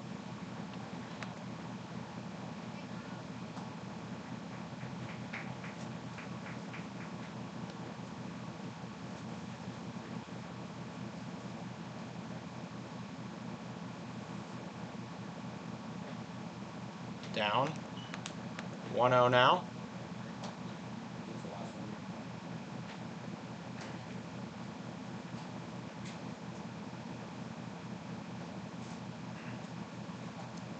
Taken high. 2-0 now to Miles. What's that?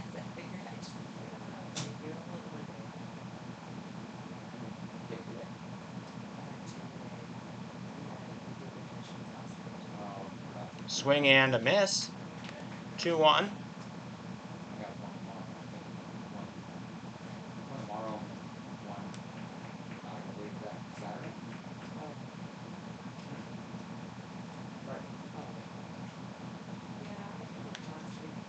Swing and a miss in the dirt as well. That breaking ball getting Miles to dig for it. Comes up empty twice now.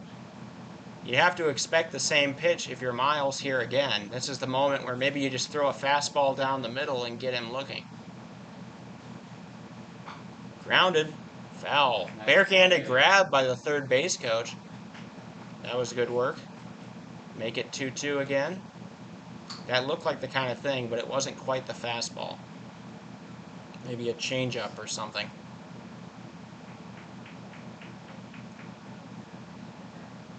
2-2. He skies it into left. That is deep. And that is out of here. Miles gets the go-ahead homer. Justin Miles puts that one over the fence in left, and that'll make it a 3-1 ball game for the Black Sox. Left field. Scoring Keith. Brings to the plate number 44, right fielder, Allen.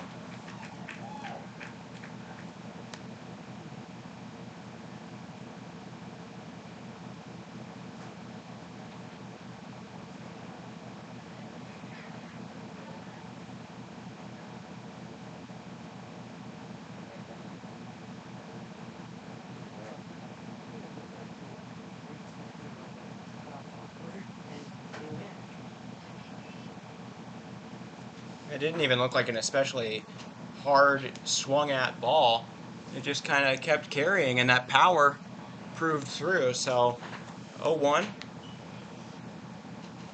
Now on the foul ball. There are no outs in the inning.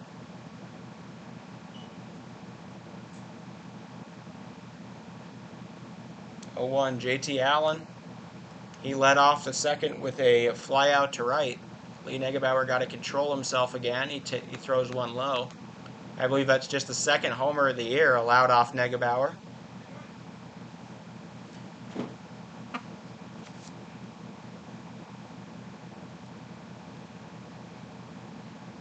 But the lead now sits with the Black Sox. This was known to be a hard game. It is living up to it. This is Allen. That'll be taken high. 2-1.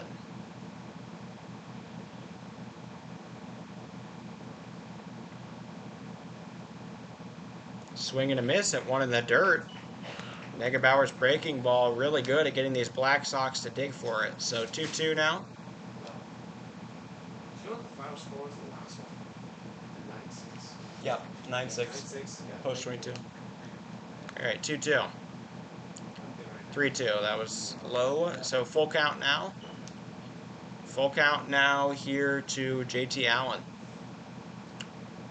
Negebauer, the payoff pitch. High and outside. So that'll make it. That'll run it to 4 balls. Put a man on first. Still no outs here. Ben's going to have a quick meeting with his pitcher. Bringing to the plate, center fielder number 7, Ham. Negebauer, the guy you would want most in this situation, regardless of how he might be shaken or not. He is doing a pretty good job. This squad definitely difficult. Negebauer, one of the co-aces on this team, showing bunt is the hitter. He gives a bunt. Negebauer not going to go to second. There was a little bit of a hit and run action there. Otherwise, he would have gone. Allen was already halfway to second by the time that ball was bunted, and that'll be a sac bunt. Sacrifice 1-3. Moving Allen to second base. Brings to the plate.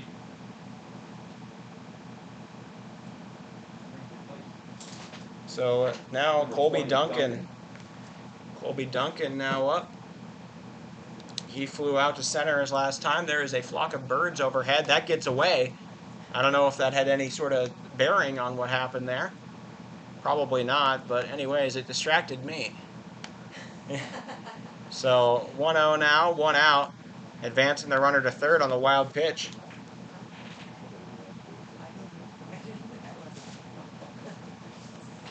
Colby Duncan getting set. He nearly puts down a bunt, but it's inside. 2-0.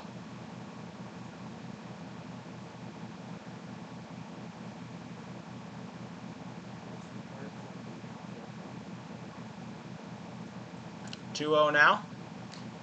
Duncan probably still looking to put down that bunt.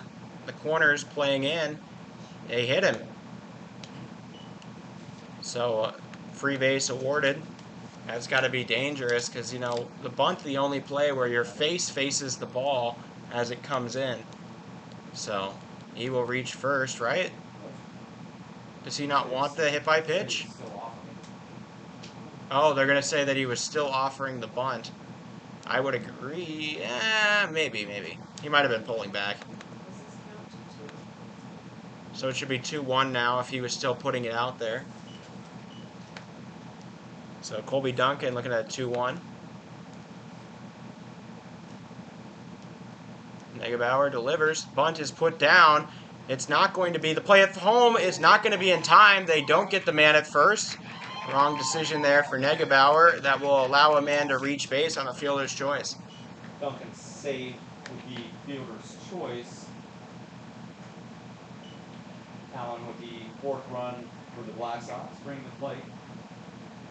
Number 14, Simons.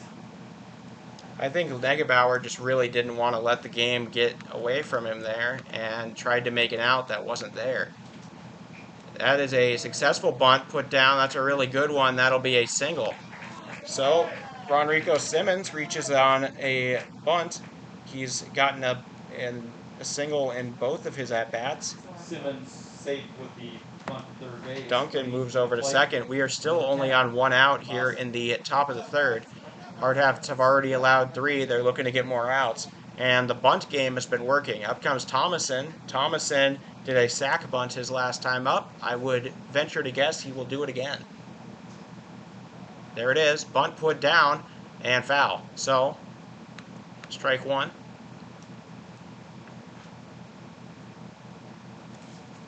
A lot of type of bunts put down. I mean, bunts into fielder's choices, sacrifice bunts, single bunts, bunts back to the pitcher, bunts to the third baseman. We've done all bunts to the catcher, all kind of bunts, but nothing too much. Nothing. I mean, still, regardless, a foul bunt. The first time we've seen that. Playing in is going to be Dietrich. He's going to try to catch it like a pop. That is not a strike. A little inside. 1-1.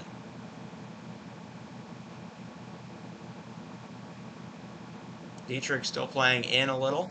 They're going to keep the man at third so they can get that force out on the lead runner if possible. Dietrich playing in. Oh!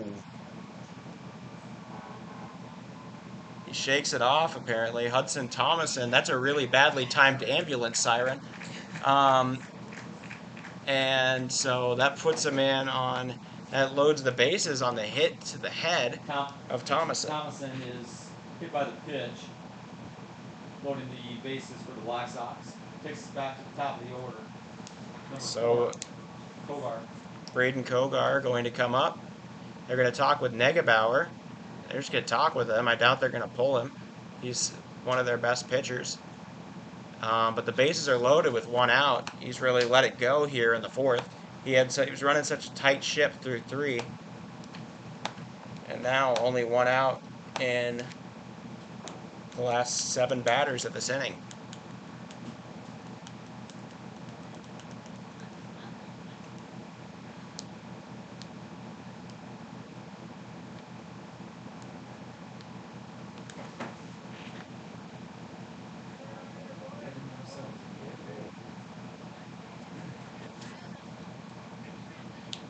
All right, Kogar coming up. He had a single back in the first, and he grounded out to the third. Or he grounded out to first in the third. Hardhats just got to keep this competitive. Their bats are alive tonight. Barry not been exceptionally locked down at the pitching position. He's allowed plenty of hits and base runners.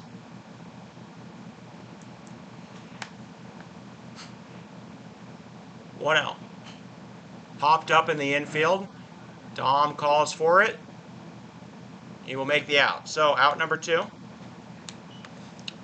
Nobody advances. That's the best case scenario for the Hardhats. Kogar with the F6 brings to the plate number 16, Ruffner. Jace Ruffner, the only guy not to get a turn at the at batting until now, here in this inning. Big at bat here for the Hardhats. If they can get it out, it would change things. That's a very high ball. Gets him swinging underneath it. So 0-1. Ruffner is 0 for 2. He has a ground out to the catcher and a ground out to second base. Doesn't get him to bite at the one in the dirt. 1-1 for Negebauer.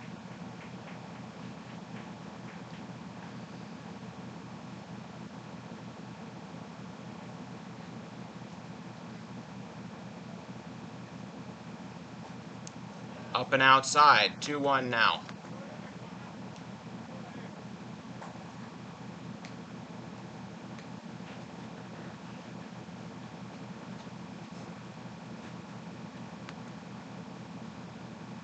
Two and 1.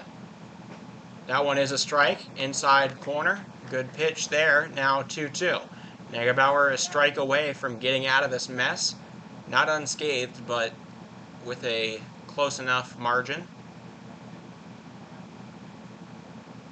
The 2-2. Negebauer delivers. Ooh, just a little bit high. Full count. He tried to drop in the curve. It didn't break enough, and it was high by about, I don't know, 2-3 inches. Full count. Taken and floated into left. Underneath it is Farley. He makes the grab. He tripped a little on the warning track, but he's all good. So out number 3, 3 base runners are stranded. The Black Sox put up 3 runs in that inning, Left field. and Hardhats get out of it after allowing 3. The score is now Black Sox 4, Hardhats 2. For the Black Sox in the top of the 4th. 3 runs on 2 hits. So, yeah, 2 hits, 3 runs. All 3 of them earned. There were no errors, and there were 3 men left on, making it 4-2 now. Hardhats looking to respond. They have to They have to hit a better inning than they did back in the 3rd. In the 3rd, they went 1-2-3 on flyouts to the left fielder, to the shortstop, and to the right fielder in about 8 pitches.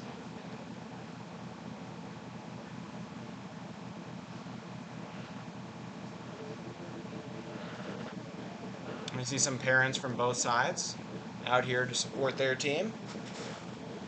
It is a long trip from Bryant. At the thing posted at the front of the entrance to Millard South, they have all the teams in the pool and how far they are away from Omaha. And on that, they have Bryant as the furthest team, or second furthest team at 585 miles away. Hardhats are coming from 540 miles away, so they've got us by 45 miles in terms of how far it is to this high school, both of which doing about 8-hour drives. I want to give a shout out to our bus driver, Bubba. He's fantastic. You gotta love Bubba. I did get left behind this morning. I was trying to download the clips onto my computer while I was still on hotel Wi-Fi, and there were some struggles uploading them and then downloading them, and then I was a minute and a half late to the bus leaving. And then I had to call Coach Torby. I saw them pulling out, and they had to back up and come back in and get me. So there you go. I did hold up. It was 9:02. I mean, yeah. I mean, that's a pretty big deal. That's a breaking ball right down the middle here to Aaron Roach. Roach, 3 for 4 on the day. He had a pair of leadoff doubles. That one in the dirt, he will take it 1-1.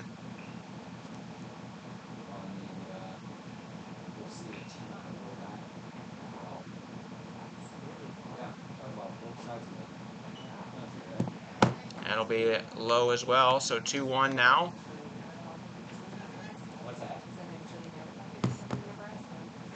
That hits the edge of the zone. That has been Kelly's bread and butter, as a fastball on the right side of the plate from the batter's perspective. 2-2. Roach fights one off inside. Keep it 2-2. He nearly got a hit on that. I think he was just trying to fight it.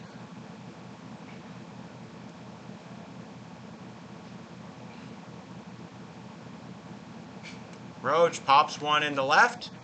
Coming in is Miles. He will make the out. So out number 1 recorded on a fly out to left.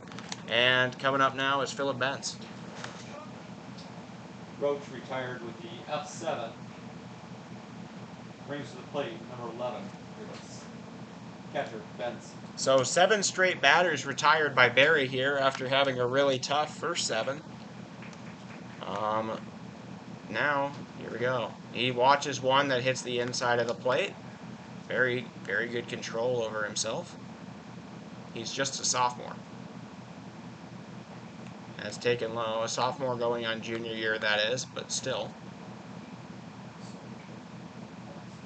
1-1 here for Bentz. That's a strike. 1-2. Bentz reached on a single his last time up. He watches one just outside. 2-2.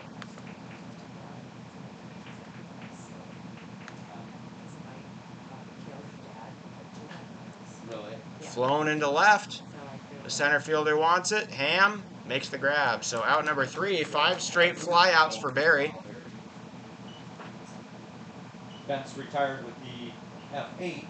Brings to the plate 22 in offer. So Ridge Inhofer going to come on up. He reached on what was officially scored an error on a hard hit ball to third. No, He'll I take a get ball. He also got an RBI back then, the last RBI the Hardhats have had. He was stranded on the base paths. That's a strike. 1-1 now. Barry to Inhofer. Bats need to come back alive soon. That's also a strike. Hardhats seem to have a thing where once they take a lead and they lose it, they all of a sudden are in some trouble with the bats. Swing and a miss, strike 3. So 4-pitch strikeout, and retired on strikes. 1-2-3 inning for the Black Sox. Negebauer likely going to come back out here in the top of the 5th, having allowed 3 in the last inning, 1 in the inning before that, and holding a 2-run deficit.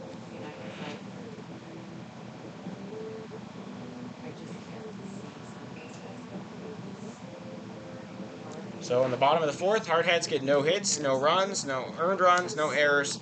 There were no errors, and they are now looking at a 2-run deficit after that Miles homer and fielder's choice brought home runners.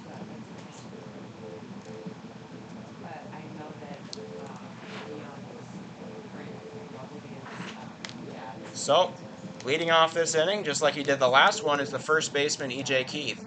Oh, we have pulled Negebauer. Is that Ridge? Ridge Inhofer going to come in to pitch. Negebauer pitches 4 innings. He earns 3 runs. He has 1 strikeout. And so, yeah, there we go. Now, Ridge Inhofer coming in. He's pitched a little this year. He does have a save from the Brookings series, but he's not exactly the most used pitcher. He's not primarily a pitcher. I wonder who's out there in center for him. Oh, really? I bet it's Farley. Yeah, okay. Farley moves over to center. Crossway moves into... Crossway moves into left. Stepping to the plate, your first baseman, number 1, Keith. And coming out of DH will be Aaron Roach. So now we're going to look at...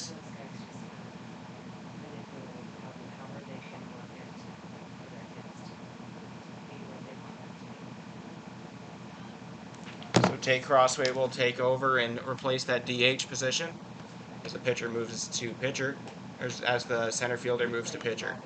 So ball here for Inhofer.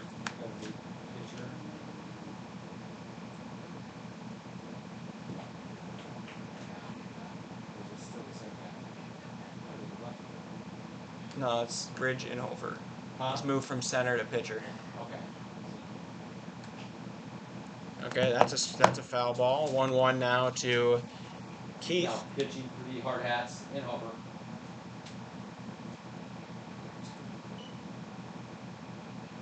Keith got a single and came around to score in the last time. That's going to be a ball. 2-1. Let me look up the Inhofer stats real quick. So your DH goes to center. DH goes to left. That's Tate Crossway will move in at left. And then in center is the left fielder swatting over Zeke Farley. Gotcha. But Roach is now in the game. That'll be a, yeah. Well, Roach is not in the game, no. Oh, it's not. He got swapped out for Tate Crossway, who's playing left. Number 29. Yeah. Yeah. All right, so out number 1 on the pop-up.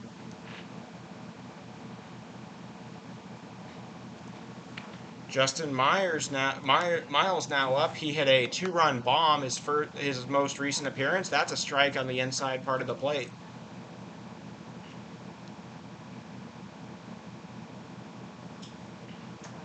So Ridge Inhofer has pitched 3 innings this year, so very low. He is 0 for 0 with the save, and he hasn't allowed a run, to his credit. So that's a strike, and then another strike, so 0-2. So he has pitched 3 shutout innings. Woo! If he goes the rest of this game, he will double his innings pitched for the year. So, high pitch. It feels like a few too many pitches to have been thrown, but full count. I wasn't looking, I was looking up the stats, so. Alright, full count, payoff pitch in the dirt. Yeah, I didn't think that was a full count. Okay, sorry. It's okay, it's okay. Full count now. It probably is a full count now. Oh, it is, Probably. yeah. Gotta be. Yeah, it felt like 4-pitch situation. So now, full count, the payoff pitch. Inhofer delivers inside the zone. It is hit up the line. Miles does that. He's going to round for second. The throw from the crossweight off the mark. And that'll be a double for Miles. Miles with the 1-out double down the left field line. Brings to the plate. Number 44, Allen. Also playing left field, number 29, Crossweight. Yeah. Crossweight. So 1 out, man on second. Inhofer going to have to solve. He throws a few wild pitches, just generally speaking. Allen is 0 for 1 with a walk. That's going to be a strike.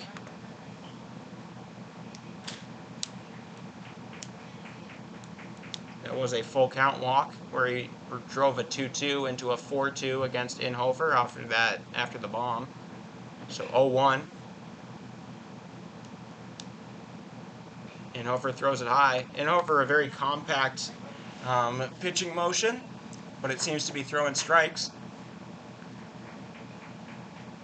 Not a tremendous amount of velocity or break, but the kind of strikes that can get you pop-outs and ground-outs. 1-1. That's a strike right down the middle, so 1-2.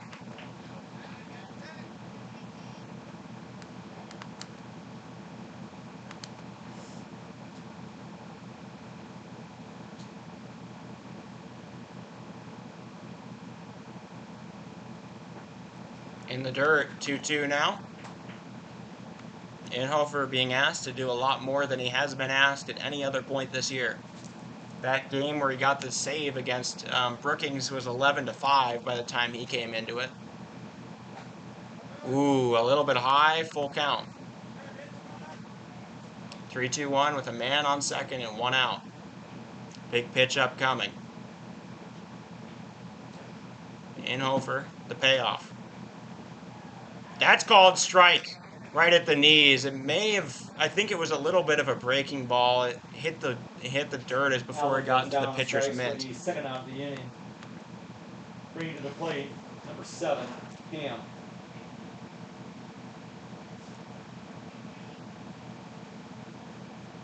So the second out recorded.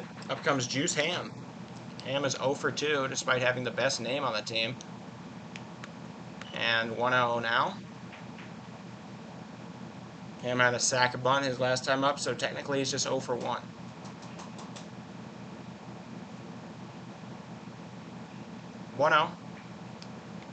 In the dirt, 2-0 now. Inhofer checking in. I don't think Miles has taken off, or else he would have by now. Especially with 2 outs. Pitcher, center fielder, catcher, all in one day. That's a special kind of guy. Ridge Inhofer has done just that. 3-0.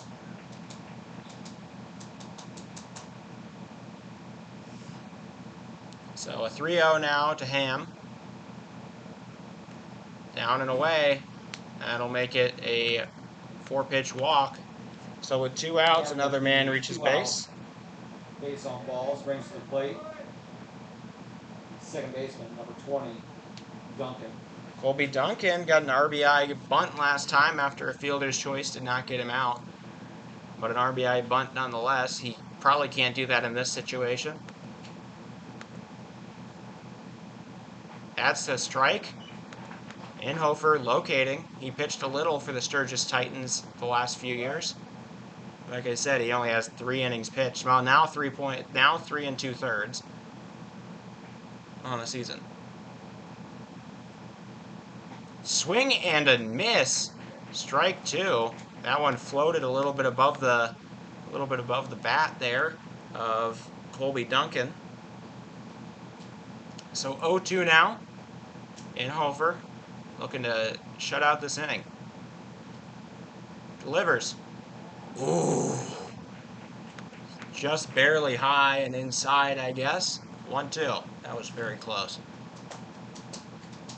Duncan does have a smaller strike box than some of the other guys here. There's a bird sitting behind our center fielder. Swing and a miss. That'll be strike 3. Ridge Inhofer gets a second K of the inning, and he gets out of it after being asked a very tall task. Ridge Inhofer able to deliver, shuts out the Black Sox in the top of the 6th, or top of the 5th. 1 run, no hits, no hard hat errors. So, to recap, 1 hit, no runs, no earned runs, no errors, 2 men left on. It remains 4-2. Hardhats just need to get their bats going. They have 9 straight have been retired by Barry. 3 by K. 3 by strikeout, and 5 by flyout. Then there's that 1 ground out. That's just an anomaly. Coach Torvey giving or not Coach Torvey, one of the other coaches, giving a heated speech in the outside the dugout, telling the Hardhats they need to dig deep right now. Hitting for them now, leading off this inning, will be Zeke Farley. He's the normal leadoff man. He's been moved from left to center. I don't see how that would affect his hitting, but you never know. Farley, in his first time up, struck out swinging. Barry throws that one. Ooh, maybe a generous call there. 0-1. 28, Farley. Maybe a little bit of a generous on the outside of the plate. That one low. 1-1 now to Farley. Farley has some of the best eyes on this team, if not the best set. That's a little bit high. 2-1.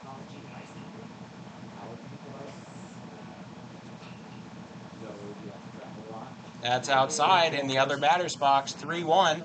Farley, a box as good as a single here with nobody on and nobody out. He drives one into right. It's going to go into foul territory, and it will drop foul. So we will go to 2-2 now, or 3-2, full count.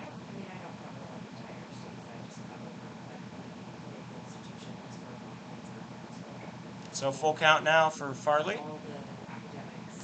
That was a hard hit ball. The right fielder was ranging out for it, but gave up after a while. That's going to be a called strike. Farley a little surprised by it. That one hits the edge of the plate. He's a little frustrated. He thought he got a walk, but that'll be a strikeout. So his first strikeout looking, his second of the game. Dom McKnight now up. He watches one hit the zone. That bread and butter being on the outside of that plate. Barry has that place locked up. Called strike. McKnight a little surprised. He's known to have a little bit of a temper. He did get a warning last night for sportsmanship. That's a strikeout, 3-pitch strikeout from the pitcher, Barry, and that'll be another K. McKnight with the second out of the inning. Brings to the plate number 15, Roberts. So the third strikeout of the game, or fifth strikeout of the game so far for Barry. Roberts now up. That's a strike for sure. 0-1. He is just dishing down the middle right now. That's a strike too. Wow. It feels like he is going to make one of the fastest innings I've ever seen right now. 0-2. Roberts pokes one into right. That'll be the first hit from the Hardhats since all the way back in the second inning. That's a big one. They break up the stranglehold that this Black Sox team had on him. Number 20, Pollock. So Pollock now up. He gets to hit without the weight of the streak of outs that were going on. 11 consecutive out streak broken there, so Hollick can recollect. He has been 0 for 2 in this game, 0 for 5 on the day, but he had a great night in that series ago. They try to pick off, they don't get him. I know Keith has a very large glove, like comparative to his hand. It's just kind of surprising. Roberts takes off the throw. Thomason not in time. A little bit. I don't think that the shortstop there, Simmons, ever really got around the bag. So even though the throw beat him, Simmons wasn't in the right place to tag, and that'll be a stolen base. So now a runner in scoring position for Hollick, the leader in RBIs on this team. He drives one into left center. Coming in is going to be Miles. He makes the grab. So out number 3, Hardhats unable to cash in on anything in the bottom of the 5th. They will go into the top of the 6th, trailing 4 to 2. For the Hardhats, 1 hit, no runs, no Black Sox errors. So to recap that inning, 1 hit, no runs, no errors, no earned runs, and 1 man left on base. Hardhats have not scored since the 2nd inning, but they did get a crucial hit that broke up that streak. Inhofer going to come out for his 2nd inning of work. The last inning represents 25% of his total output this year at pitching. And we'll see if he can make it 40 here going through this one. He pitched a really solid inning, I'll be honest. 2 strikeouts. He allowed a few guys on, but a shutout inning for your center fielder / catcher that you've only used like once. I mean, you'll take it, you know? I did read a news article when he was in youth baseball, he did pitch a no-hitter. So, that's something. When he was in like 15 under, he pitched a no-hitter, so. I mean, he's got greatness built into his blood, practically. But pitching, catcher, and center field, all 3 in the same day, that's a real gauntlet of positional versatility. The umpire's starting to tell this Black Sox team to just come out. So now, leading off will be Ronrico Simmons. He is 2 for 2 with a bunt single and a regular single. Simmons. He came around to score for the first run of the game back in the 3rd on that regular single. And then in the bunt single, he was stranded on 2nd. That's a strike. Ronrico was covering up the bases there. And so 0-1. Thank you all for joining us, spending your Wednesday afternoon with Hardhat TV. That one is fouled back. Would have broken a window without the netting, so 0-2. Like I said, Inhofer able to speed a fastball past 2 guys, and so 0-2. He delivers. Doesn't hit him, gets close, 1-2. Down the inside ball. Ronrico really crowding that plate.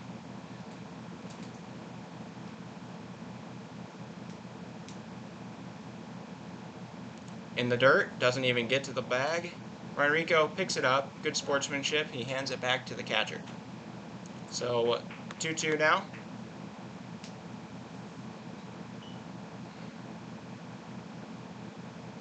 Simmons. Ooh, a little bit high on the short Simmons. So full count now. Simmons' strike zone a lot different than, say, Justin Miles is. So full count. Payoff pitch. Swing and the miss in the dirt. Good pitch there. He gets his 3rd strikeout. Ridge Inhofer retires the leadoff batter. Simmons with the leadoff punch out. Brings us number 14, your catcher, Thomason. So Hudson Thomason, the catcher, now up. He is 0 for 0. He grounds it over to short or to 2nd. Roberts gets it, throw to 1st in time. Handled well off a slight bounce. Out number 2. So 2 up, 2 down. Thomason, Ridge Inhofer 4-3. genuinely doing a great job at pitching right now. For DH, number 4, Koger. Yeah, I mean, I'm quite shocked here for Ridge Inhofer so far today. And he came up against this amazing Bryant team and has done a great job. That's a strike. Because, like, we don't use him. And he's mostly position player. And he's a super senior. I thought we would have used him if we knew he was this good. I guess it was just kind of Torvey saying, I trust you, kid. Go out there. Let's see what you got. So 1-1. That's some of that senior leadership, though. He knows what's going on. That one is floated into left. That'll get down for a single.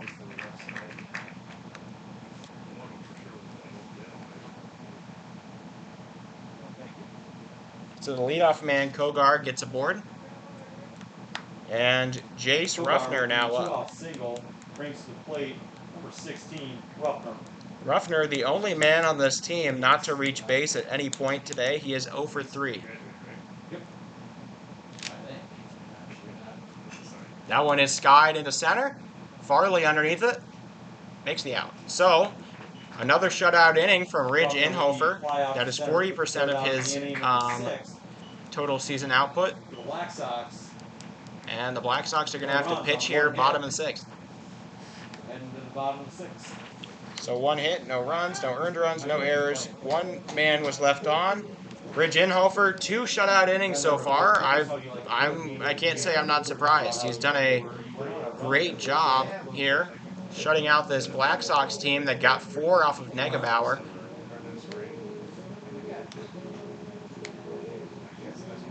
So Barry coming out for his 6th inning of work. I don't know. Maybe maybe it'll start to get to him. Maybe he'll stop pinpointing that outside plate area with his fastball. That's been his best stuff. We'll see how it goes.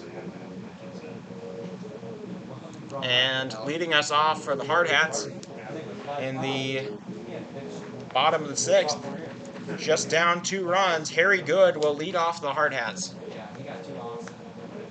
Harry 0 for 2 in this game, but he was 2 for 3 in the first game with a pair of doubles and 2 runs and 2 RBIs. So he had a pretty good first game, having a less so second game, but Aiden Roberts' single breaks up the big streak that they had. Good grounds it up the third base line, a little bit foul, 0-1. For the Hardhats in the bottom of the 6th, number 14, right fielder, Good. Harrison Good. He drives one up the middle. Simmons handles it, throw to first, in time. Out number 1 is recorded. Good really legged that one out, trying to get there, but unable to do it. A lot of dust Good left in his wake. 6'3", bringing to the plate, first baseman, number 27, Dietrich.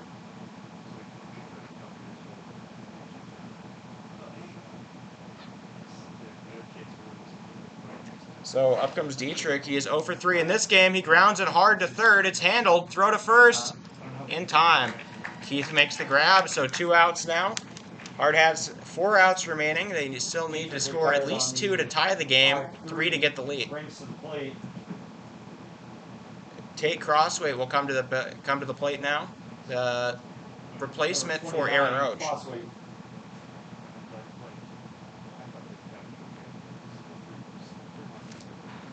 Crossway going to be the first lefty faced by this pitcher, Barry. We'll see how he affects that. I was talking about that because he really likes that outside part of the plate when you're a righty. We'll see how he throws to the lefty. That's outside. I think that this could be something that could really affect things because he lived and died by the outside of the plate fastball.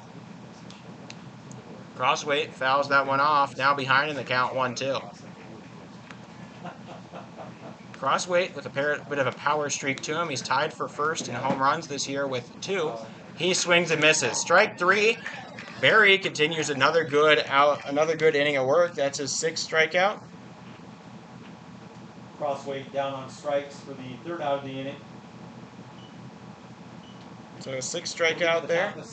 No hits, no runs, no earned runs, no errors, nobody left on base. And Hardhats now enter the 7th. Inhofer coming in for another inning of work, and it's now or never. Hardhats allowed those 3 runs back in the 4th. Their bats have gone silent ever since.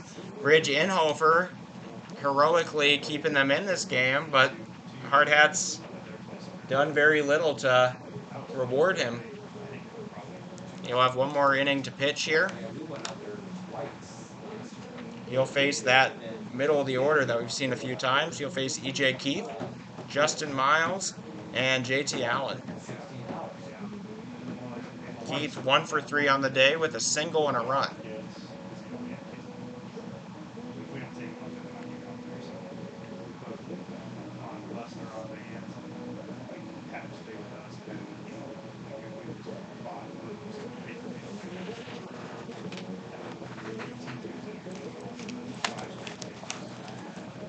Our kids would do that.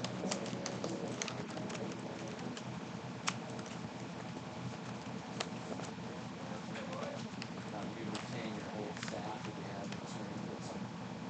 For the most part, our JV coach was he's a football coach. He does like the weights about our kids, so we always have High pitch, ball 1 from Inhofer to Keith. Last time Inhofer faced Keith, it was a pop-up. He is going through his second time through the order. Keith watches one. That's just a little bit high, they say. 2-0.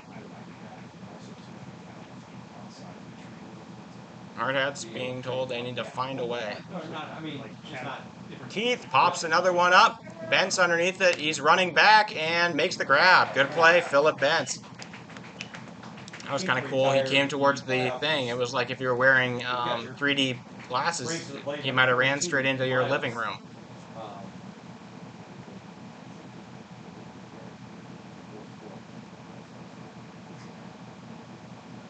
Out number 1 here in the top of the 7th. Up comes Miles. He was the only man to get a hit off of Inhofer so far today. He got a double and was stranded. That's in the dirt. He also hit that 2-run bomb that gave the Black Sox their lead that they currently hold. Yeah. 1-0. That's a pitch right on the outside of the plate. Make it 1-1.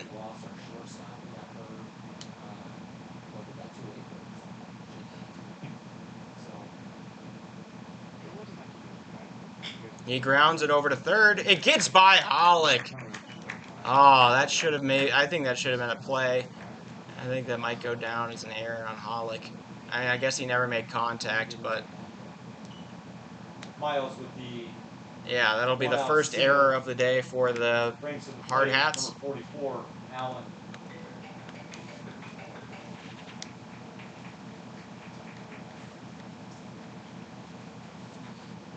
So the first error brings a man onto first. And JT Allen going to come up. He has a walk, a run, and 2 outs.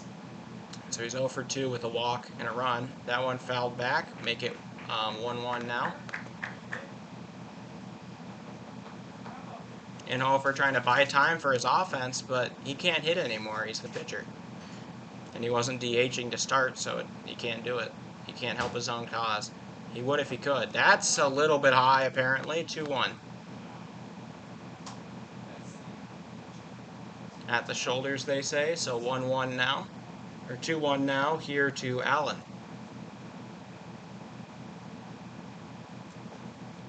Slightly high again, 3-1 on one's just barely high for Allen.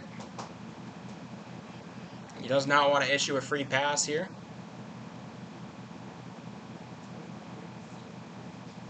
Low, he does so anyways. So a 5-pitch walk puts another man on. Watch and scout, I guess. Yeah. Allen with the 1-out walk brings to the plate. Number 7, Ham. Okay, Juice Ham, 0 for 2 or 0 for 1 because he had a sacked bunt and he has a walk. Bunt failed, so strike 1 given. 0-1 now.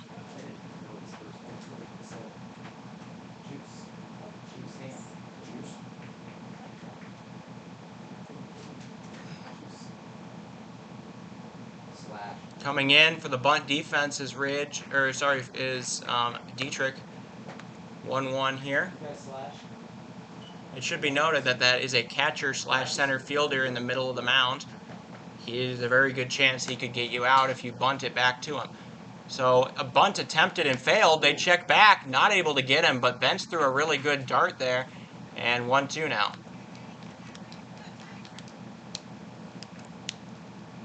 1-2 for Inhofer, here to Juice Ham. I didn't see, did Bryant go 4-4? Next at bat? Not a strike. 2-2. Some of the supporters here for the Hardhats a little surprised, but that exact ball has been called a ball all inning. They did so with Allen as well. 2-2. That's high. Full count. This is starting to be a little bit of an issue here. Starting to pile up the base runners. So full count, big pitch here for Ridge. He checks back at second. Nothing too big. Slight wind coming in from left field at the moment. Check that from center. I don't know what, it just keeps changing its mind. So full count. Runners advance, and that'll be grounded back to the pitcher. Inhofer to third, or to first, and out is recorded. Both the runners advance. 2 outs now here in the top of the 6th. 1-3, both runners advance. Bringing to the plate, number 20, Duncan. So effectively, he completed his sack bunt mission. That was pretty much the same thing. Ground out back to the pitcher. That one is popped up into foul territory. Ridge Inhofer wants it. He makes the grab. Ridge Inhofer pitches 3 shutout innings here in relief. This is something really special. Now Hardhats will have a chance, down 2 runs in the bottom of the 7th for the comeback. Black Sox, in the top of the 7th, no runs on 1 hit. So to recap that inning, no hits, no runs, no earned runs, 1 error, and 2 men left on base. So 3 shutout innings for Ridge Inhofer. Keeps this team in it. I think we might have found something here with Ridge. This could be helpful to know that Ridge Inhofer can pitch like this against a team of this quality.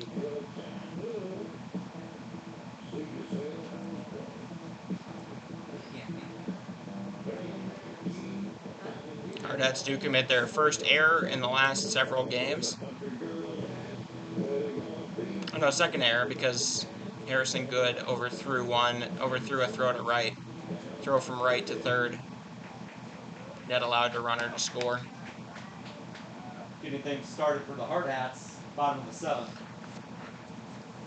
Number 11, Bentz. Philip Bentz going to lead us off in the most pivotal inning we've had so far. That one is fouled off. 0-1. Hardhats need 2 runs at least here in the bottom of the 7th. They have not gotten anything close to a run since the 5th when Roberts got a single and got over to second. So 0-2 now. He swings at 1, swings at a breaking ball. 0-2 to Bentz, taken outside for a ball. That bread and butter being the outside of the plate fastball. Bentz pops one into shallow left. Simmons gets it. So out number 1. Hardhats down to their final 2. Bentz with the fly out to short. Barry going for the complete game. He had a really tough start. Hardhats got 3 hits and 2 runs off of him in the first 2 innings. And then since then, he's only allowed 1 guy on base. That'll be taken low, 1-0. This is Ridge himself, the pitcher. He has built enough time he's pitched 3 shutout innings to try to build time for this thing. Nobody has done him any help. He's going to have to do it himself, I guess. He got an RBI hit down the third base line his last time up, or in the first time up. He's 1 for 2. He will take that inside. He's done everything here on the pitching side to make it possible. Now he's got his turn to hit. Called strike off the plate. That's a little bit oof. Anyways, 2-2. The 2-2 to Inhofer. Watches one off the plate. Good eye. Full count. 3-2-1 count to Inhofer. The payoff pitch. Called strike 3. Just got a piece of the plate. That'll be the final. That'll be another strikeout. K number 7. Hardhats down to their last out. Strikes for the second out of the inning. Green to the plate. Number 28, Farley.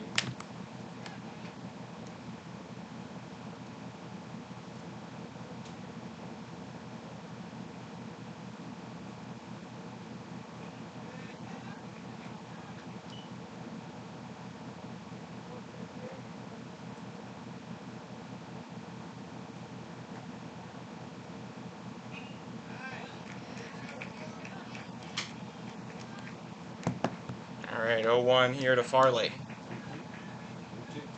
0-2 to Farley. Taken a little bit high, 1-2. Farley had that strikeout looking his last time up on the full count. He was a little shocked. He thought he got a walk. 1-2. Called strike 3, that'll be it. So the Hardhats drop game 2, 4-2 to this Black Sox team from Bryant, Arkansas. Final score will be 4-2. Hardhats drop it, and that'll be the game. I'm Oliver Fell. Thank you for watching Hardhat TV for our doubleheader presentation. They split their opening games here. Tomorrow, sharp 9:30 Central Time, 8:30 Mountain. You're going to want to be there. The Hardhats will play again, and you're not going to want to miss it. So thank you all for watching. I'm Oliver Fell, saying goodnight here from Omaha, Nebraska.